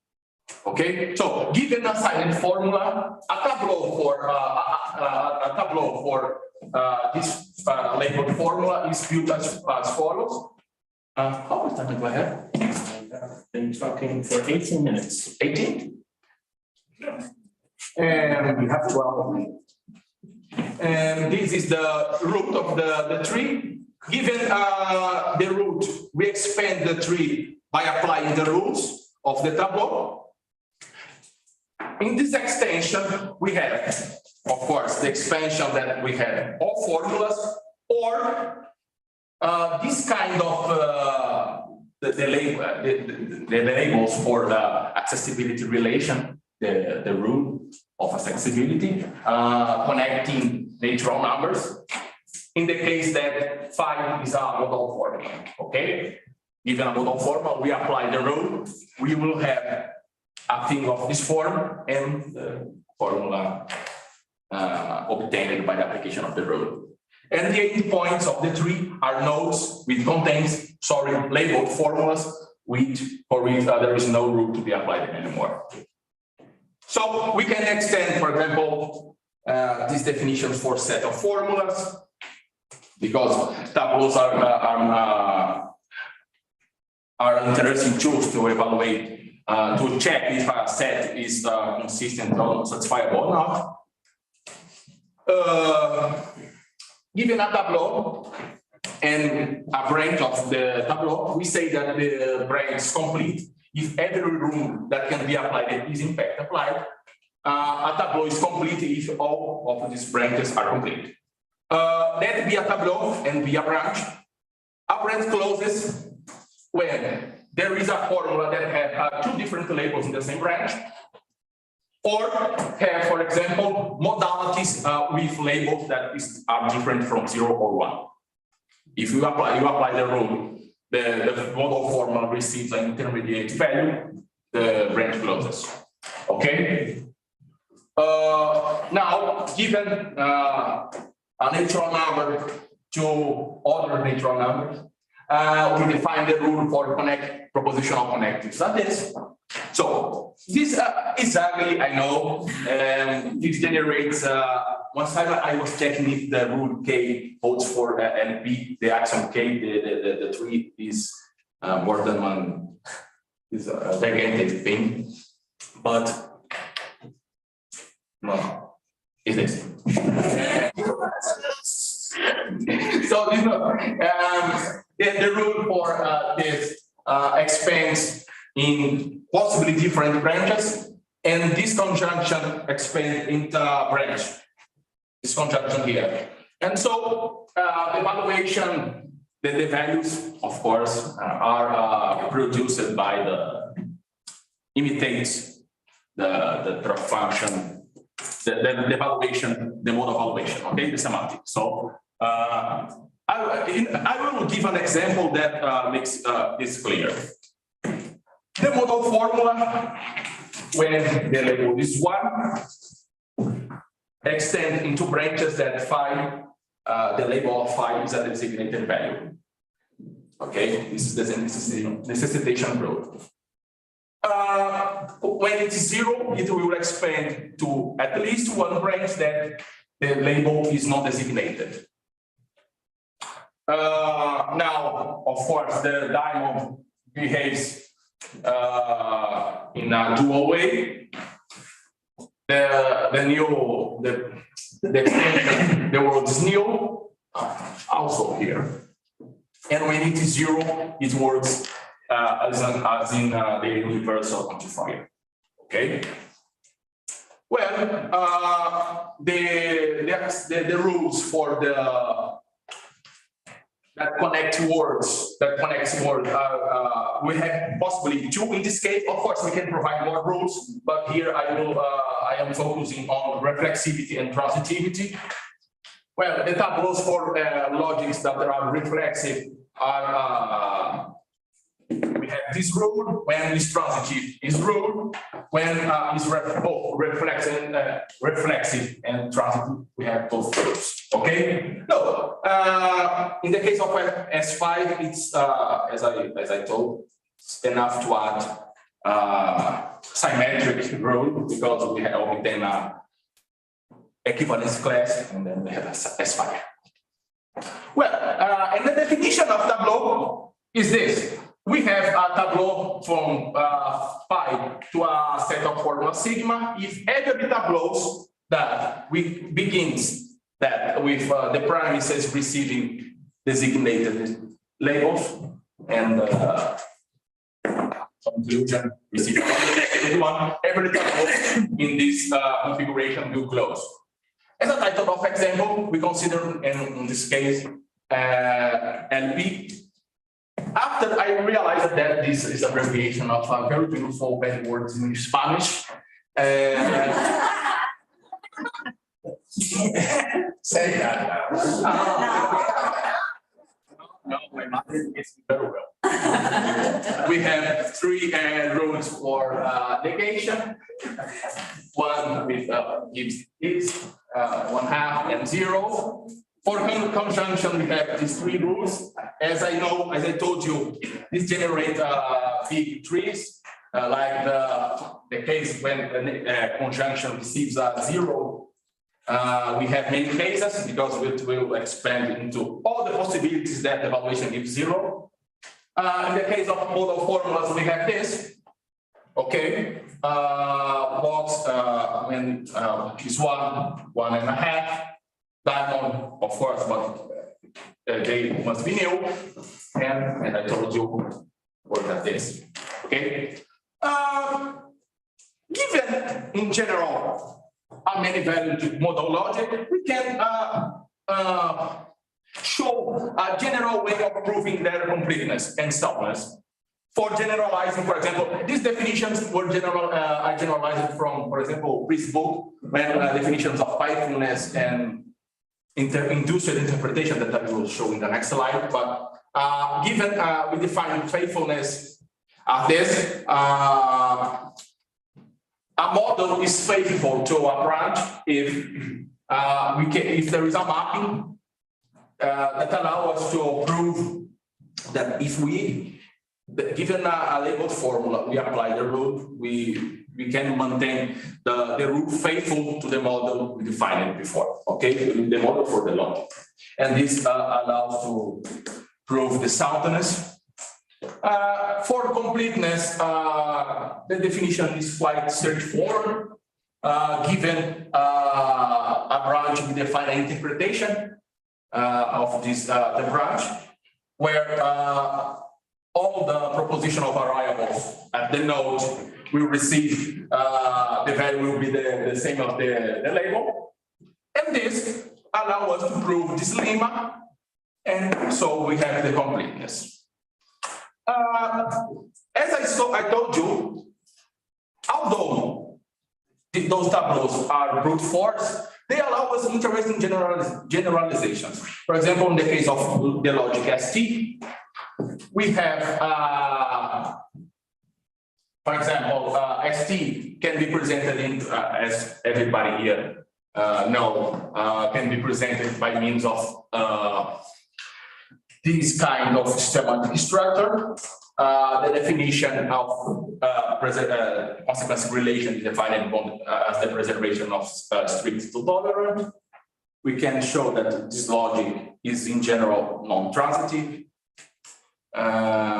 We can provide also a model for the model logic based on ST, as the previous cases, of course, doing the obvious definitions, obvious modifications. The tableaus for this logic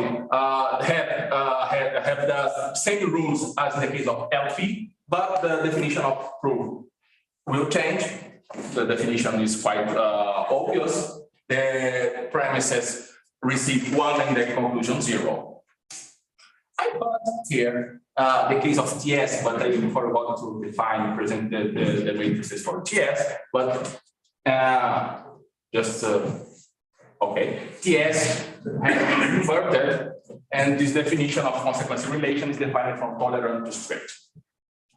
This logic is in general, TS is in general not non-reflexive. This definition of proof will be defined as this if every tableaus that receives a tolerant value in the label for the premises and the conclusion you receive anything different from 1. Okay, well,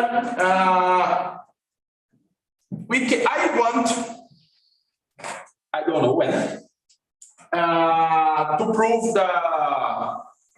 these tableaus, we can see that if we look from inverted from the bottom. Yes.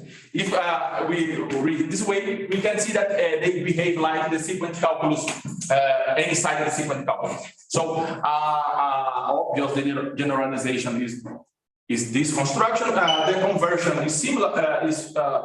Is easy.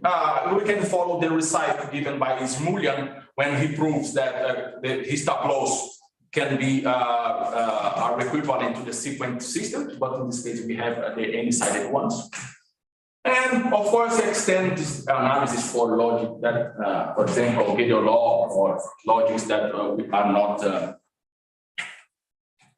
characterized by, are only characterized by finite models, so as KGL, Gregor-Chick model logic, and so on. So this is it. Happy birthday, and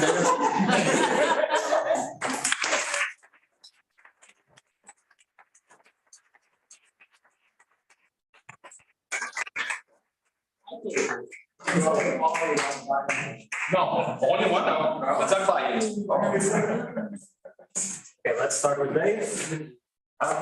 Yeah, I'm glad you brought up the Boz et al. At the end, because that's exactly what I wanted to ask you about, this general recipe for generating many-sided sequence systems. And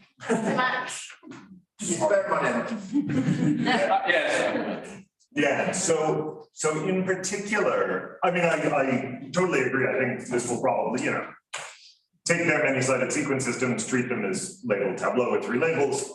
I agree. I think it will probably work when you put your modal extension onto it.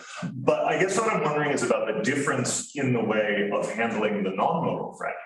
So at least for, like, if you take the sequence system that their thing will generate for LP, for example, right, it looks a lot simpler than your tableau system.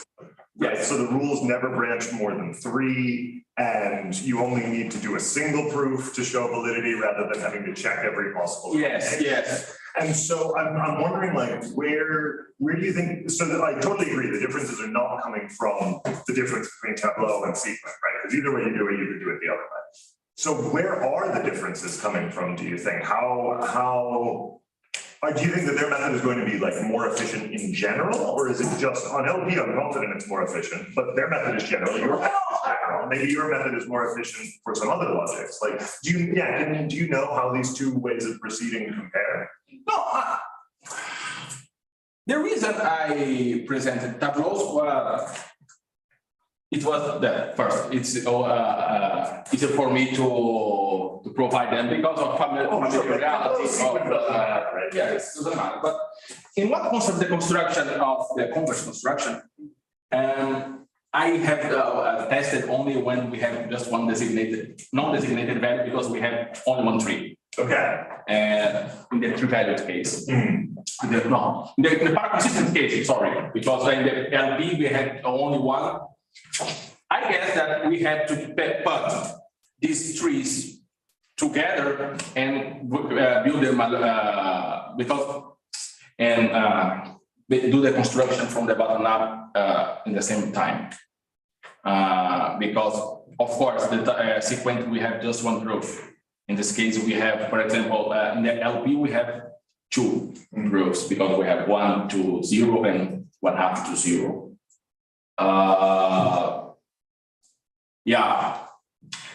The conversion is not difficult, but it's not so straightforward as I thought, because of course we have more than one tableau. So I guess that in some cases we have to construct the tableaus add-ons and construct the proof on sequence. I don't know if I responded to your question. Yeah, I think my question is not about the difference between tableaus and sequence, right? I think that tableaus and sequence, including in this setting, are basically the same thing, right? It's a choice in how you choose to write. Yes. So I'm not asking about the difference between tableaus and sequence. I'm asking there is some other difference between your system and their systems. Okay. And it has to do with how widely the systems branch and having to generate multiple proofs instead of being able to do just with a single proof. And I'm wondering if you have some perspective on where that difference comes from. right, between your systems and their systems? Because it sounds like you're saying that you also don't think the difference is a matter of anything to do with tableaus versus sequence. And I would agree with you on that. Okay. But then where is the difference? Well, why? Because I have to construct more than one, whereas, well, in fact, because it's almost a copy of the semantics. When we have a proof almost by reduction. And so we have to consider many cases, and those many cases will generate many trees. So the difference in my view, well, thinking now, I have to think with more calmly. Not be interested. Not clear, it will be same 100%. But sorry if I did not. No, thanks. I do think I'm very glad that you were pointing to that work, because that's exactly what I wanted to ask you about. No, but the reason that I started to work on this when I presented once a tableau for ST, I asked someone here, it's easier to do sequence because you can construct a proof. And I cannot see tableau how these things are done. So after I started thinking about it and the comparison, but I had to do it more systematically. Hi. So my question is, so you know how in the sequence calculus case you can draw this connection between, for example, ST and LP and things like that. So my question is it possible to make these connections or drawing these relations between in these cases in this framework? Yes.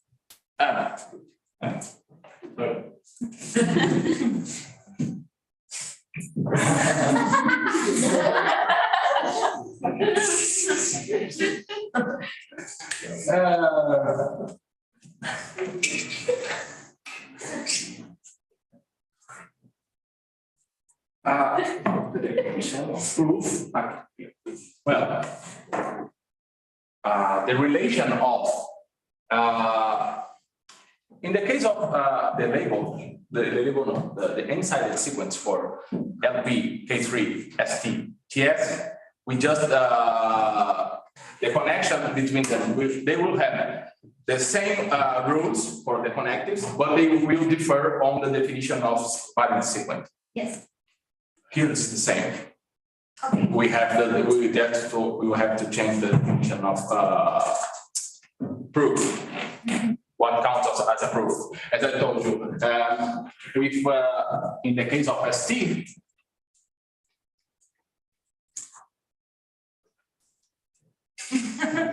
sorry.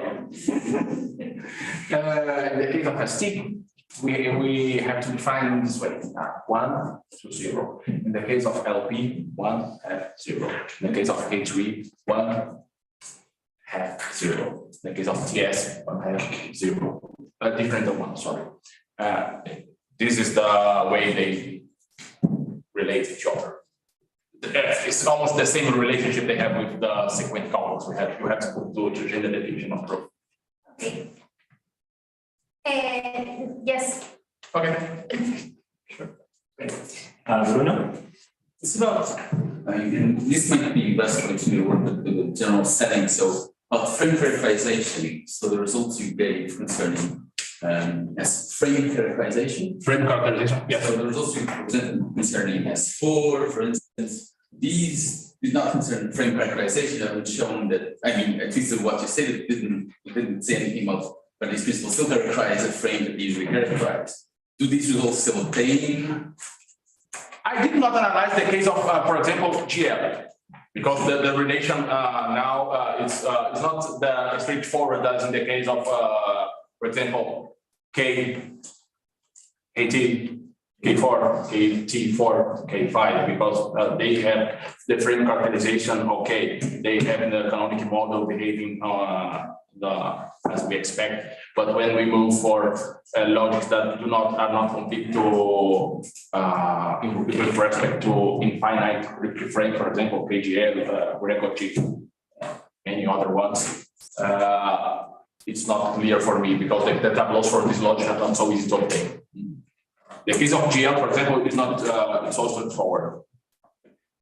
And I mean, just relatedly, so can you get characterized in more classes than you would be able without many? Yes, because the problem of the case of GL, we can mimic the rules of the flexibility relation as this, because this behaves as a formula that defines reflexivity, this transitive. In the case of KGL, we have irreflexive models.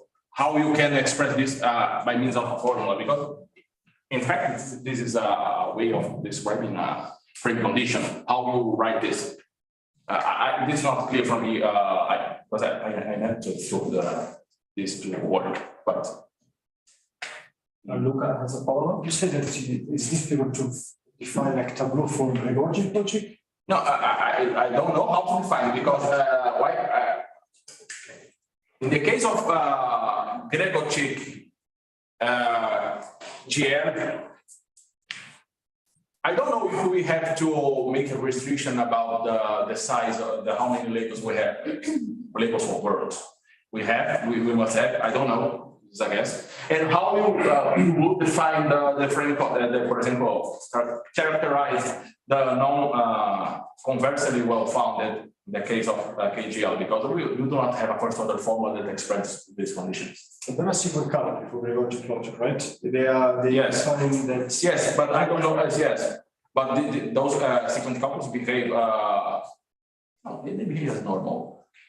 Essentially, you don't impose that it has to stop. Like it is not you can go on, and then you impose a restriction, or you can apply the necessitation rule. But you might use those carpi perhaps to define. Yes.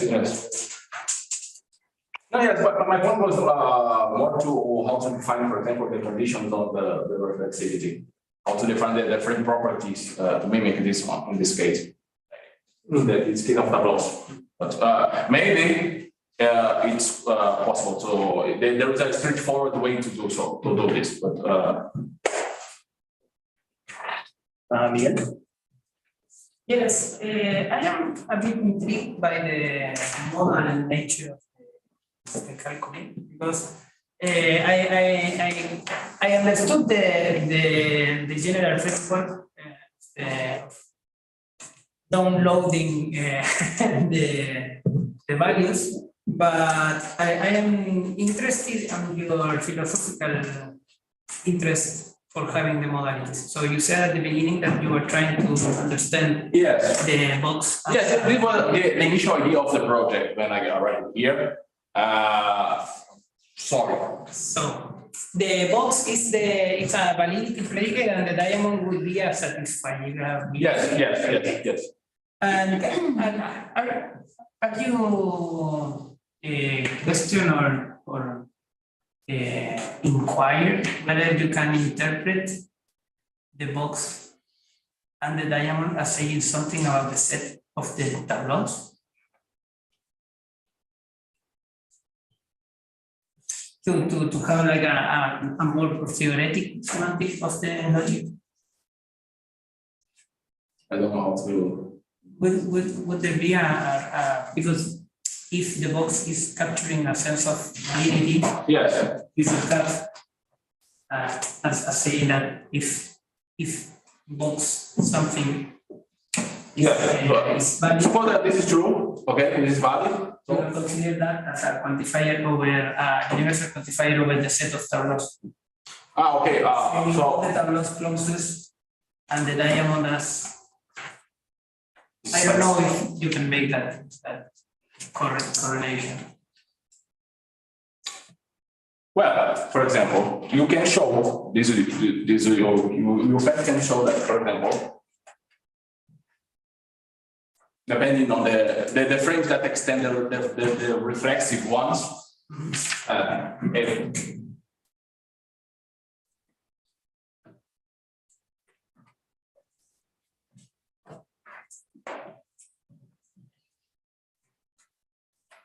Okay, but this would depend. For example, you can this is true in a semantic perspective, in a proof theoretical one. So it will not be tied specifically to proof system, a particular proof system, for example.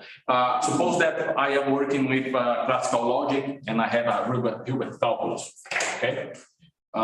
This means, for example, if we deal with propositional logics, this valid, so by completeness, this has a proof in Hilbert calculus, and we have, for example, just one proof. This is the smallest one. But in this case, we have the tableau, but we have an equivalent proof system. But if we change the logic, for example, we also can find, always can find equivalent proof system that does not especially mention to all tableaus will close. I don't know if I responded to your question, but because this is a way of expressing, because if this is valid, every tableau will close. But by completeness, this is a tautology. Okay. Yes, I was wondering if you can apply your approach to tableau systems to evaluate meta inferences. I know that the way that Obreros. What is the difference between his approach? Well, the difference starts when he has a label for strict intolerant satisfaction. Yes, in his definition, for example, of course, I am in the modalities here are bivalent. So the interdefinability of the modalities do not hold. In this case, they hold because when they define these two standards, strict intolerant, so the interdefinability will not break. In this case, break. But yes, you can do this, of course, in this framework, but you have when we consider weak and consequence relations, another way of doing this, but of course, this is too many labels. It has too many labels. I know that this bothers many persons in this room, but I will if I make a change in a strong chain logics, I will have to introduce, for example, here or the definition is not too difficult. I was talking to him a little bit about this because I told him that I would work on this. Really start.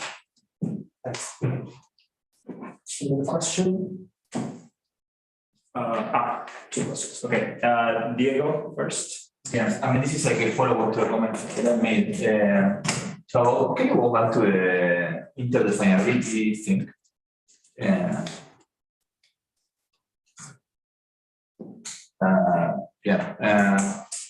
So, I mean, we're talking a bit with Camilo, sorry, in your talk, but so, I mean, just to clarify, because I guess there's something we are not reading, but I mean, as far as I remember, so there are some n-valued logics.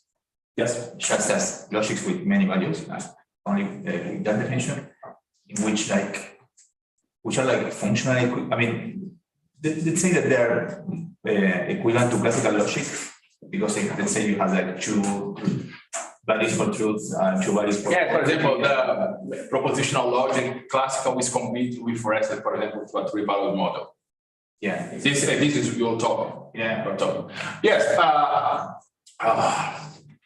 If you present it this way, or you manage well the definition of, or you define in a different way, this, for example, you have to present it. In general, the fact that they are bivalent, the third value breaks this. Is a well-known fact that if you introduce third values on your semantic definitions, when you try to do this, when you try to prove that this is equivalent to not diamond, not pi, it will break. But this is a consequence of introducing three values. Now, if you give a presentation of classical logic that has model value, and maybe it is possible to preserve this interdefinability, but you have to change the semantic definition of box or diamond. You have to change something, or the negation, because I don't know if the negation of these three variable models maintain the third value as a fixed point. I don't know. I don't remember the third value of this definition of these models. I don't remember if the negation is a fixed point for the third value. Just to clarify. Yes. The truth tables for the conjunction and the disjunction have some pattern, or they can No. whatever you like. Yes, whatever, provided that when you have two values, you have classical logic. Normally in the corners. They are. or in the- Yes, for this reason, because when I presented the paper, I put normal here, because normally the science of Nicholas Rescher, when he defined normality of the connectives, when you restrict to the two valued ones, we obtain classical propositional logic. So I have two follow-ups and a third, I guess. First, Dave. Yeah, so I'm confused in the same way, but I have a guess as to what is going on, and it might be that, okay, in the presence of these extra values, equivalence, as in having the same value in every model, has to fail. But nonetheless, by setting up the connectives in a certain way, the thing that you've written may still be a theorem. Is that a possibility for what's going on, right? That what you're sure fails is something about the models. But that at least where I'm stuck is I don't see why that should prevent these sentences from being theorems. I don't know if that's going on. But I'm confused in a similar way, and I'm taking a stab at what the source of that confusion might be. Does that seem plausible? When you take three-value logic, for example, when one of the presentations of this log, the first presentations of this second value and this. And this, they prove this is a general fact. If you introduce a third value, you break the interdependency. They present the logic for Lukashevich logic. What do you mean by interdefinability? Box assignment. What do you mean by interdefinability? Okay. Interdependency of. Or if you introduce, for example, this. It's not valid. This is not valid. This does not, because of the third value break this. Because of the bivalence to break. It's not this composition, but in a supervaluation account, you don't need maybe different perhaps. Like the way you define the convective, for example. Can you go back to the definition of the convectives? I thought you were only talking about compositional. Yes, here they are compositional. They work as in independent logics. The connective, propositional connectives work as in the matrix semantics. Yeah. They work in some, for example, the model LP, the disconnect behaves as in LP, as this. But the presence of this break this. The third value will break this. Bruno, do you want to? It's just a question. So I get it breaks. Could it be that, and I don't know, that you can have if box phi is string out, not span and not phi is also string out relative to and vice versa. Yeah. So even though the biconditional breaks, then it be that if one is string out, the other one is. Yeah. The inferential version of precisely. I don't know, it's a question. Go ahead. Another thing on this, shouldn't you be using for what you want to express the conditional? No.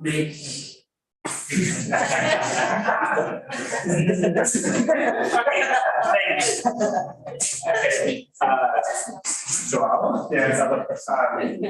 So I'm having lots of fun with this continue.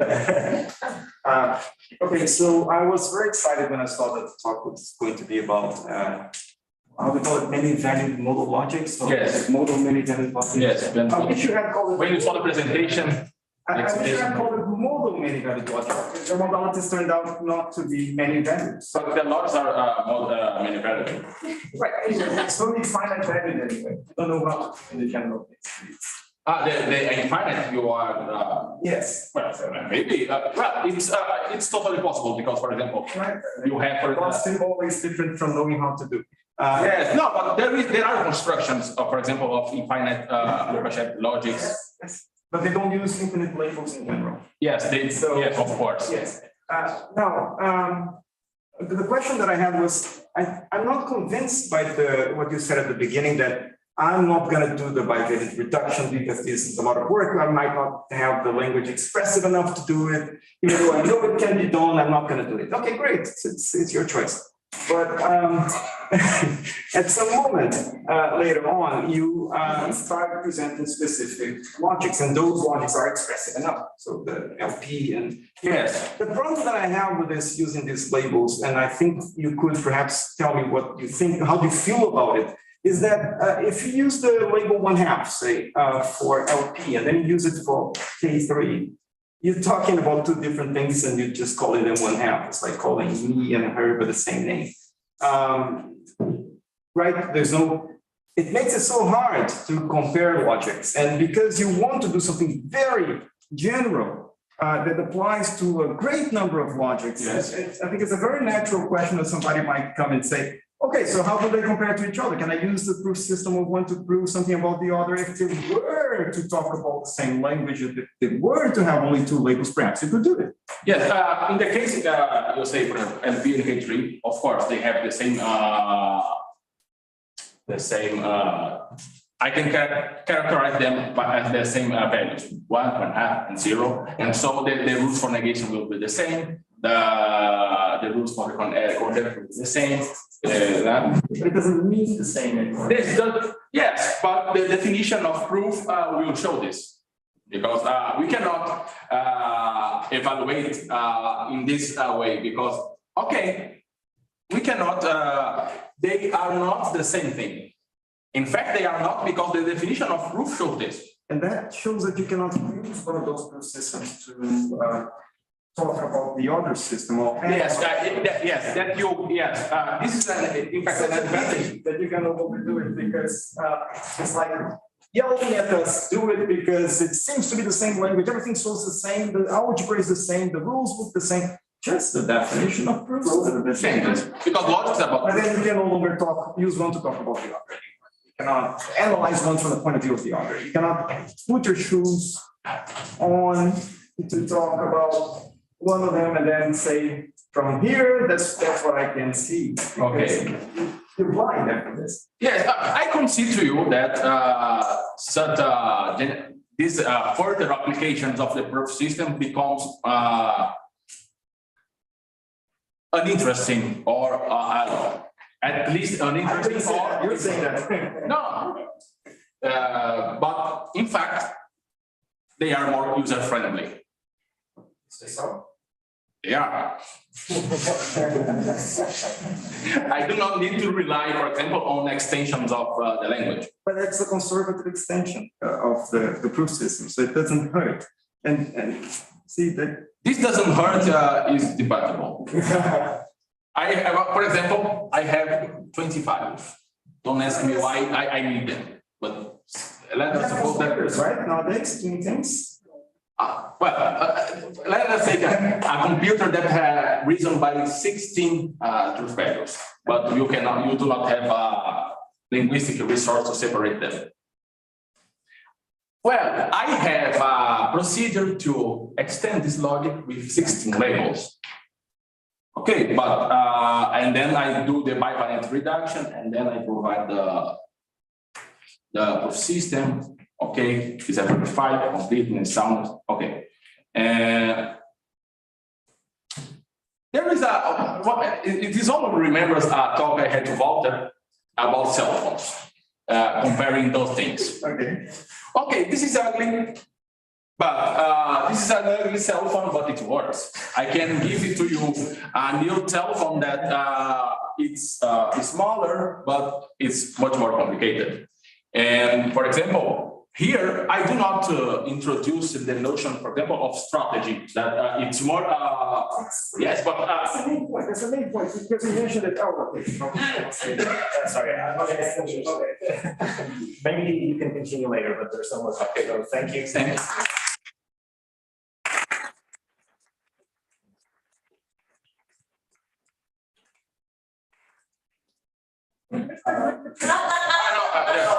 No, because it's a communication that I asked. There's no break now. No. It wasn't a question, so. Yes. Can I have it there? That's fine. Is that live? Well, thank you. Okay. It's so hard. Are you in charge of me again? There's no justice in the world. It's always getting chairman, and then I can't be naughty, and I can't say naughty word. You want to cheer yourself? I always do that also. Are you gonna manage your own time? No, please do it. Okay, I'll let you know in half an hour. Okay. Yes, it's all changed. Okay, now we have Bogdan, and he's going to present the second part of the talk. The last week's a big congress. I should start by thanking Eduardo for the self-invitation I gave myself. Being here, it was very convincing. Even our secretary was convinced by it. It's all good. Right, now I have to apologize. The thing about ST and its two conditionals still needs to be written, eventually talked about it a bit, perhaps, if time will allow. You might be worried that it's very late and it stopped working, at least, on the upper levels a while ago. Don't worry about that. There's absolutely not a shred of a coherent thought in this talk. I just realized that I'm storing too much stuff on my person. So relax. If there's any merit to the talk, there's going to be in my proposal for a whole new range of argumentative gestures in philosophy. So focus on the hands. Right, Rika. It doesn't work. No, but that's it. Works. No, I think he's doing the money. No, it works. Right. So you remember that last time I said something, oh, look, there's this thing that philosophers like and kind of roll with is the so-called orthodox account of substructurality, which says that structural rules are codifying properties of the consequence relation, and they are codified properties of the structure of the consequence relation, and they are independent and in some sense prior of the logic's operational properties. Now, and I said some nasty things about Elia, who challenges the second part of this characterization, namely the independence of the structural level, operational level, by trying to address relation. Now, I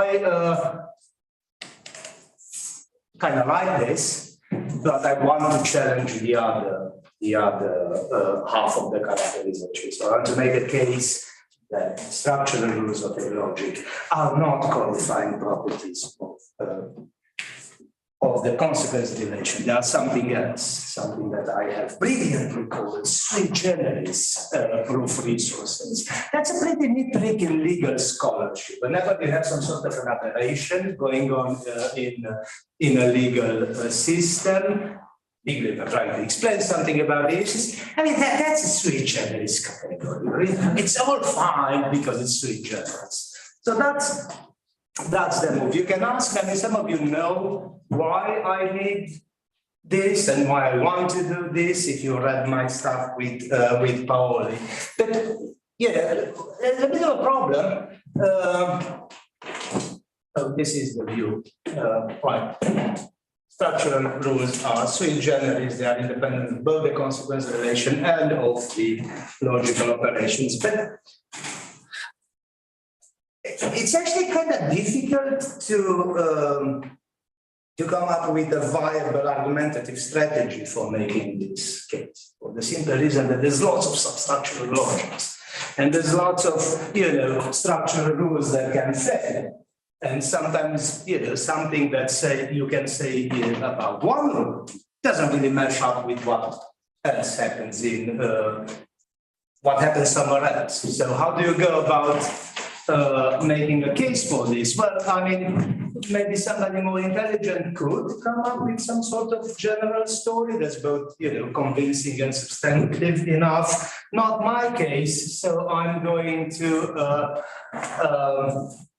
take on the good old strategy of providing you with some examples. Well, here's 3 cases, 3 vignettes in which I will look at some substructural rules, substructural logics, substructural rules, and tell you a different story than the story generally said. You've already heard the first 2 examples, in fact. You've heard João this afternoon, earlier this afternoon, talking about bilateralism and sequence or consecutions, as we call them, and he told you something about cut and identity, while still trying to retain the connection with consequence relations. No bueno that part, as far as I'm concerned. And yesterday you heard from Carlos a very intelligent version of the things I'm going to gesture at in relation with linear logic and resource sensitivity. So those are my vignettes, right? Bilateralism and the certain interpretation of identity and Kant as codifying the exhaustivity and exclusivity of assertion and denial. Girard-style accounts of weakening and contraction as let's call them resource management policies. And finally, a certain view of structural rules as what I apparently call determinants of the nature of the truth bearers. What do I mean by this? I'll remember when I get to that part. So let's start with bilateralism and go very, very fast, because you all know the story. It's the story that started with Greg Restler proposing this sort of bilateralist reading of in particular classical sequence, and that was developed by Ripley into a kind of full-fledged account of consequence, which is very nice, but I don't think it works for. I don't think it works outside the space of, let's say, symmetrical logic, so FDE style, FDE family logics.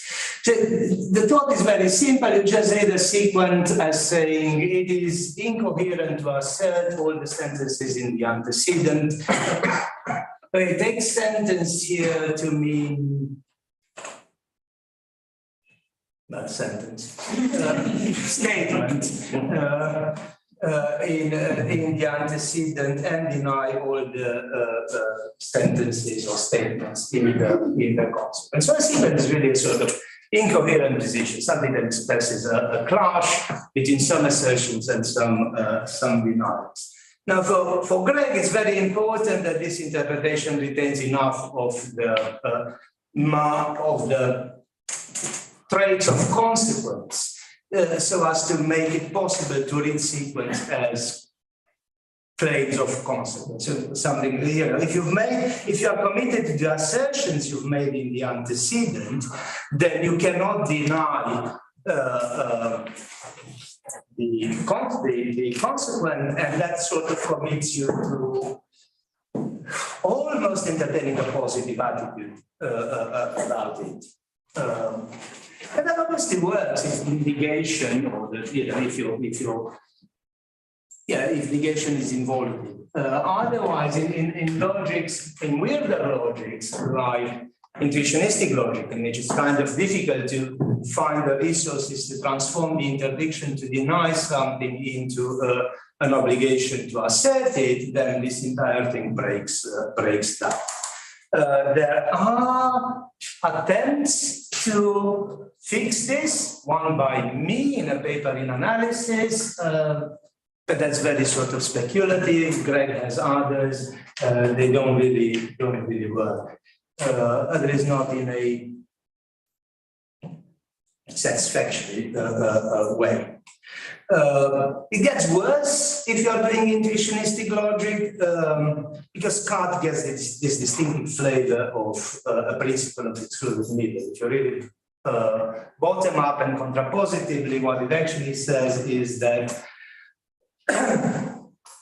if asserting X, so all the sentences in X is coherent with denying all the sentences in I, then for an arbitrary formula, for an arbitrary sentence, you can either assert it or deny it, or either in the antecedent or in the consequent of your place sequence, respectively. So all in all, this is very no bueno. If your account of consequence, and if your account of sequence has sort of ecumenical aspirations in a different sense than in a sense of ecumenicity. You don't really need to marry bilateralism with consequence, with a new account of consequence. One can be perfectly happy with providing an account of consequence as a relation that holds between these two bilaterally interpreted things, which are rest as incoherent positions, right? And then you will be looking at something that your story about consequence, really in tradition, in standard sequence calculus, in which you have only introduction rules, will basically be a story about ampliating, about increasing and enriching your commitments to assertions and denials. And that's a perfectly coherent story. And if you do some, you can translate that into more familiar accounts of consequence that will bind, let's say, assertions and denials. There's no problem there. And if you do that, then you can actually read Kant as a sort of exhaustivity constraint on assertion and denial, exactly in the manner that was rebarbative for the intuitions. He says, look, if you've got something, a statement, then you can either assert it or deny it, right? But you don't see Kant as a precondition for characterizing assertion and denial. You just see it as a constraint that you get to impose because you want assertion and denial exhaustive. And by the same token, you can see identity as an exclusivity constraint on the interaction between assertion and denial. If you assert something, then you'd better not deny it. And there's a very nice way of actually using this and putting this in relation with the with Dunn-style semantics for the FD family of logics in which you represent assertion as one, denial as 0, when you're sort of confused attitudes about it as both and neither, and it kind of works both internally and externally with a nice completeness proofs, so on and so forth. So here's an interpretation of Kant and identity as something else than properties of the consequence relation, namely constraints that assertion and denial might or might not obey. All super familiar, actually, I think. All right, what happens with weakening and contraction? Now, the same story is not going to hold much water here. Maybe you can say something about weakening, but it's not very convincing. So, in a sense, on the first story, on the bilateralist story, you get weakening and contraction are equally justified, equally unjustified, and all that fall free. Unless, there's a ceteris paribus clause there, of course, which is, depending on what else is going on in your logic, you might need to. You could say some story about them too. I think Lucas has one of those logics in which if you go bilateralist, you could say something, maybe. I don't know, I haven't tried. Okay, so linear logic, you've seen it yesterday. Just take LK, band contraction and weakening, see what happens with the relation between additives and multiplicatives. Notice that they are different, they are no longer interderivable. Keep identity and cards, you're all good, right? Also add for full linear logic the modalities of the exponentials, which will amount to allowing you controlled versions of weakening and contraction if and when needed. Now, how do we understand this interdiction to weaken or contract? Girard has his own peculiar ways of explaining it. He says something along the lines that the application of an operational rule consumes the formula in the premise sequence that are used to produce the principal formula. So it kind of suggests that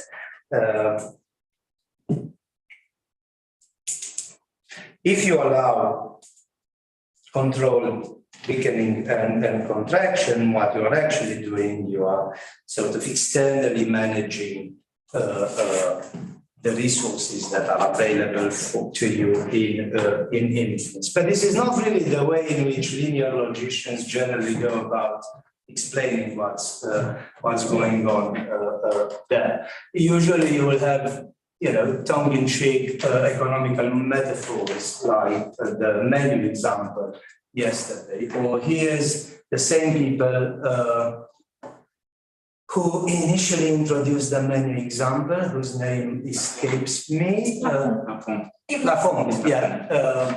Saying something along these lines. Contraction is more or less in this way. If you can buy one of the goods in the succeedent using several goods in the antecedent, then you can buy it with just one A. And weakening becomes if you can buy one of the goods in the succeedent with the antecedent, then it does not harm to spend more A's, more goods in the antecedent without getting anything more in exchange. It is as easy to be convinced that the capitalistic reading would not be accepted by any sane merchant that is not likely going to make you any present, as contraction would imply, nor by any careful buyer that would not follow the advice given by weakening to waste carelessly his money for nothing. That's one way of trying to explain what's going on with weakening and contraction. You may roll with the metaphors, and that's fine by me, because one thing they don't seem to do is to support the orthodox view that weakening and contraction are properties are expressing properties of the consequence relation, namely, it being centralist or it being left-right monotonic and so on and so forth. Of course, they do not amount to a full repudiation of that view. And Girard himself seems to associate resource sensitivity with consequence. This is a quote, actually. He says something like this: in linear logic, certain information can be logically erased, i.e. the process of revision of the available information, of the state of information in which one perhaps, can be performed by means of logical consequence. Now, I don't really buy that, but I'll tell you why in a bit. And then he carries on saying that what makes revision, which is to be understood as the consumption, the depletion of previously available information possible, is the distinction between bank formula, i.e. formula for which weakening or contraction is allowed, that speak of stable facts, like the rules of a game, and ordinary, i.e. unmodelized formula, which can be expanded in consequence, he says, that speak about the current state. So this is a pretty weird mixture of information theoretic / metaphysical explanation of what's going on with this revision that's performed in consequence, he says. And my first objection to it is the fact that he connects it with consequence. I mean, this might be just a linguistic quarrel, but at least in the way I'm trying to use these words, I will think of consequence as a certain kind of relation. I mean, it so happens that I think it's a task relation, so a relation that has all the standard tasking properties, and then inference, which is a certain, let's say, mathematical representation of a process of moving, of generating a conclusion from several premises. Now, this means that the revision itself is not done via consequence, which is merely a record of the result of the transition from some initial state represented by the premises to a posterior state, which is represented by the conclusion. Rather, the revision is performed by inference, exactly this transition. And if you look at sequence calculi in general, then one thing you will notice is that inference is an operation on sequence rather than an operation on formula, right? I mean, you do dig inside sequence, but you generate sequence out of sequence by fiddling with their components, with their parts. So these are the states that are modified by inference as represented by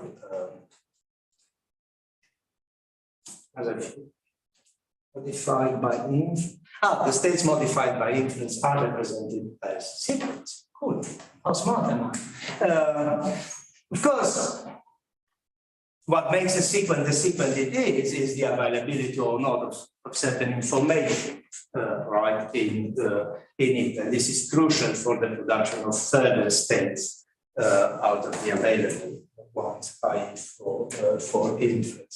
So from this perspective, weakening and contraction appear to be tools for managing the production of consequences, not properties of the consequence relation.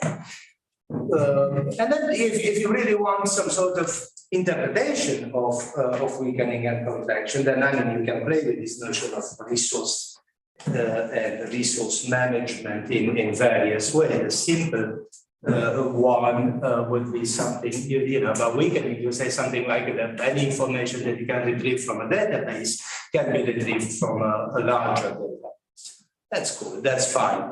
If you think of this in terms of actual sort of implementable processes, then weakening kind of says that there's no loss if you need to search in a larger bunch. It doesn't really matter. It doesn't harm in your reasoning, let's say, because that's a very wrong word in this context.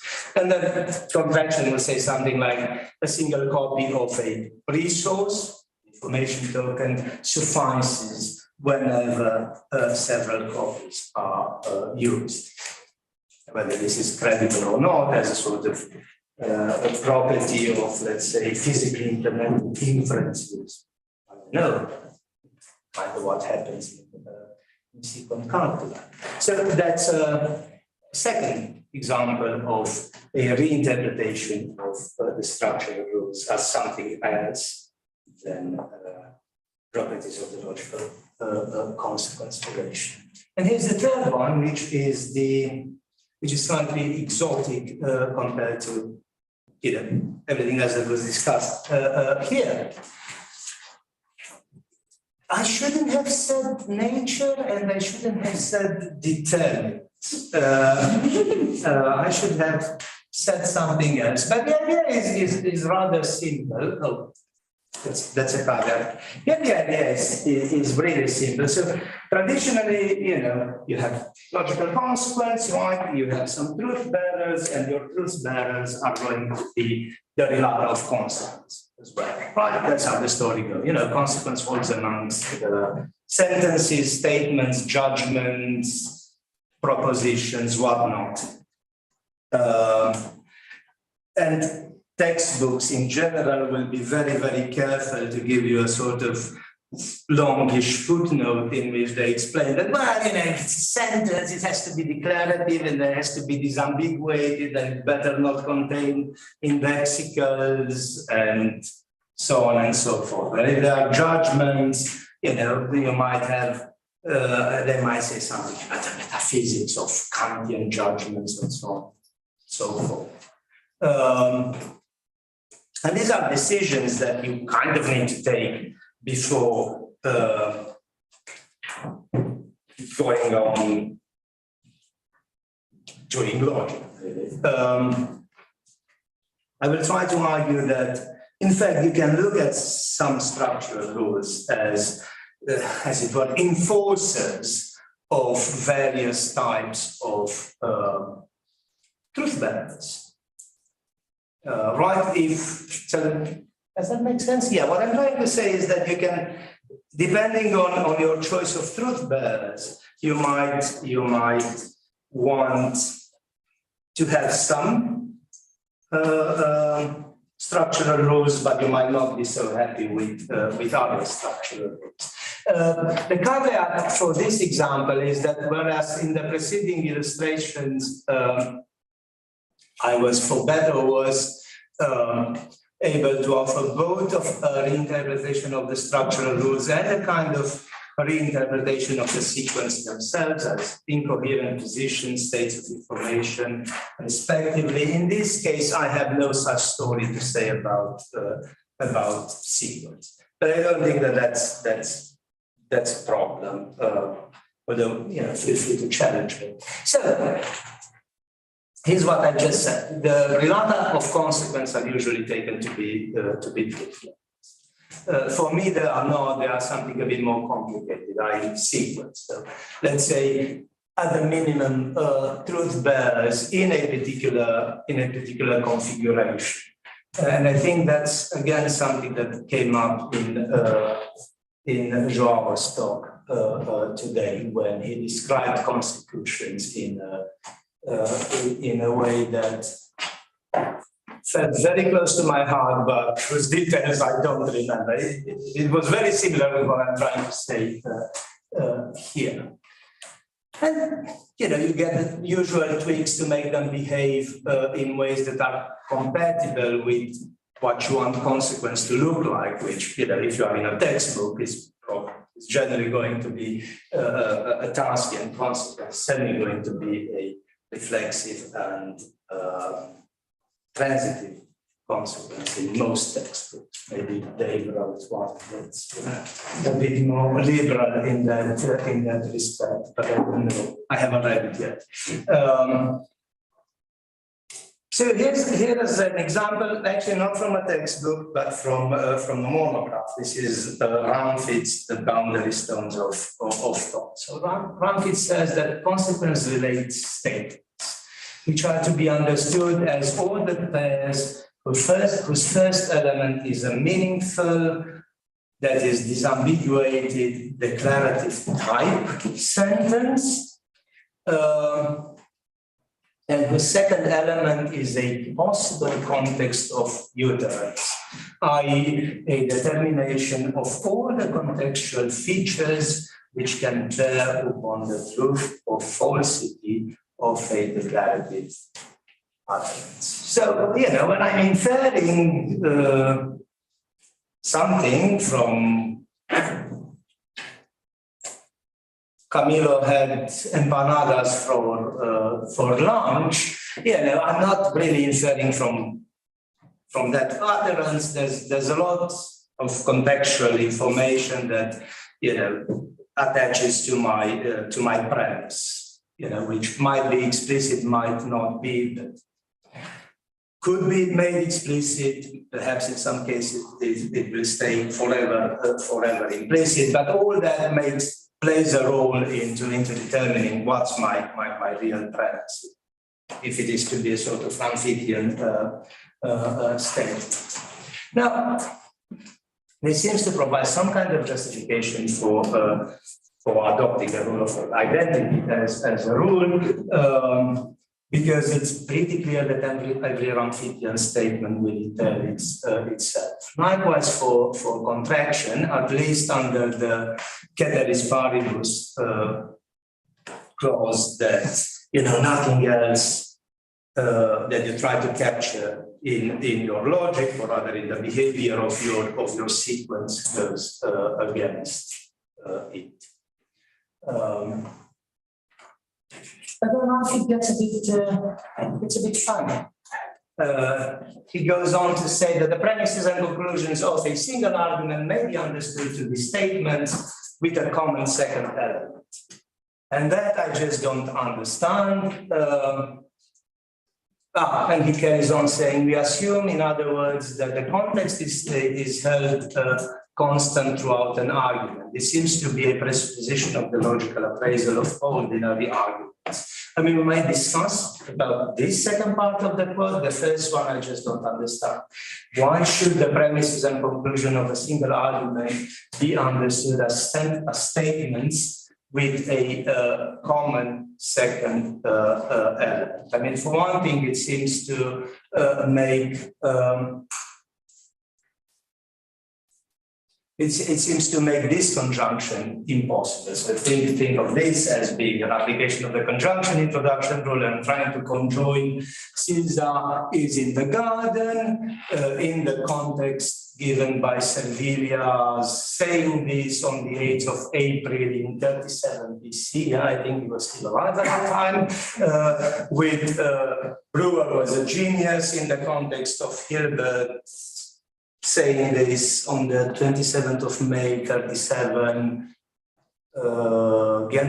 Brewer was alive. Hilbert, not so sure. It's fine. I mean, this seems to be a perfectly good argument, but it's certainly not the case that the premises and the conclusion would have the same common context of utterance. And I really don't see why I shouldn't be able to conjoin these two Amphithean statements. He's probably just misformulating something there, but he does it really, really badly. Anyway, I'm going to take him at his words, and I'm going to say that requiring that one context of utterance encompasses every declarative sentence in an argument is highly implausible as a precondition for the logical appraisal of arguments. There seems to be nothing wrong with doing that conjunction, in forming that conjunction in particular. And this might suffice as to raise a sort of challenge to the dogma that logic itself rules out changes of context in the middle of an argument. I mean, there's been plenty of challenges to that particular dogma, generally connected with indexicals and demonstratives, but now you've got them, even from sentences that do not appear to contain indexicals or demonstratives. Actually, Yabisawa in 92 had a sort of similar challenge. So if that's the case, there's really no reason why we should not allow truth bearers, i.e. constituents of sequence, to be entities of the kind that can change meaning, even in one argument. things like, for instance, grammatical sentences, right? Because if I say something like Camilo is sitting cross-legged, and by Camilo I understand Camilo, that I'm saying something, then I'm saying something true. But if I'm saying that, and it's perfectly fine to say if I'm saying that, and by Camilo I understand a different Camilo who happens not to sit at all, then I'm saying something false. And I'm certainly saying different things, and identity might fail. Point being that grammatical sentences can be used in different contexts of utterance in such a way as to mean different things. Consequently, as to have different truth values. Consequently, in such a way as to fail identity. The same could be said about Kant. Contraction seems to be endangered in this case as well. If we take our truth bearers to be sentences. If you take sequence to be constituted by, say, propositions or judgments or any sort of abstracta of this kind of more meaning stable kind, then presumably all these structural rules would be acceptable. Again, on a ceteris paribus condition that, well, some other things might happen in logic. The moral or the upshot of all this being that we need not take, for instance, identity as a precondition for certain entities to be relatable by the consequence relation. In fact, we can very well take it to be an effect, which may be present and may be missing, of the choice of the constituents of our sequence, which is just one way of being sui generis, resources. I've forgotten this. Thank you.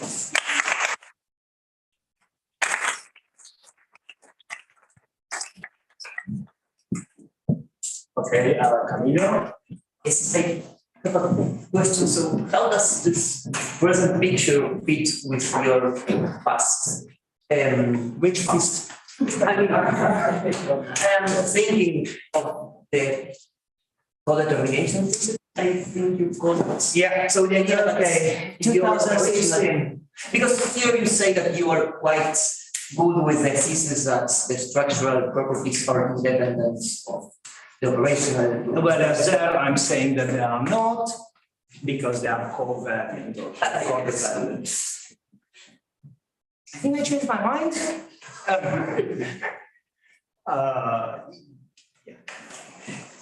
Yes, I am rejecting that view. At least, in terms of what I actually believe. Do I believe that I got it wrong there? No. I mean, given the assumptions under which that those views and those arguments are put forward, I think I got it wrong. It's just that I no longer believe those assumptions. In particular, what I no longer believe is that the sequence sign is a proxy for consequence.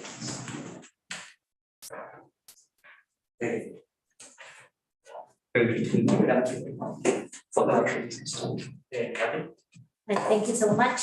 I have this, and I don't know if I'm confused, but can you take? I wouldn't be surprised given what I just said. Because actually, I think cannot this be like a defense of some kind of pluralist contextualism or something? It's like, okay, you are telling me this is because of this sui generis, but another way to tell the same story is, okay, if you are talking about resources, that's the kind of notion of consequence I need. And okay. Well, yes and no. So this will, there's a pretty clear and easy, it's so easy, I just couldn't be bothered to actually take it a route from what I've said here to a kind of logical pluralism. A kind of logical pluralism that as far as I know, hasn't been defended in the literature, because presumably you can defend in select cases a kind of meaning invariance for the logical operations, right? But at the same time, you will have a single consequence relation in the sense that your consequence relation is going to be task-length. You know, it holds amongst sequence. Now that would be a kind of pluralism. There's neither Bill Restel style, nor later Restel style pluralism, no Carnapian, no. So there is a sort of a route to a pluralism. Also, the entire story is very sort of heavily pluralistic in its. Well, not so much in its assumptions, because I'm actually not making any assumption that everything that I'm saying that you'll get out of this as a logic, as a proof system, will be a correct logic. That's neither here nor there for this particular story. But you can make, you can make a case for a kind of pluralism. Starting here. But if that's the case, then you're you are like more generous with your notion of logical consequence. It's like whenever you pick like a domain or something like that, kind of all the properties, it's like thinking what would I infer in that context? Yeah, it's like, so it doesn't seem like they come out like sui generis decisions, but they come from after choosing like that domain, well, what policy do I want to have with my resources? But that doesn't seem like external to your notions, to your thinking of consequences. Well, it is really, because so all this fits into the official story, which says that consequence is primarily determined by sequence-to-sequence derivability. And that's a task in relation, right? So the things amongst which consequence, logical consequence in particular, primarily holds are sequence. Derivatively, I can move to a relation on formula, equations, whatever. But the official story is that the consequence relation is just an equivalence class induced under Bloch-Johnson similarity starting from a sequence calculus. And that has the sort of neat effect that, even if you're doing relevant logic, your consequence relation is still going to be Tanskian, which is pretty cool, unless you happen to be a relevant position. You might think that cool is not the correct word.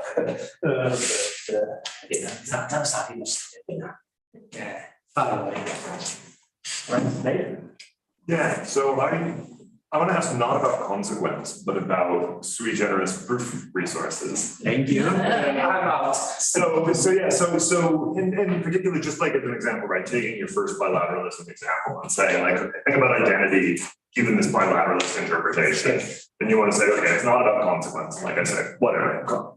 But it also seems, at least in that case, right, it's neither sui generis, nor is it a proof resource. Right, it's not sui generis because it's encoding something about assertion and denial and coherence and so on, right? And that's just like, that's nothing particularly to do with identity. That's something just about how assertion and denial and coherence relate to each other. And it's not a proof resource because there's nothing really proofy going on in this area. We're just talking about encoding what is or isn't coherent. So that at least seems like a case where we've got something that looks like a structural rule, but is neither sui generis nor a proof resource. Okay. Cool. So sui generis, let me qualify this. Sui generis in the sense that it doesn't codify properties of consequence relations, and it's not grounded in the behavior of the logical operations. right? So. Okay, so just like coming from somewhere other than those two. Exactly, yeah. So it doesn't mean anything like, oh, it's self-founded or self-grounded or anything. It's a third category on its own. And part of the story is that, oh, look, this third category is very heterogeneous and can come from a million sources or whatever. No, so that's just, clarification. I do think that there are proof resources, and here's why there are proof resources. So take take Pauli and mine, which is Pinko's, I think, calculus for ST, right? You take out cut. There's some things you can't prove, some sequence to sequence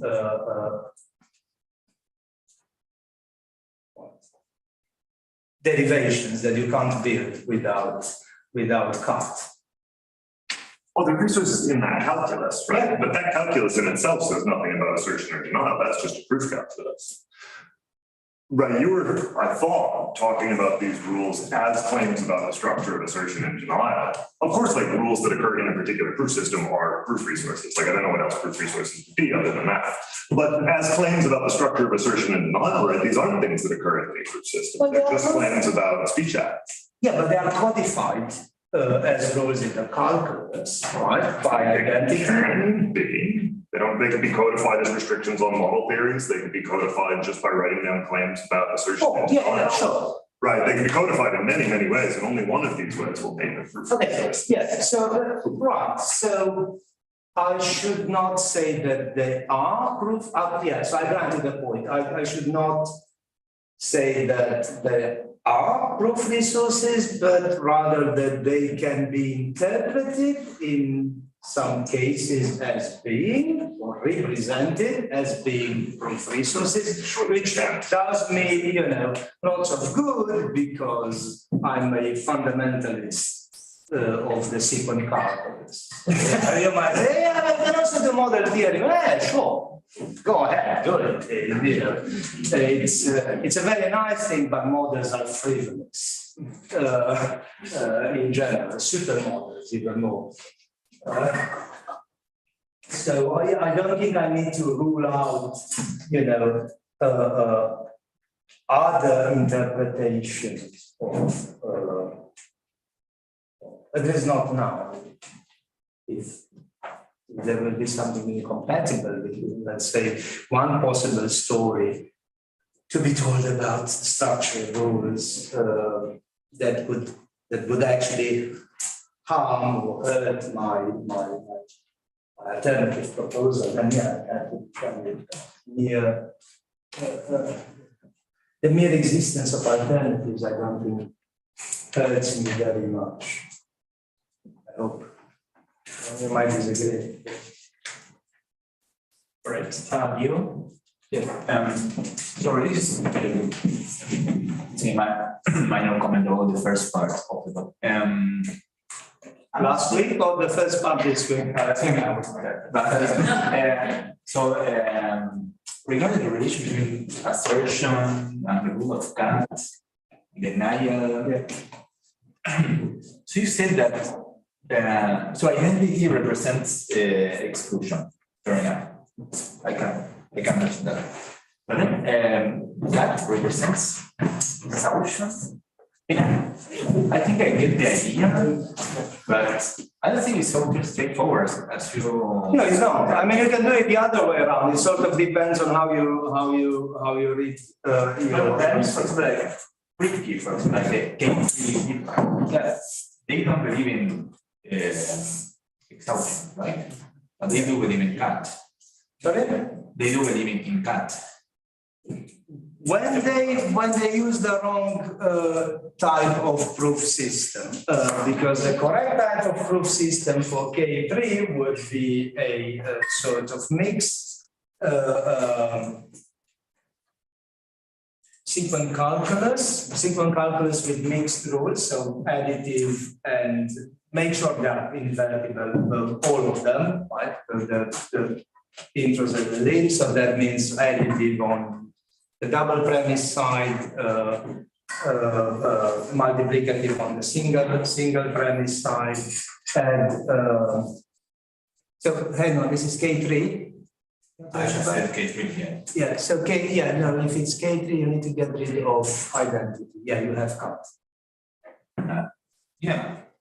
So I mean, I personally, for example, let's say I'm in classical logician, it doesn't matter, but easy, then I give a vote, then cut. No way is supposed to, I mean, of course, it depends on what you refer with denial, right? Yeah, but let's suppose you're like Freudian old school person, that denying means accepting not A. So sometimes it's fine not to assert something, not to deny it. Doesn't have any relation with that. I mean, at least it's completely unclear to me. I mean, when I read like this one, maybe it has an explanation, but it's also it's like some kind of blind spot. I still cannot solve it. So I think the 2 points are kind of related. Dave's point and your. There's certain, and you don't have to be a classical logician. I mean, Priest would hate all of this stuff because he believes that denial and assertion are both exclusive and exhaustive. He just thinks that negation is a kind of different beast that says less in a sense than both of them. I certainly can't agree with that if this is the story I'm trying to plenty of people seem to be quite happy with non-exclusive, non-exhaustive assertion and denials, right? Rohan, for instance. And Rohan, in his 2016-14 paper, the one in Ergo, TS is the star. He actually goes to quite a bit of pain to find an interpretation of the sequence in which he can drop identity without dropping the exclusivity of assertion and denial. That's, I'm a case, a sort of philosophical case for the exclusivity of assertion and denial is yet to be fully made. There's some work derivative on Dunn's views in how a computer should think that's been done by Francesco. I think it's in the Dunn Festschrift. But I kind of agree with some of what Francesco says, but I think there's a bit more to be done to come with it. So challenge taken and point considered. Camilo, is there time? Because yes, a quick follow-up. Perhaps an answer to Giro's objection is to, since sequence don't represent consequence anyway, you could move to a three-sided framework or a n-sided framework, and there all cuts and identities will be acceptable for the LP and K3. Yeah, that would be a sort of reasonable localized solution, though I suppose I have to, my story would, what I try to, I'm not sure that what I said today will hold much water, and I have to think of different ways of justifying that, explaining that. That it would solve that problem. Whether it would also make my life better and me a happier person, I doubt it.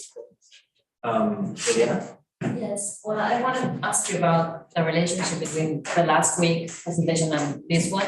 I want to clarify the connection between them both. So you need to at some point to give up the relationship, any kind of relationship between structural properties and operational rules or, Yeah. or operators. I want that. Well, not any kind of.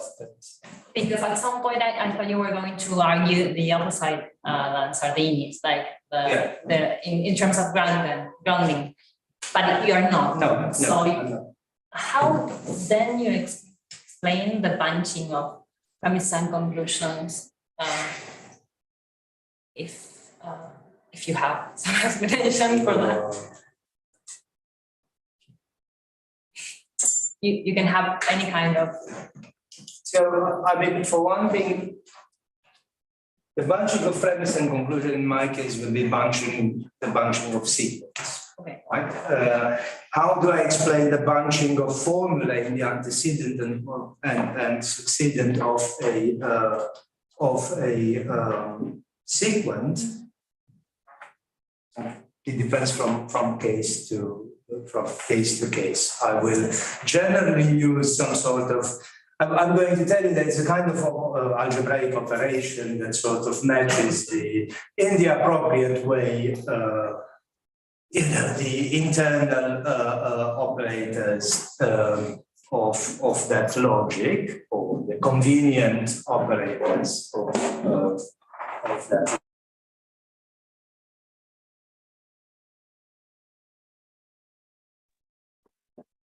Look at the calculus, which is kind of weird because. You can say that. You can say that. It is. Now he's structural. He became structural. The calculus, Lucas or the calculus? The logic of Lucas. So that has different conjunctions depending on. So even if you are thinking about this principle has resources, it's good to have some kind of relation. And I'm fine with there being a relation. What I'm not fine with is saying that, oh, look, that operation, that structural operation that holds your antecedent together, for instance, is what it is on account of the intralinguistic conjunction. That's the bit that I'm not happy. Yeah, just coming up with another question. There is a long list of kinds of pluralism, logical pluralism. So there is a pluralism by William Wilson. Yep. Yeah, so I was what I was thinking is how much undetermined by the structural rules are the truth tellers, because depending on that, then this will say how restricted will be your kind of pluralism. So, one point taken, I suppose that the kind of pluralism that you could get from this view is going to be very, very close to, and yet radically different from Gillian's pluralism. But that wasn't your question. The answer to your question is that I really don't know, because I mean, it's pretty clear that, if your truth bearers are sentences, simplistic terms, grammatical sentences, then, identity is just abusive. There's absolutely no reason to postulate identity to hold in any case, because quite often it won't. But then, how fine-grained can you go in the identification of your truth bearers? Is a standard Kantian judgment similar enough to a Martin Love-style judgment to be identified? Are they Stalnakerian propositions? I don't really know. Will these differences or lack thereof spill into structural properties? Probably not. But hey, I gave you at least one case in which they seem to, so I win. Probably not. Okay, we should thank you both.